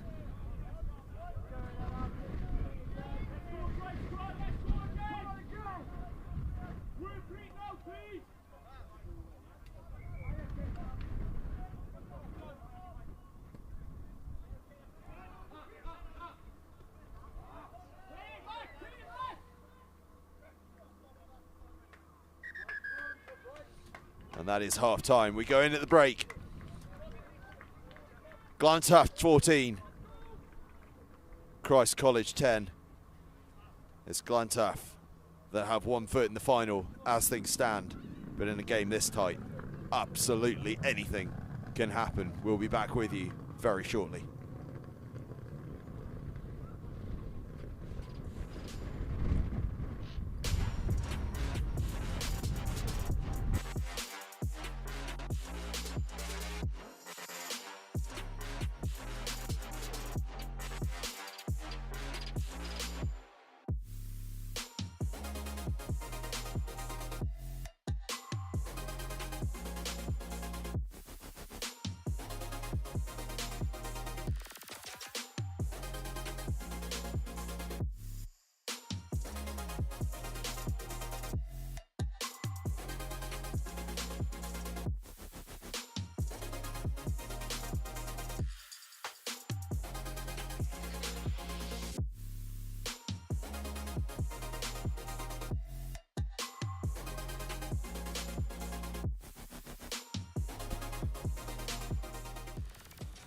So you join us again for this Christ College Brecon Invitational Sevens Cup semi-final, and it's Christ College that are in this semi-final, but they are losing 14-10 to Glantaf as things stand. Glantaf got off to a rocket of a start, 14-0 up with barely 2 minutes on the clock, but Christ College have fought their way back into this one.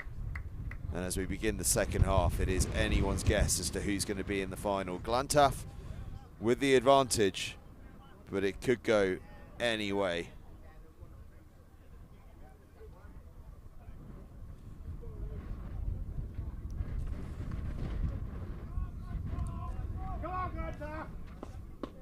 So all that remains is for the kickoff to happen. Glantaf getting ready to hang the ball high. In fact, they drill it low, and it's a difficult one for Christ College to deal with, but they deal with it very well indeed. Huge counter ruck from Glantaf, but in the end, tidied up by Christ College, but now it's been spilled forward. Glantaf have it in possession. Out to that man Davis. Flings it wide to Geraghty, and Geraghty is showing great pace here, and Geraghty is just hauled down, but Davis is there to pick up the pieces, and Davis runs it home. And just as in the first half, Glantaf are off to a rocket of a start in this second half. They stretch out to 19-10 ahead, conversion to come, and that was all about the interchange between Davis and Geraghty. Davis feeding a speedster on the outside. Christ College did fantastically well to haul him down, but Geraghty just managed to get the ball away, and it bounced up into the hands of Davis, who swept himself home. Conversion drifts wide, but Glantaf lead 19 points to 10. Christ College need 2 scores.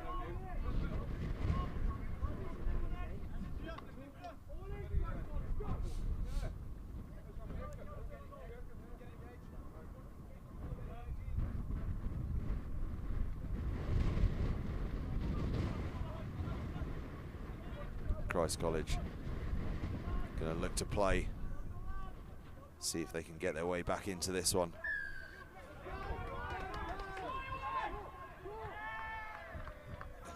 Dowie Hobbs is binned for Glantaf for a deliberate knock-on, and Christ College are wasting no time in taking advantage of it as Lloyd Powell makes a big break.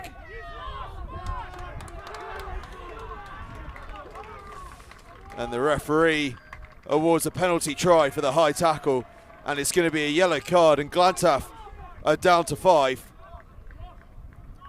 There's just 2 points in this now, with the conversion being added for that penalty try. It's Glantaf 19, Christ College 17, and Glantaf are playing with 5 players. It is a tricky period, this. They are going to have to manage it oh so carefully.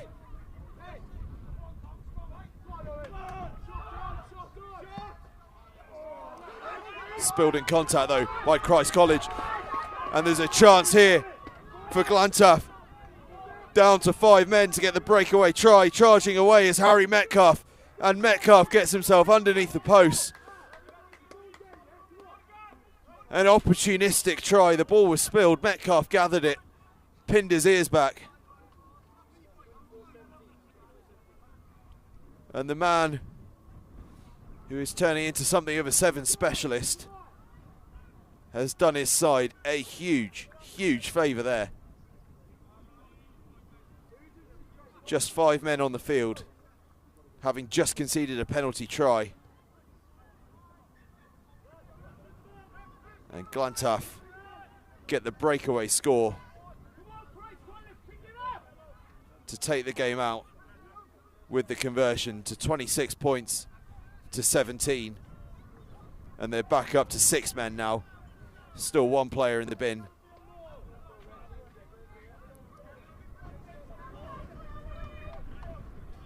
But that 5-man period could not have gone any better for the men in blue.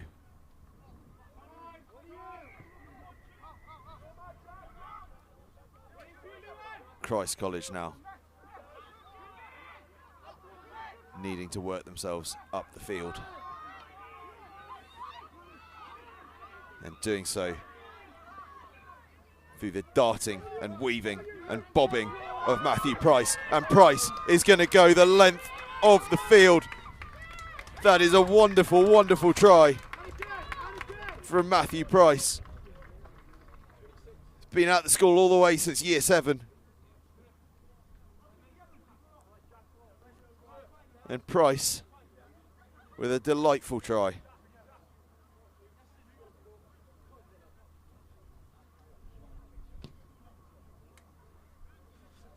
Conversion missed. The scores stand at Glantaf 26, Christ College 22 rather. 26-22 to Glantaf. Christ College still need another try. Plenty of time left in which to do it though. And we have seen what a threat they are when they have a go. Glantaf are back to 7 men.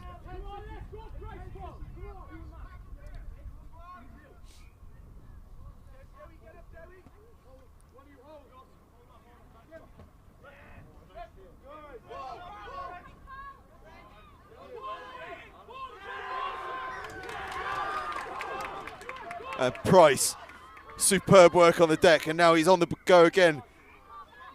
An absolute metronome is Price. Cameron Shine now having a go. But a crucial play on the floor from Glantaf into the hands of Davis now. And if there was a man who could do this, it's Davis. And he's given it to Ben Geraghty, and Geraghty has wheels, and Geraghty is showing his wheels, and Geraghty is going to go and win the game for Glantaf. They are going to the final.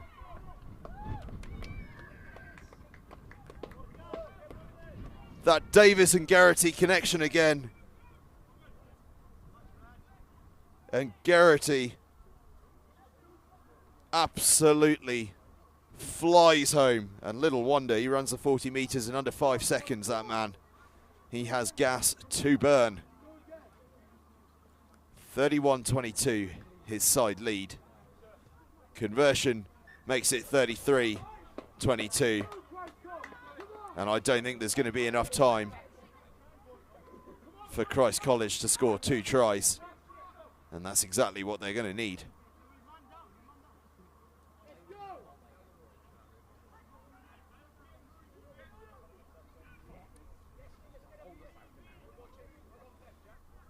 Tommy Booth will kick off.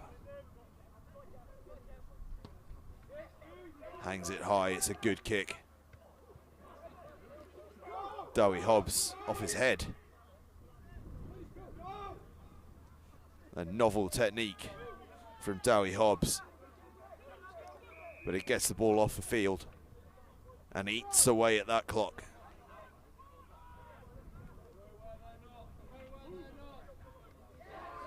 And Metcalf, oh, what a sensational tournament he's had. Steals that line out at the front. And they ship it to Davis, who gets it to that danger man, Ben Geraghty. And Geraghty, no one, absolutely no one is catching him. Geraghty adds another.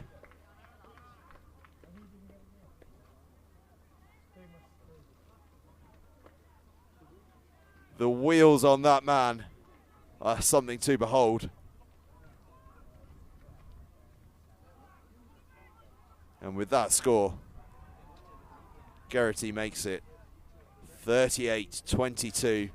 The conversion doesn't quite go, but it makes no difference. Glantaf are off to the Christ College Brecon Cup final, and that will be coming up at 4:30 p.m. We will await news of who they'll be playing, and that will make that announcement very shortly. An absolutely sensational performance from Glantaf. Brave from Christ College Brecon. They gave it absolutely everything. Tried to come back twice, but in the end, this Glantaf side, who have been superstars all day, just had too much in the tank. Up next, we've got the bowl final, where we will be seeing Colston's taking on Brentwood.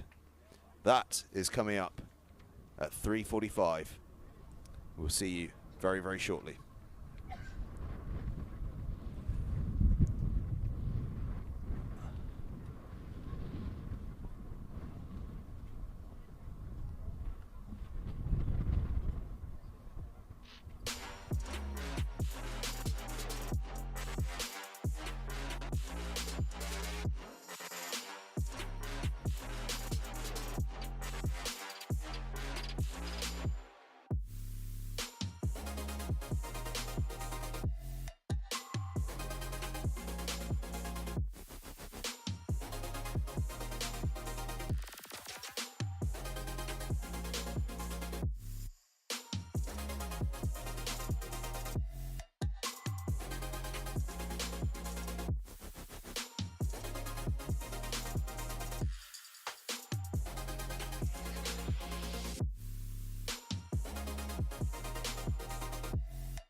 Welcome back then. We are ready for the bowl final here at the Christ College Brecon Invitational Sevens. On your left hand side we have Brentwood. in the red, and on the right hand side we have Colston's in their famous blue and yellow. Brentwood, well, what a phenomenal cause they are playing for. A lot of lads missing today, and that is because a great many of them have been deeply affected by the sad passing of Niall Stringer. And so they're certainly playing for a real cause. The lads that are here, a number of lads have felt unable to travel because of that. There's also a few boys missing due to Saracens action this weekend, but Brentwood very much playing in the memory of the death of Niall Stringer. A number of players very close to him, and what a fitting run it has been for them to get all the way to this bowl final. And they're playing with a real sense of purpose, but up against them, an absolutely fantastic side in the shape of Colston's, one of the most famous names in all of schoolboy rugby.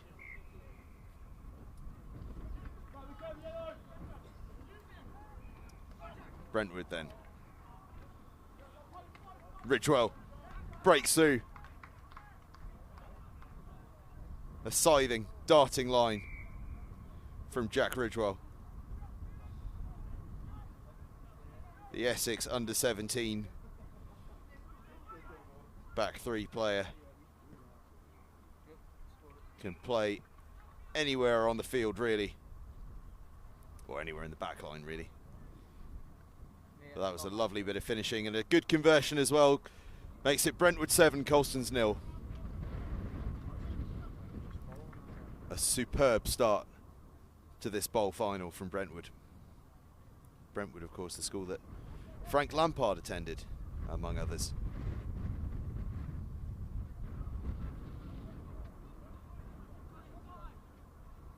Jody Marsh as well.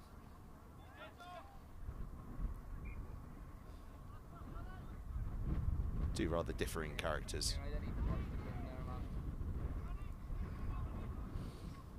Colston's then were looking to break away, but the ball was spilt, and Brentwood now back on the attack. Looking for space through William Howard. Eventually the ball goes to deck. So they start again. Ovi Giebo gets himself away, and now Ridgewell looks wide. Knocked on in the end, so Colston's will have the put into the scrum.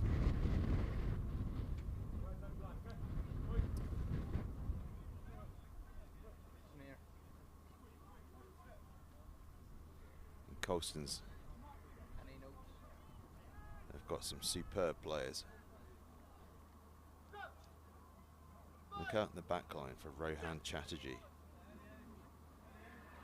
The sidestep that bamboozles defenders.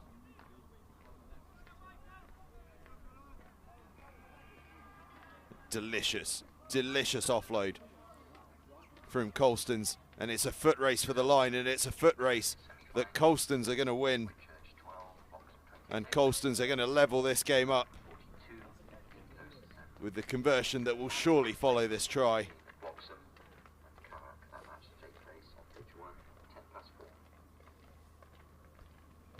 They do indeed level it up, 7 points apiece.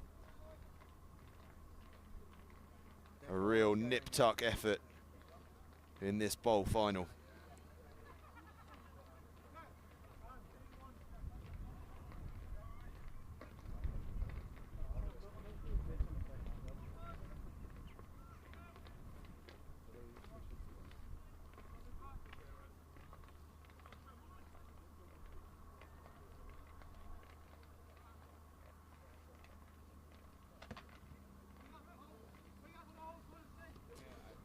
Brentwood safely collect the kickoff, showing good patience here. Olabodun takes the ball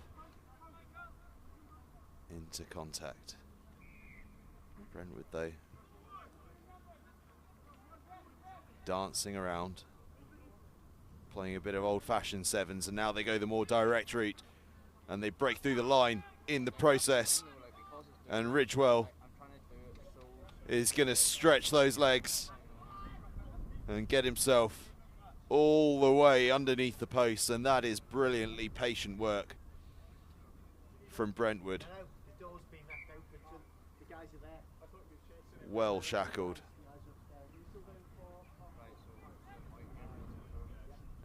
And then made the line break. And Ridgewell, with his second try of the game, an absolutely fantastic effort.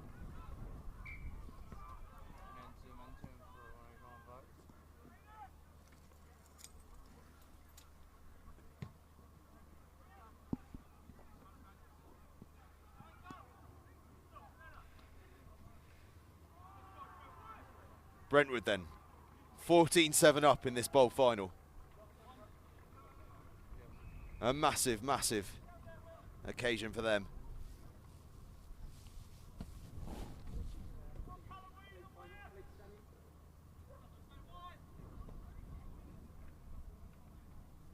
Colston's working the ball from left to right.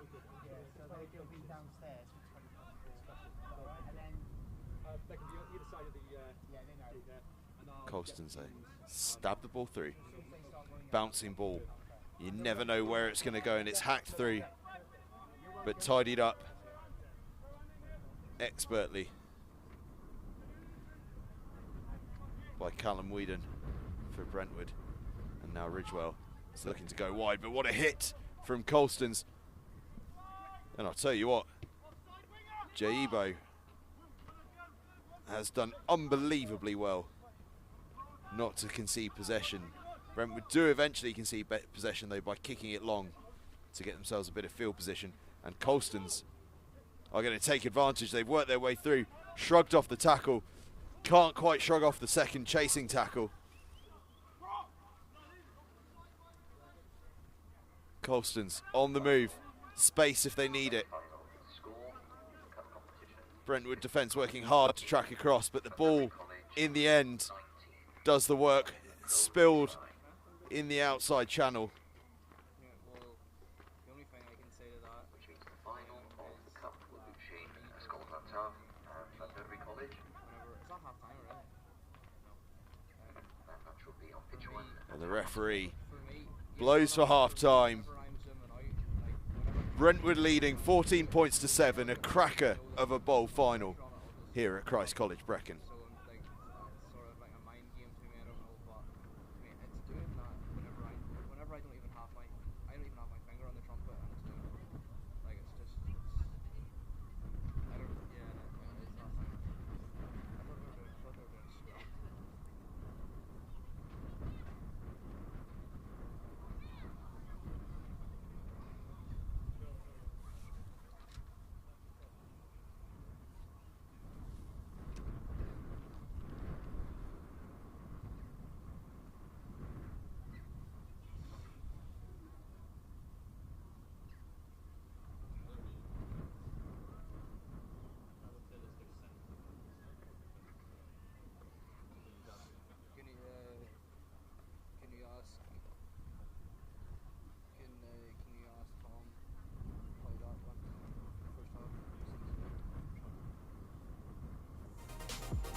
Join us again for the second half. You join us again for the second half in this bowl final here at the Christ College Brecon Invitational Sevens. It's Brentwood against Colston's. Brentwood in possession, and it's Brentwood that are in the lead, 14 points to 7, and looking to stretch their advantage as the big man, Jaibo, goes scorching away, gets the offload away to Callum Whedon, and Callum Whedon is going to go all the way underneath the posts. Absolutely outstanding work from Brentwood. An unbelievably fast start from the Essex school. It's going to take them out to a 21-7 lead. Absolutely superb play.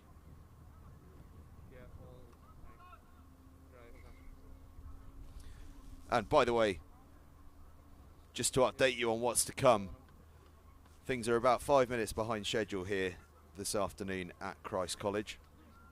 So at roughly 4:20 p.m. we're going to have the plate final, which is going to be straight after this.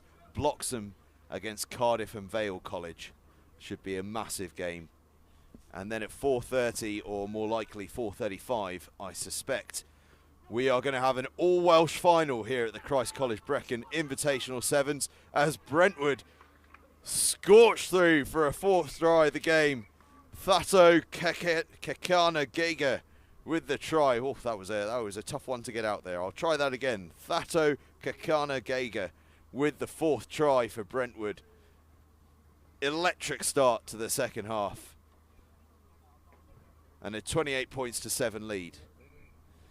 And just to go back to what I was saying, an all-Welsh Cup final here at the Christ College Brecon Invitational Sevens. It's Glantaf against Landovery College.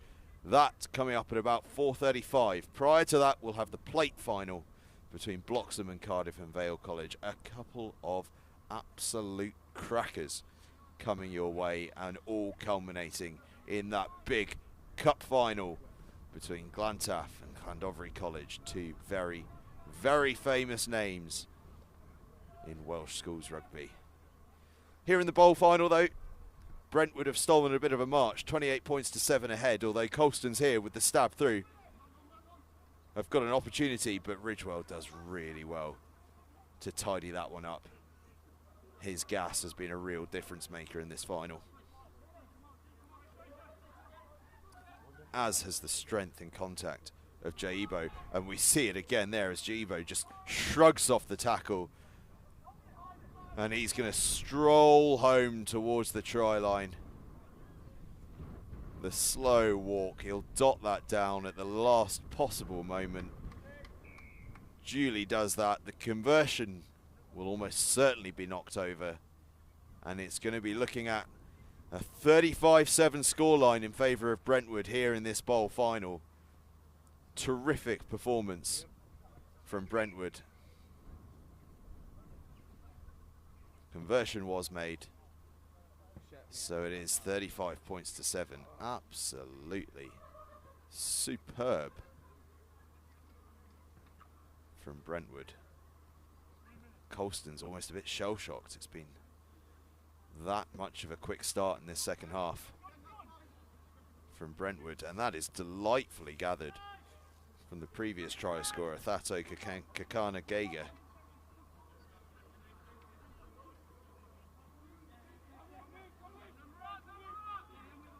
And there he is again on the ball. Been busy in this last couple of moments. Brentwood.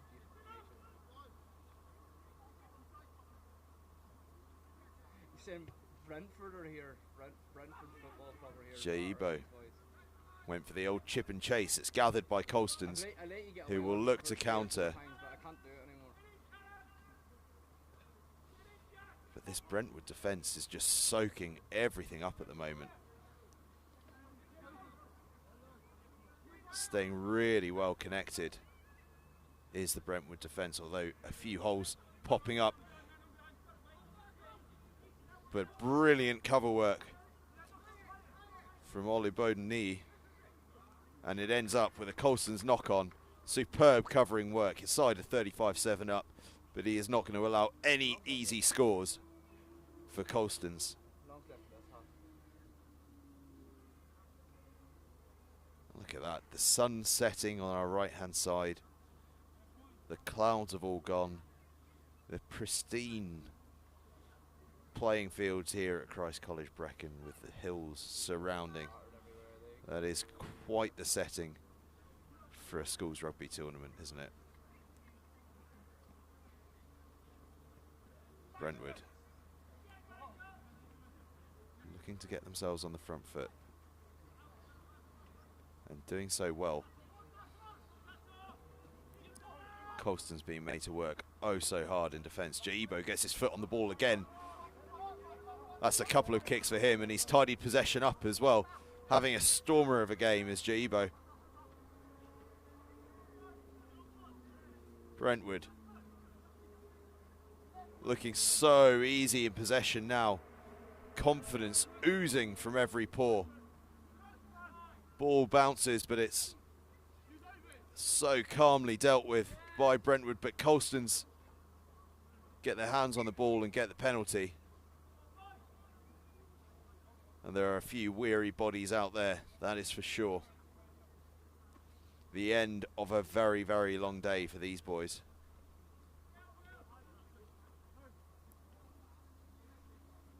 Colston's, they're going to get another try. Through the middle they go. A just reward for their efforts, but ultimately it's going to make little difference in this game. Brentwood are going to win the bowl with a simply magnificent second half performance, and Brentwood do indeed win the bowl here at the Christ College Brecon Invitational Sevens. Absolutely brilliant from Brentwood. And up next, we're going to have the plate final in just a couple of minutes, probably 4:15, maybe 4:10 if we're lucky. Bloxham against Cardiff and Vale College. But a moment here to reflect on that victory in this bowl final from from Brentwood rather. An absolutely outstanding display. Scoring some brilliant tries, but more importantly doing so in the memory of Niall Stringer. And for all those Brentwood lads watching at home that were unable to make the trip today, who were so close to him, they'll be watching on very fondly. A magnificent way to pay tribute to the sad news of Niall's death. And a brilliant performance on the field from Brentwood, absolutely outstanding. They are your bowl winners here at the Christ College Brecon Invitational Sevens. And actually, as I speak, the players are coming out for the plate final, Bloxham and Cardiff and Vale College. So we will stay live and roll straight into that. It looks like we are on schedule for a 4:10 start. 1 minute until kickoff. It'll be Cardiff and Vale College to kick us off. Bloxham to receive by the looks of things.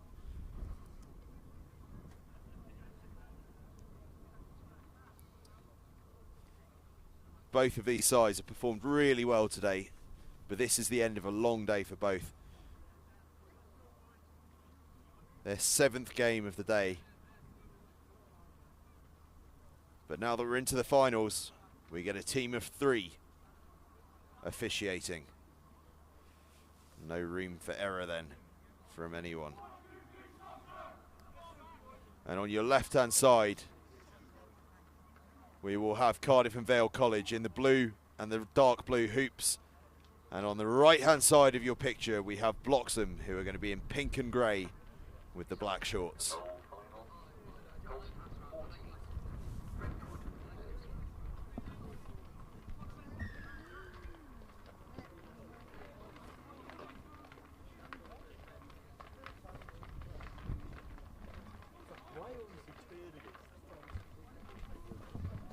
And we're underway. Bloxham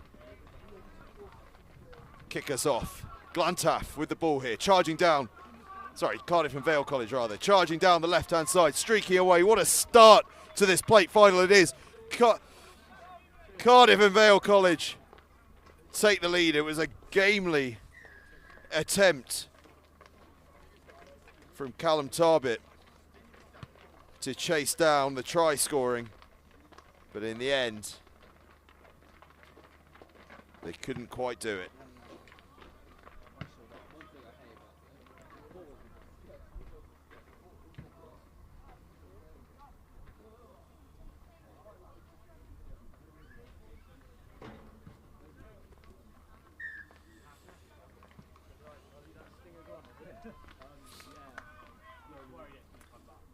Cardiff and Vale get the conversion. They lead 7 points to 0 in this plate final. Superb start from them. Bloxham needs to just put that out of their minds and bounce back quickly.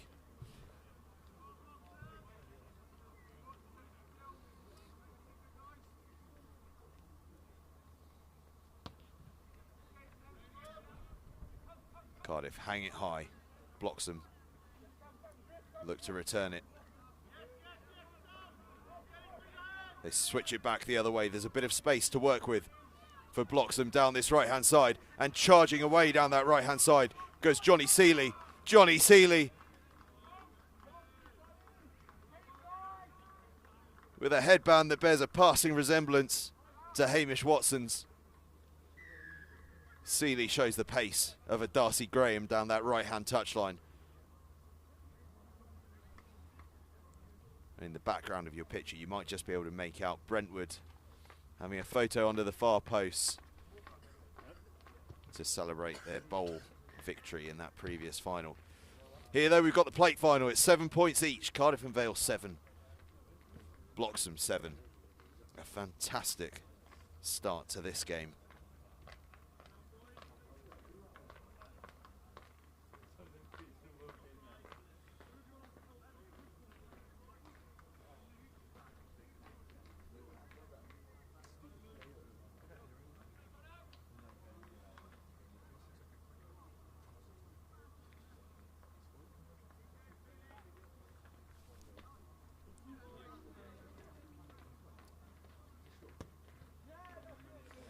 Bloxham hang the kick high. It's a really good kickoff, that, actually.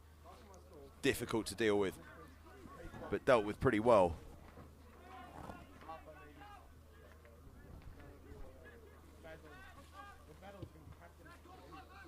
Cardiff and Vale hang it high. Bounces infield for Callum Tarbit. Tarbit does well to keep the ball alive. Ships it on to Felix Hunt, and Felix Hunt is powering through. Gets himself well into Cardiff and Vale territory. Ben England stabs it through. Bounce sits up perfectly, and England gets the ball across the line. He's done the hard work there all by himself, has Ben England. That is a beautiful piece of individual brilliance from Ben England. Puts himself on the score sheet and puts his side 12 points to 7 ahead. Conversion to come, and it will be England himself that takes it, I think.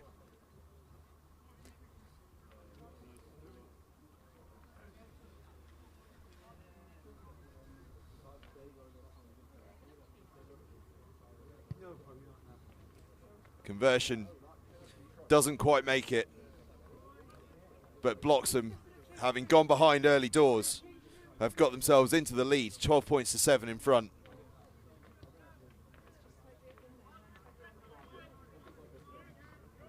We had a high-scoring bowl final, and it's starting to feel like we're all set for a high-scoring plate final here. And up next, we are going to have the cup final between Glantaf and Landovery College. It is going to be a big one. Cardiff and Vale representing Wales in this plate final. Just trying to find a bit of space to play in. Ball bouncing this way and that.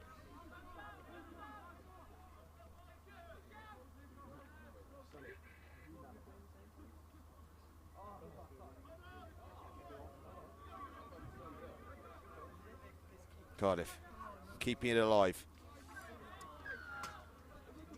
Bloxham come offside for that tackle, which gives Cardiff and Vale College a chance to get on the front foot and get attacking. Searching for space. Crossing across the width of the whole pitch and starting to find pace. And it's all about the pace match, and the pace match is won by Cardiff and Vale College. That score will level things up. The conversion should be made.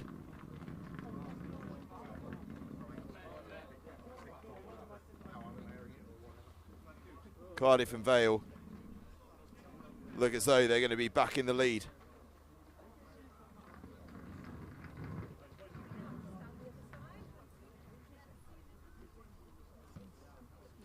Conversion missed though. So the game remains level at 12 points apiece.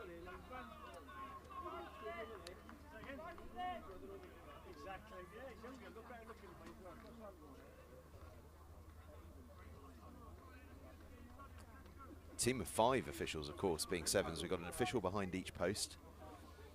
2 touch judges, or ARs as they're called these days, and a referee. Sensational take from the kickoff by Johnny Seeley. And Seeley, almost in a repeat of his first try, is going scorching down the right-hand side. This time, though, he's chased down, but he does brilliantly to stay on his feet and buy time for his team. But Glantaf, Cardiff and Vale do even better to compete and win the ball at the breakdown.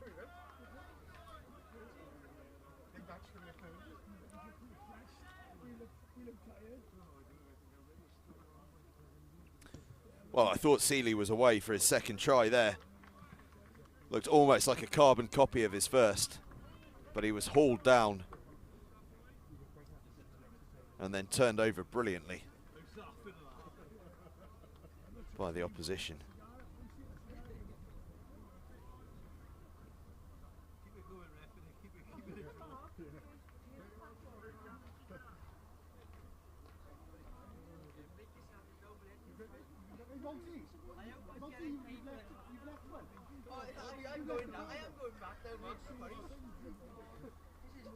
It's going to be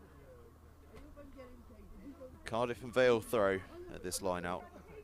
Game tied at 12-all. Still in the first half. Ball bounces loose, but gathered by Cardiff and Vale. You look wide. England holds his man up. The swarm of players around that middle area of the field. Breakdown hugely contested, and England has won a penalty, and he takes it quickly, and he's going to go charging away. Makes good ground. Bloxham just get the ball back. It was nearly turned over by Cardiff and Vale, but Bloxham get the ball wide out into the hands of Will Lewis-Jones. Huge counter ruck from Cardiff and Vale. The competition on the floor is enormous.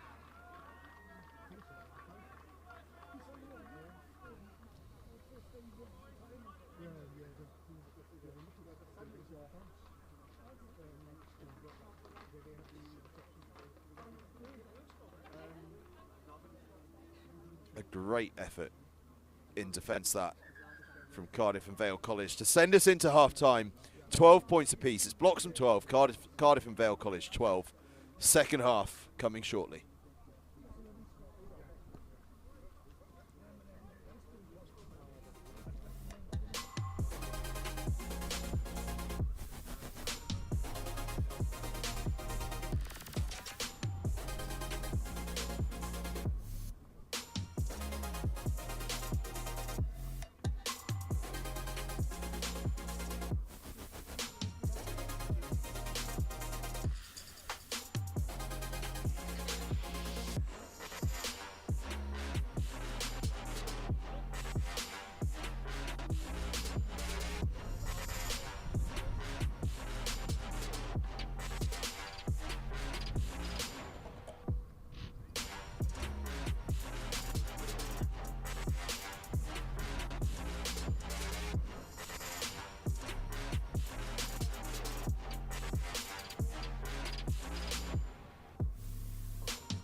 So you join us again for the second half here in the plate final of the Christ College Brecon Invitational Sevens. And it's all level as we begin the second half. Bloxham 12, Cardiff and Vale College 12. Brentwood already have a bit of silverware in the bag. They won the bowl. Who will add the next item? Well, we'll find out in 7 short minutes. And then after that, we'll be rolling straight through to the cup final, where it's going to be Glantaf against Landovery College. That should be a pretty special game. Kick didn't go 10 though, so we'll come back for a free kick to Bloxham rather, on the halfway line. England takes the ball in. And on the charge goes Felix Hunt. Felix Hunt, we saw him do this earlier in the tournament, and he does it again, and that is a very, very fast start to the second half from Bloxham. Felix Hunt stretching those long legs through the middle of the field.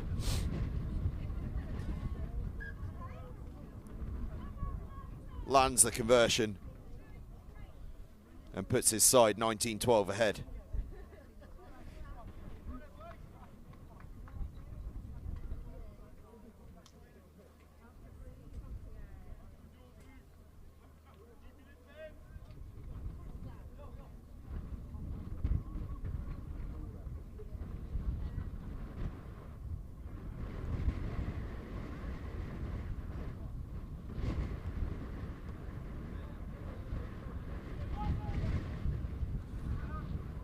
Cardiff and Vale collect the kickoff, and they're going to score straight from the kickoff. They've gone to the fastest man on the pitch, straight from the kickoff, and he is going to race home. He might have done his hamstring on the way through. He looks like he's in pain.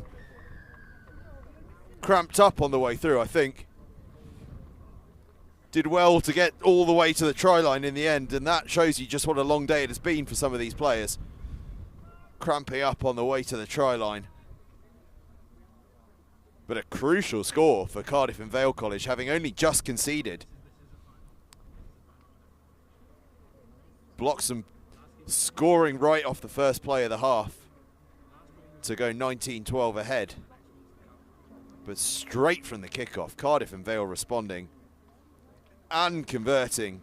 And we're all square again at 19 apiece. Almost nothing can separate these two sides.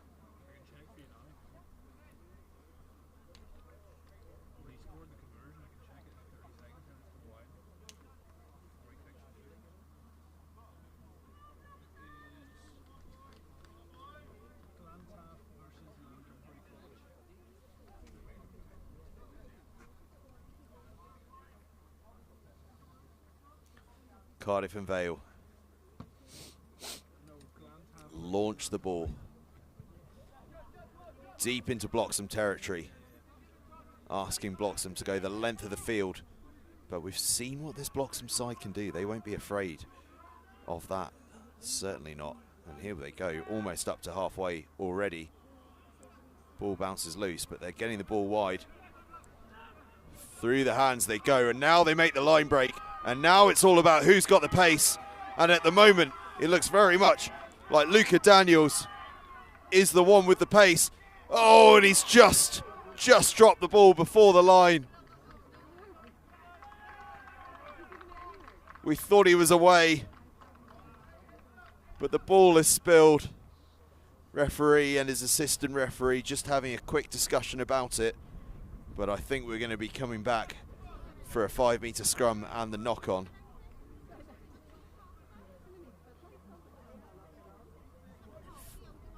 Fair old conference between the referees. But it's a yellow card to Cardiff and Vale College and a penalty try. I presume for a high tackle. I didn't quite catch it live, if I'm being honest. But that's a penalty try. 7 points in the bag for Bloxham. Takes them to 26-19 ahead. Cardiff and Vale College, well, 7 points behind and a man behind as well. They're down to 6 players for the next 2 minutes.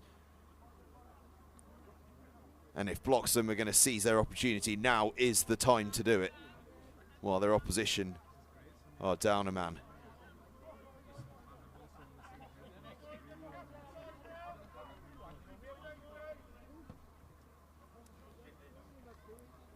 towering kick from England, and it's spilled by Cardiff and Vale.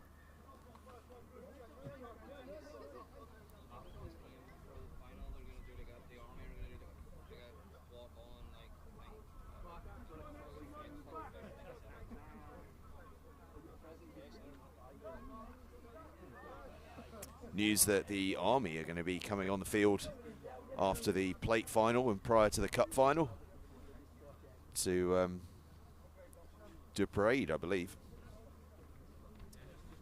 Harking back to memories of my CCF days at school. Bloxham to put the ball in. They're a man to the good at the moment, and a try to the good as well. Dodging and weaving. Goes Stan Dealey. Dealey, 7 metres out. But Cardiff and Vale get the penalty. Welcome respite for them. And they could be in with a chance of getting all the way to the try line. Felix Hunt gives chase, but it's superb cover from Johnny Seeley, corner flagging like the best of them. And now England is having to try and close the gap, and does so superbly. Oh, this is wonderful, wonderful commitment in defence from Bloxham, but it's also superb commitment to get the ball away from Cardiff and Vale. The players are littered across the field, shattered beyond belief. There are bodies everywhere after that. The net result is going to be that the game is back level again at 26-all once this conversion is taken.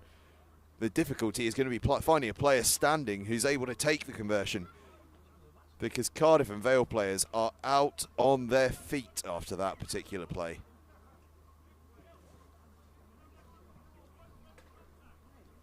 It was almost sensational defence from Bloxham, who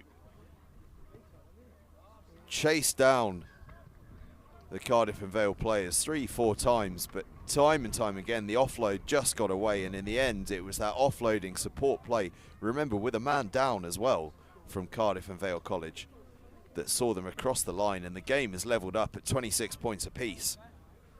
These two are proving almost inseparable.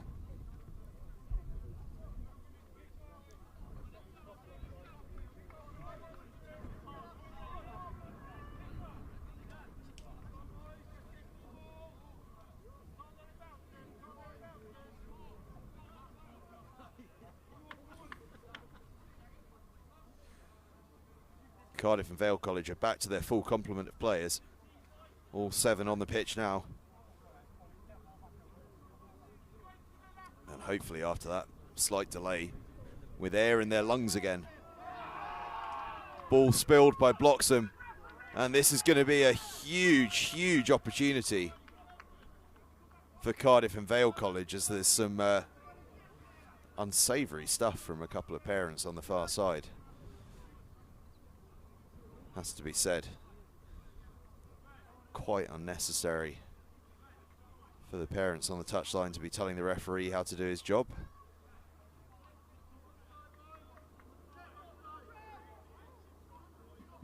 As it is, he's done his job perfectly. Knock on Bloxham, and it's a scrum to Cardiff and Vale, and they get the ball away from it, but it's huge competition on the deck there.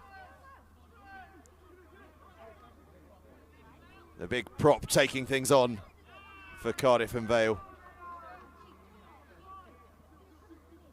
Shifting it all the way to the far side. Bloxham make their one-on-one tackle though, but the offload is good from Cardiff and Vale. Real pressure coming through from the Welshman. The English side scrambling to cover the space, but unable to do so. Cardiff and Vale College get over in the far corner. The conversion's going to be tricky, but it may not matter. They're 31 points to 26 ahead, and time is ticking.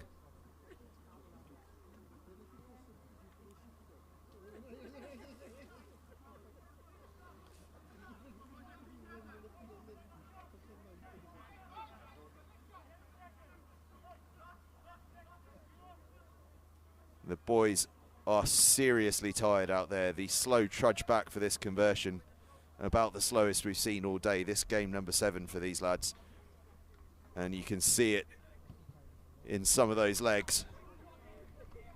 And that is an absolutely outstanding conversion from Cardiff and Vale College. 33 points to 26 they lead. Absolutely crucial conversion as well, because it forces Bloxham into needing 2 scores if they're going to win this game.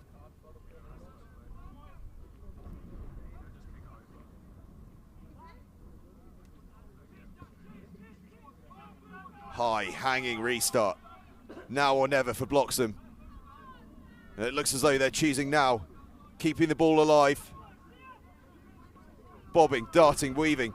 Got to be careful not to get isolated, but they have been absolutely brilliant from Cardiff and Vale, but they spill the ball in contact. It will still all be over anyway because of the knock-on, I believe. And it is. Cardiff and Vale College are your Christ College Brecon Invitational Sevens plate champions, beating Bloxham 33 points to 26. They and Brentwood go away with silverware today, but the big one, the cup, that's coming next. Glantaf and Landovery College going head-to-head in an all-Welsh final. It should be spectacular. Before that, though, I believe we have the Army.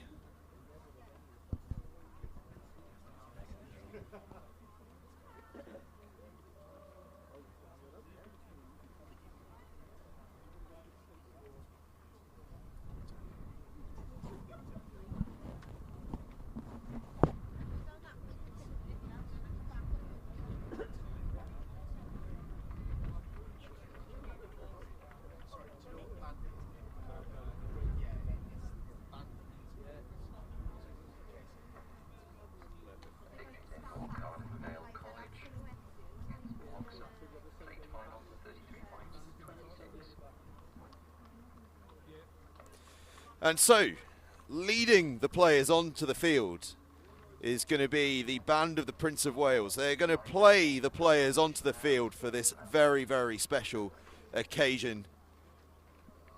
The cup final of the Christ College Brecon Invitational Sevens. Glantaf against Landovery College. 2 absolutely giant schools of schoolboy rugby. 2 of the very best, and they're going to go head to head in a huge contest. The game due to start any moment now,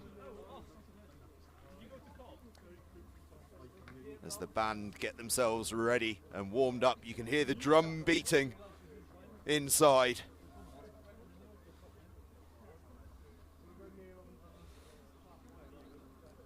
The band of the Prince of Wales. If that didn't make it feel like a special occasion before, it certainly feels like one now, doesn't it?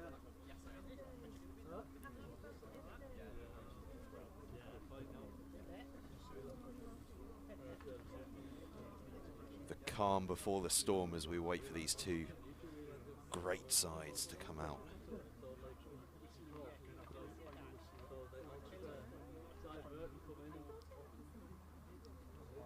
Really exciting couple of teams today.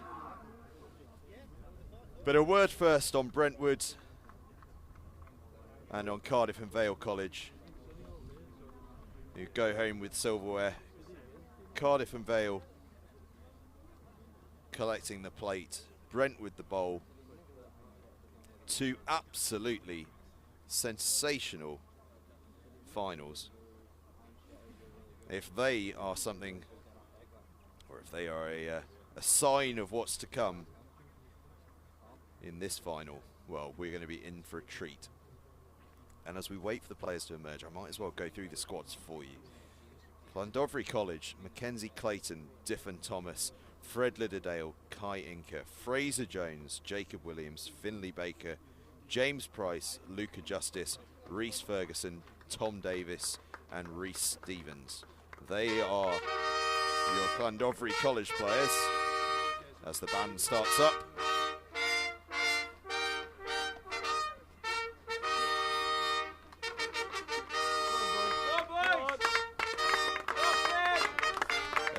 hear me over the band, I will bring you the Glantaf team, which is Dowie Hobbs, Zach Mutyambizi, Yeston Thomas, Lewis Rochford Sugar, Morgan Bowen, Jack Davis, Ben Garrity, Harry Metcalf, Tommy Booth, Regan Price, Kai Green, and Ben Moon. Those are your two teams. On the right-hand side of your screen will be Landovery College. Those in the red socks on the Landovery team are the ones that have played against their two big key rivals, Sedbergh and Millfield. On the left-hand side of your screen, Glantaf in the blue shirts. And look out for the man in the red sleeves, Seb Davis. He's my pick for player of the tournament. He has been a sensation all day. All we need now is for the referee to blow his whistle and kick things off. We are all set and ready to go. Glantaf, hang the ball high. Landovery. Well, it's that man Davis that's managed to poach the ball straight from the restart. So Glantaf looking, probing. We've seen the patience that they have so far today, and look out for this man as well, Metcalf. He's been outstanding, as has the man in possession, Ben Garrity, who has got pace to burn. But he's turned over superbly well.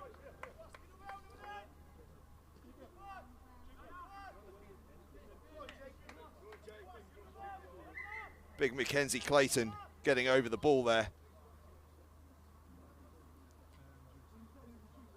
He says his favourite player is Richie McCaw, and well, with work like that, the breakdown, he may well be the next coming of Richie McCaw.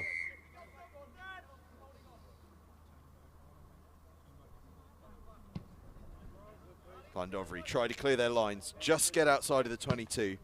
Not too much ground gained, but they won't be too worried about that. This side can go from absolutely anywhere. Part of the beauty of sevens, of course, the opportunities for that.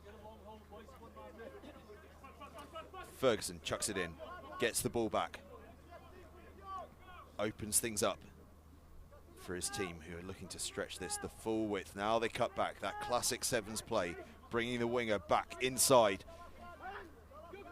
And the winger is going to keep going and going. A fantastic effort from Rhys Stevens.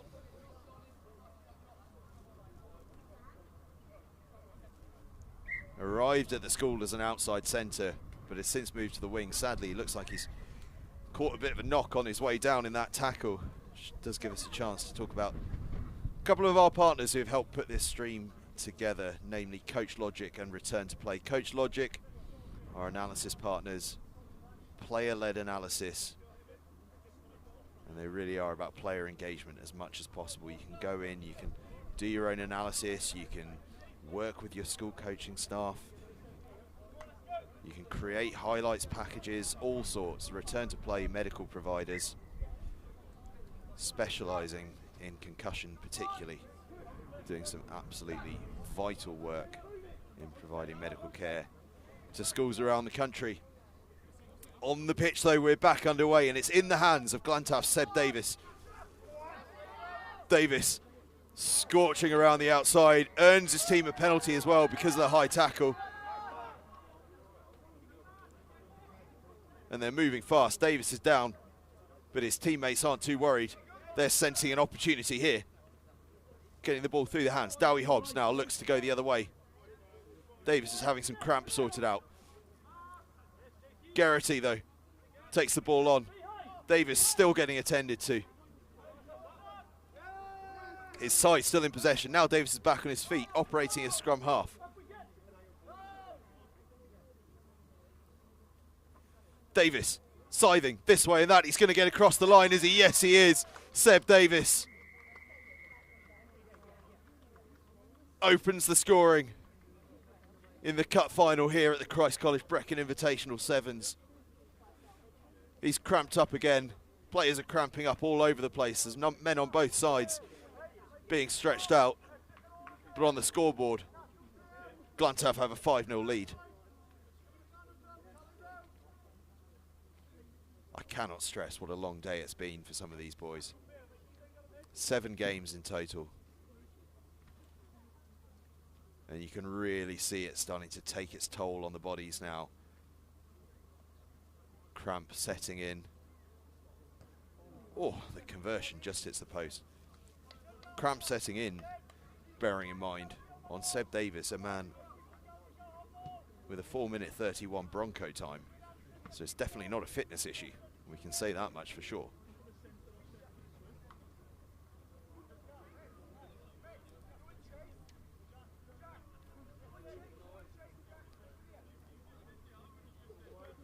Glantaf will kick off.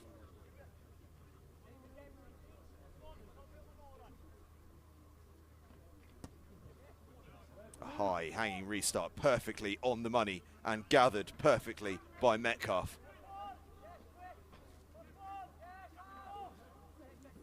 That really was very special restart work, that, from Glantaf.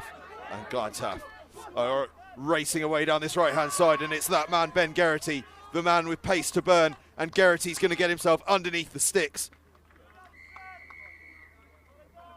He is electric, that man. Ben Geraghty.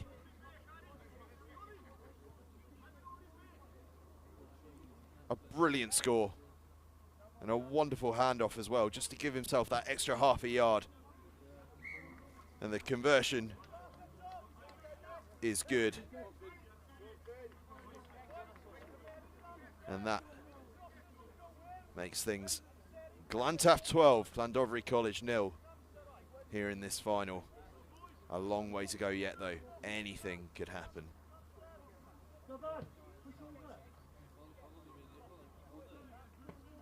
First of all though, we'll need a ball, which has just made its way back to us.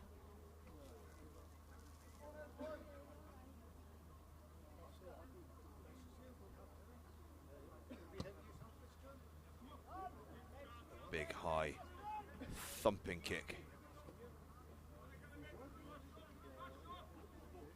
And Landovery getting their offload game going.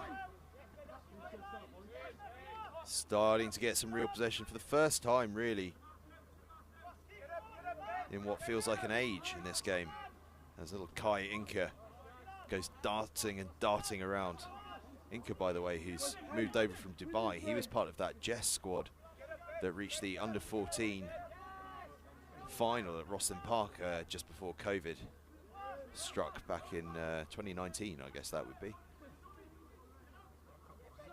Lost out to Harrow in that game, but it was a sensational performance from Jess. Jumeirah English-speaking school, that is. And Kai Inca showing his skills and getting all the way to Landovery College first team. And playing a bit with the Scarlets regional age grade side. Huge contest on the floor here. Landovery win it. They look to spread the ball wide. Real patience here. And they have a dart. An electric burst of speed from Finley Baker. Takes it into contact now. This side go digging. It's hugely competitive at the breakdown, but away from it comes Reece Stevens, recovered from that knock he got earlier.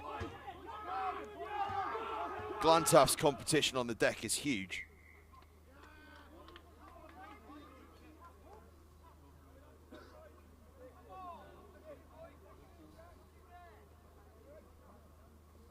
An underrated element of Glantaf's game is their work on the floor. They have been making every ruck a nightmare for their opposition. As the referee blows his whistle for half time, we head into the break with Glantaf 12-0 up against Landovery College in this Christ College Brecon Invitational Sevens final. And what a start it was from Glantaf. It's been a real tussle of a game But when the pressures come on, Glantaf have made it count and have got themselves across the try line twice. And it's really been through their two superstars of the day. Seb Davis scoring the first try and Ben Geraghty with the second. 12-0 though, all to play for. In a game of sevens, a game can turn on its head in almost no time. And we've seen that time and time again today. Just a reminder of what happened earlier in the day. In the bowl final, Brentwood won an absolute thrilling contest against Colston's. It was a sensational second half from Brentwood after what had been an incredibly tight first half, but they ended up racing away in that one. And then we had the plate final where Bloxham and Cardiff and Vale College went head to head in an absolute ding-dong of a game. It went this way and that, but in the end it was Cardiff and Vale College who scored a late try in the far corner to earn the victory and the plate. A fantastic end to the game for them. But the day has all been building towards this game, the cup final. Glantaf against Landovery College, an all-Welsh final. And as things stand, it's Glantaf that are in the lead. 12 points to 0. 1 foot in the winner's circle for Glantaf.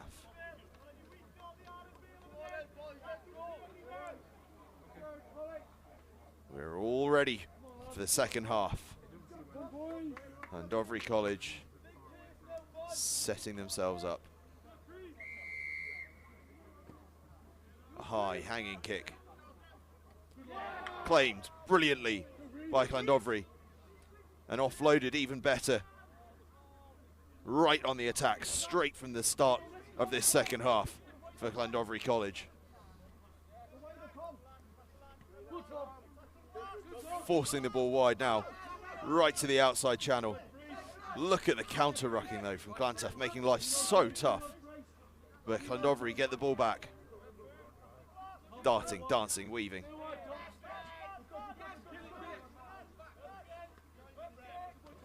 The ball loose, the body's tired.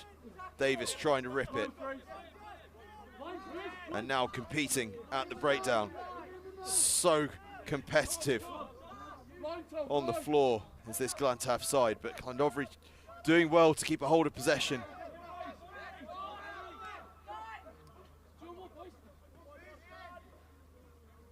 You can hear the players panting and the ball spilled, and it's into the hands of the danger man, Geraghty. Glantaf working hard to get the ball through the hands. Dowie Hobbs ships it.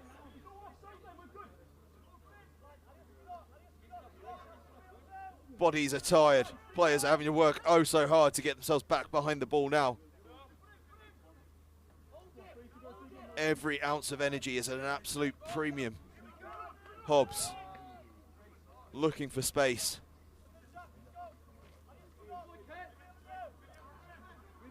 Morgan Bowen decides enough is enough and takes the ball into contact.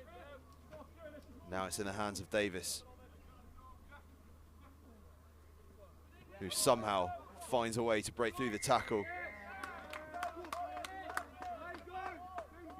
But in the end, it all comes to a Landovery College penalty. But that was energy-sapping stuff for both sides.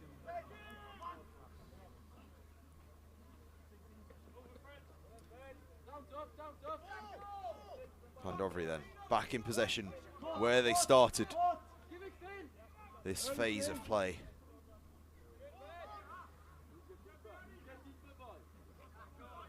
The physicality levels are stepping up and up and up in this game.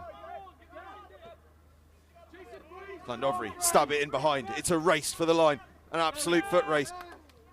It's been dealt with well.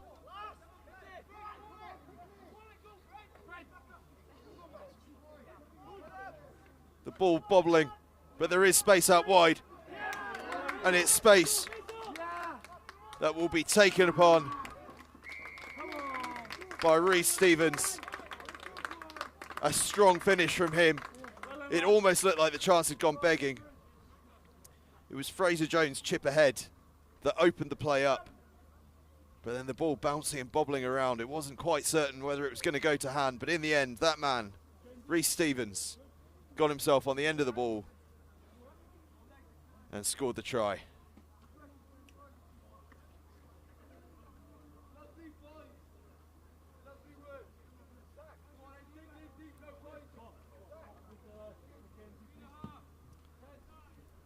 Conversion just missed.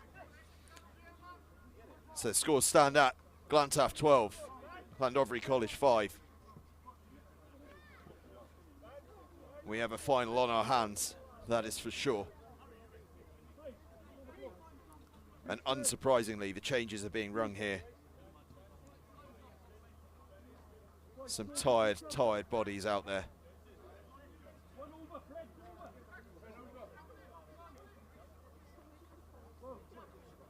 Bit of confusion in the ranks about where to stand to receive this kickoff.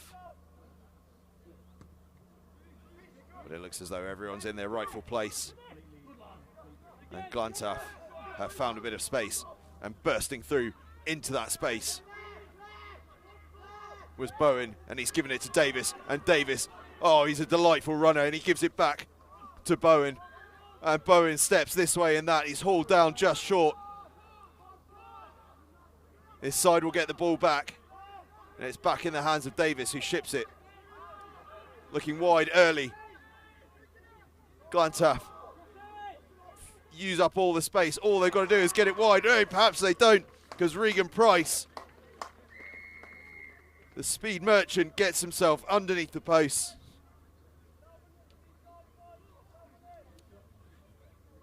His first try of the game, his side's third try of the game. The wonderful interchanging work between Bowen and Davis took his side up to within metres of the try line. And then Price, well, I thought he was going to give it. I thought the chance had gone. My mind clearly not sharp as Price's feet, as he danced this way and that and got himself under the post rather, to score the try.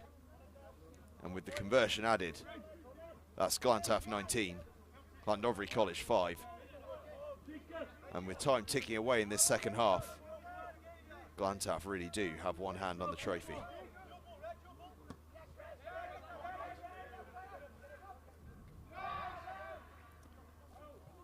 Dowie Hobbs fantastically claiming the kickoff to keep his side in possession.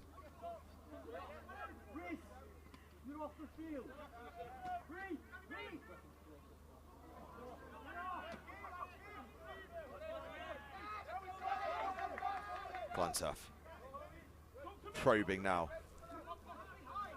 Price just lost his footing, unfortunately for him. Yeston Thomas ships it on to Davies. And now look at the wheels on Ben Geraghty. Gets the ball to Davis. Davis stays strong in contact. Allows its support to catch up with him. That was superb work to stay on his feet there. And now the chance is on for Glantaf if they can get it wide. But instead, Ben Moon pins his ears back and has a dart. But Landovery College working oh so hard on the floor to win the penalty through Fred Linderdale, whose favourite player is Sam Warburton, and playing just like him there. But in response, it's a turnover straight back from Glantaf, who get themselves on the attack again. And it falls to Dowie Hobbs, who kicks the ball off the field. And Glantaf have won the Christ College Brecon Invitational Sevens, beating Landovery College 19-7 in the final. It's been a superb effort from start to finish from Glantaf. They have been utterly outstanding. And in the likes of Geraghty, Davis and Bowen, they've had some of the star names in this tournament. They have been absolutely sensational, and in the final, well, they were just clinical, weren't they? 3 tries in that 19-5 victory. Davis, Geraghty and Regan Price with the 3 tries, and a wonderful performance. Glantaf are your Christ College Brecon Invitational Sevens champions. The plate winners were Cardiff and Vale College, and the bowl winners were Brentwood.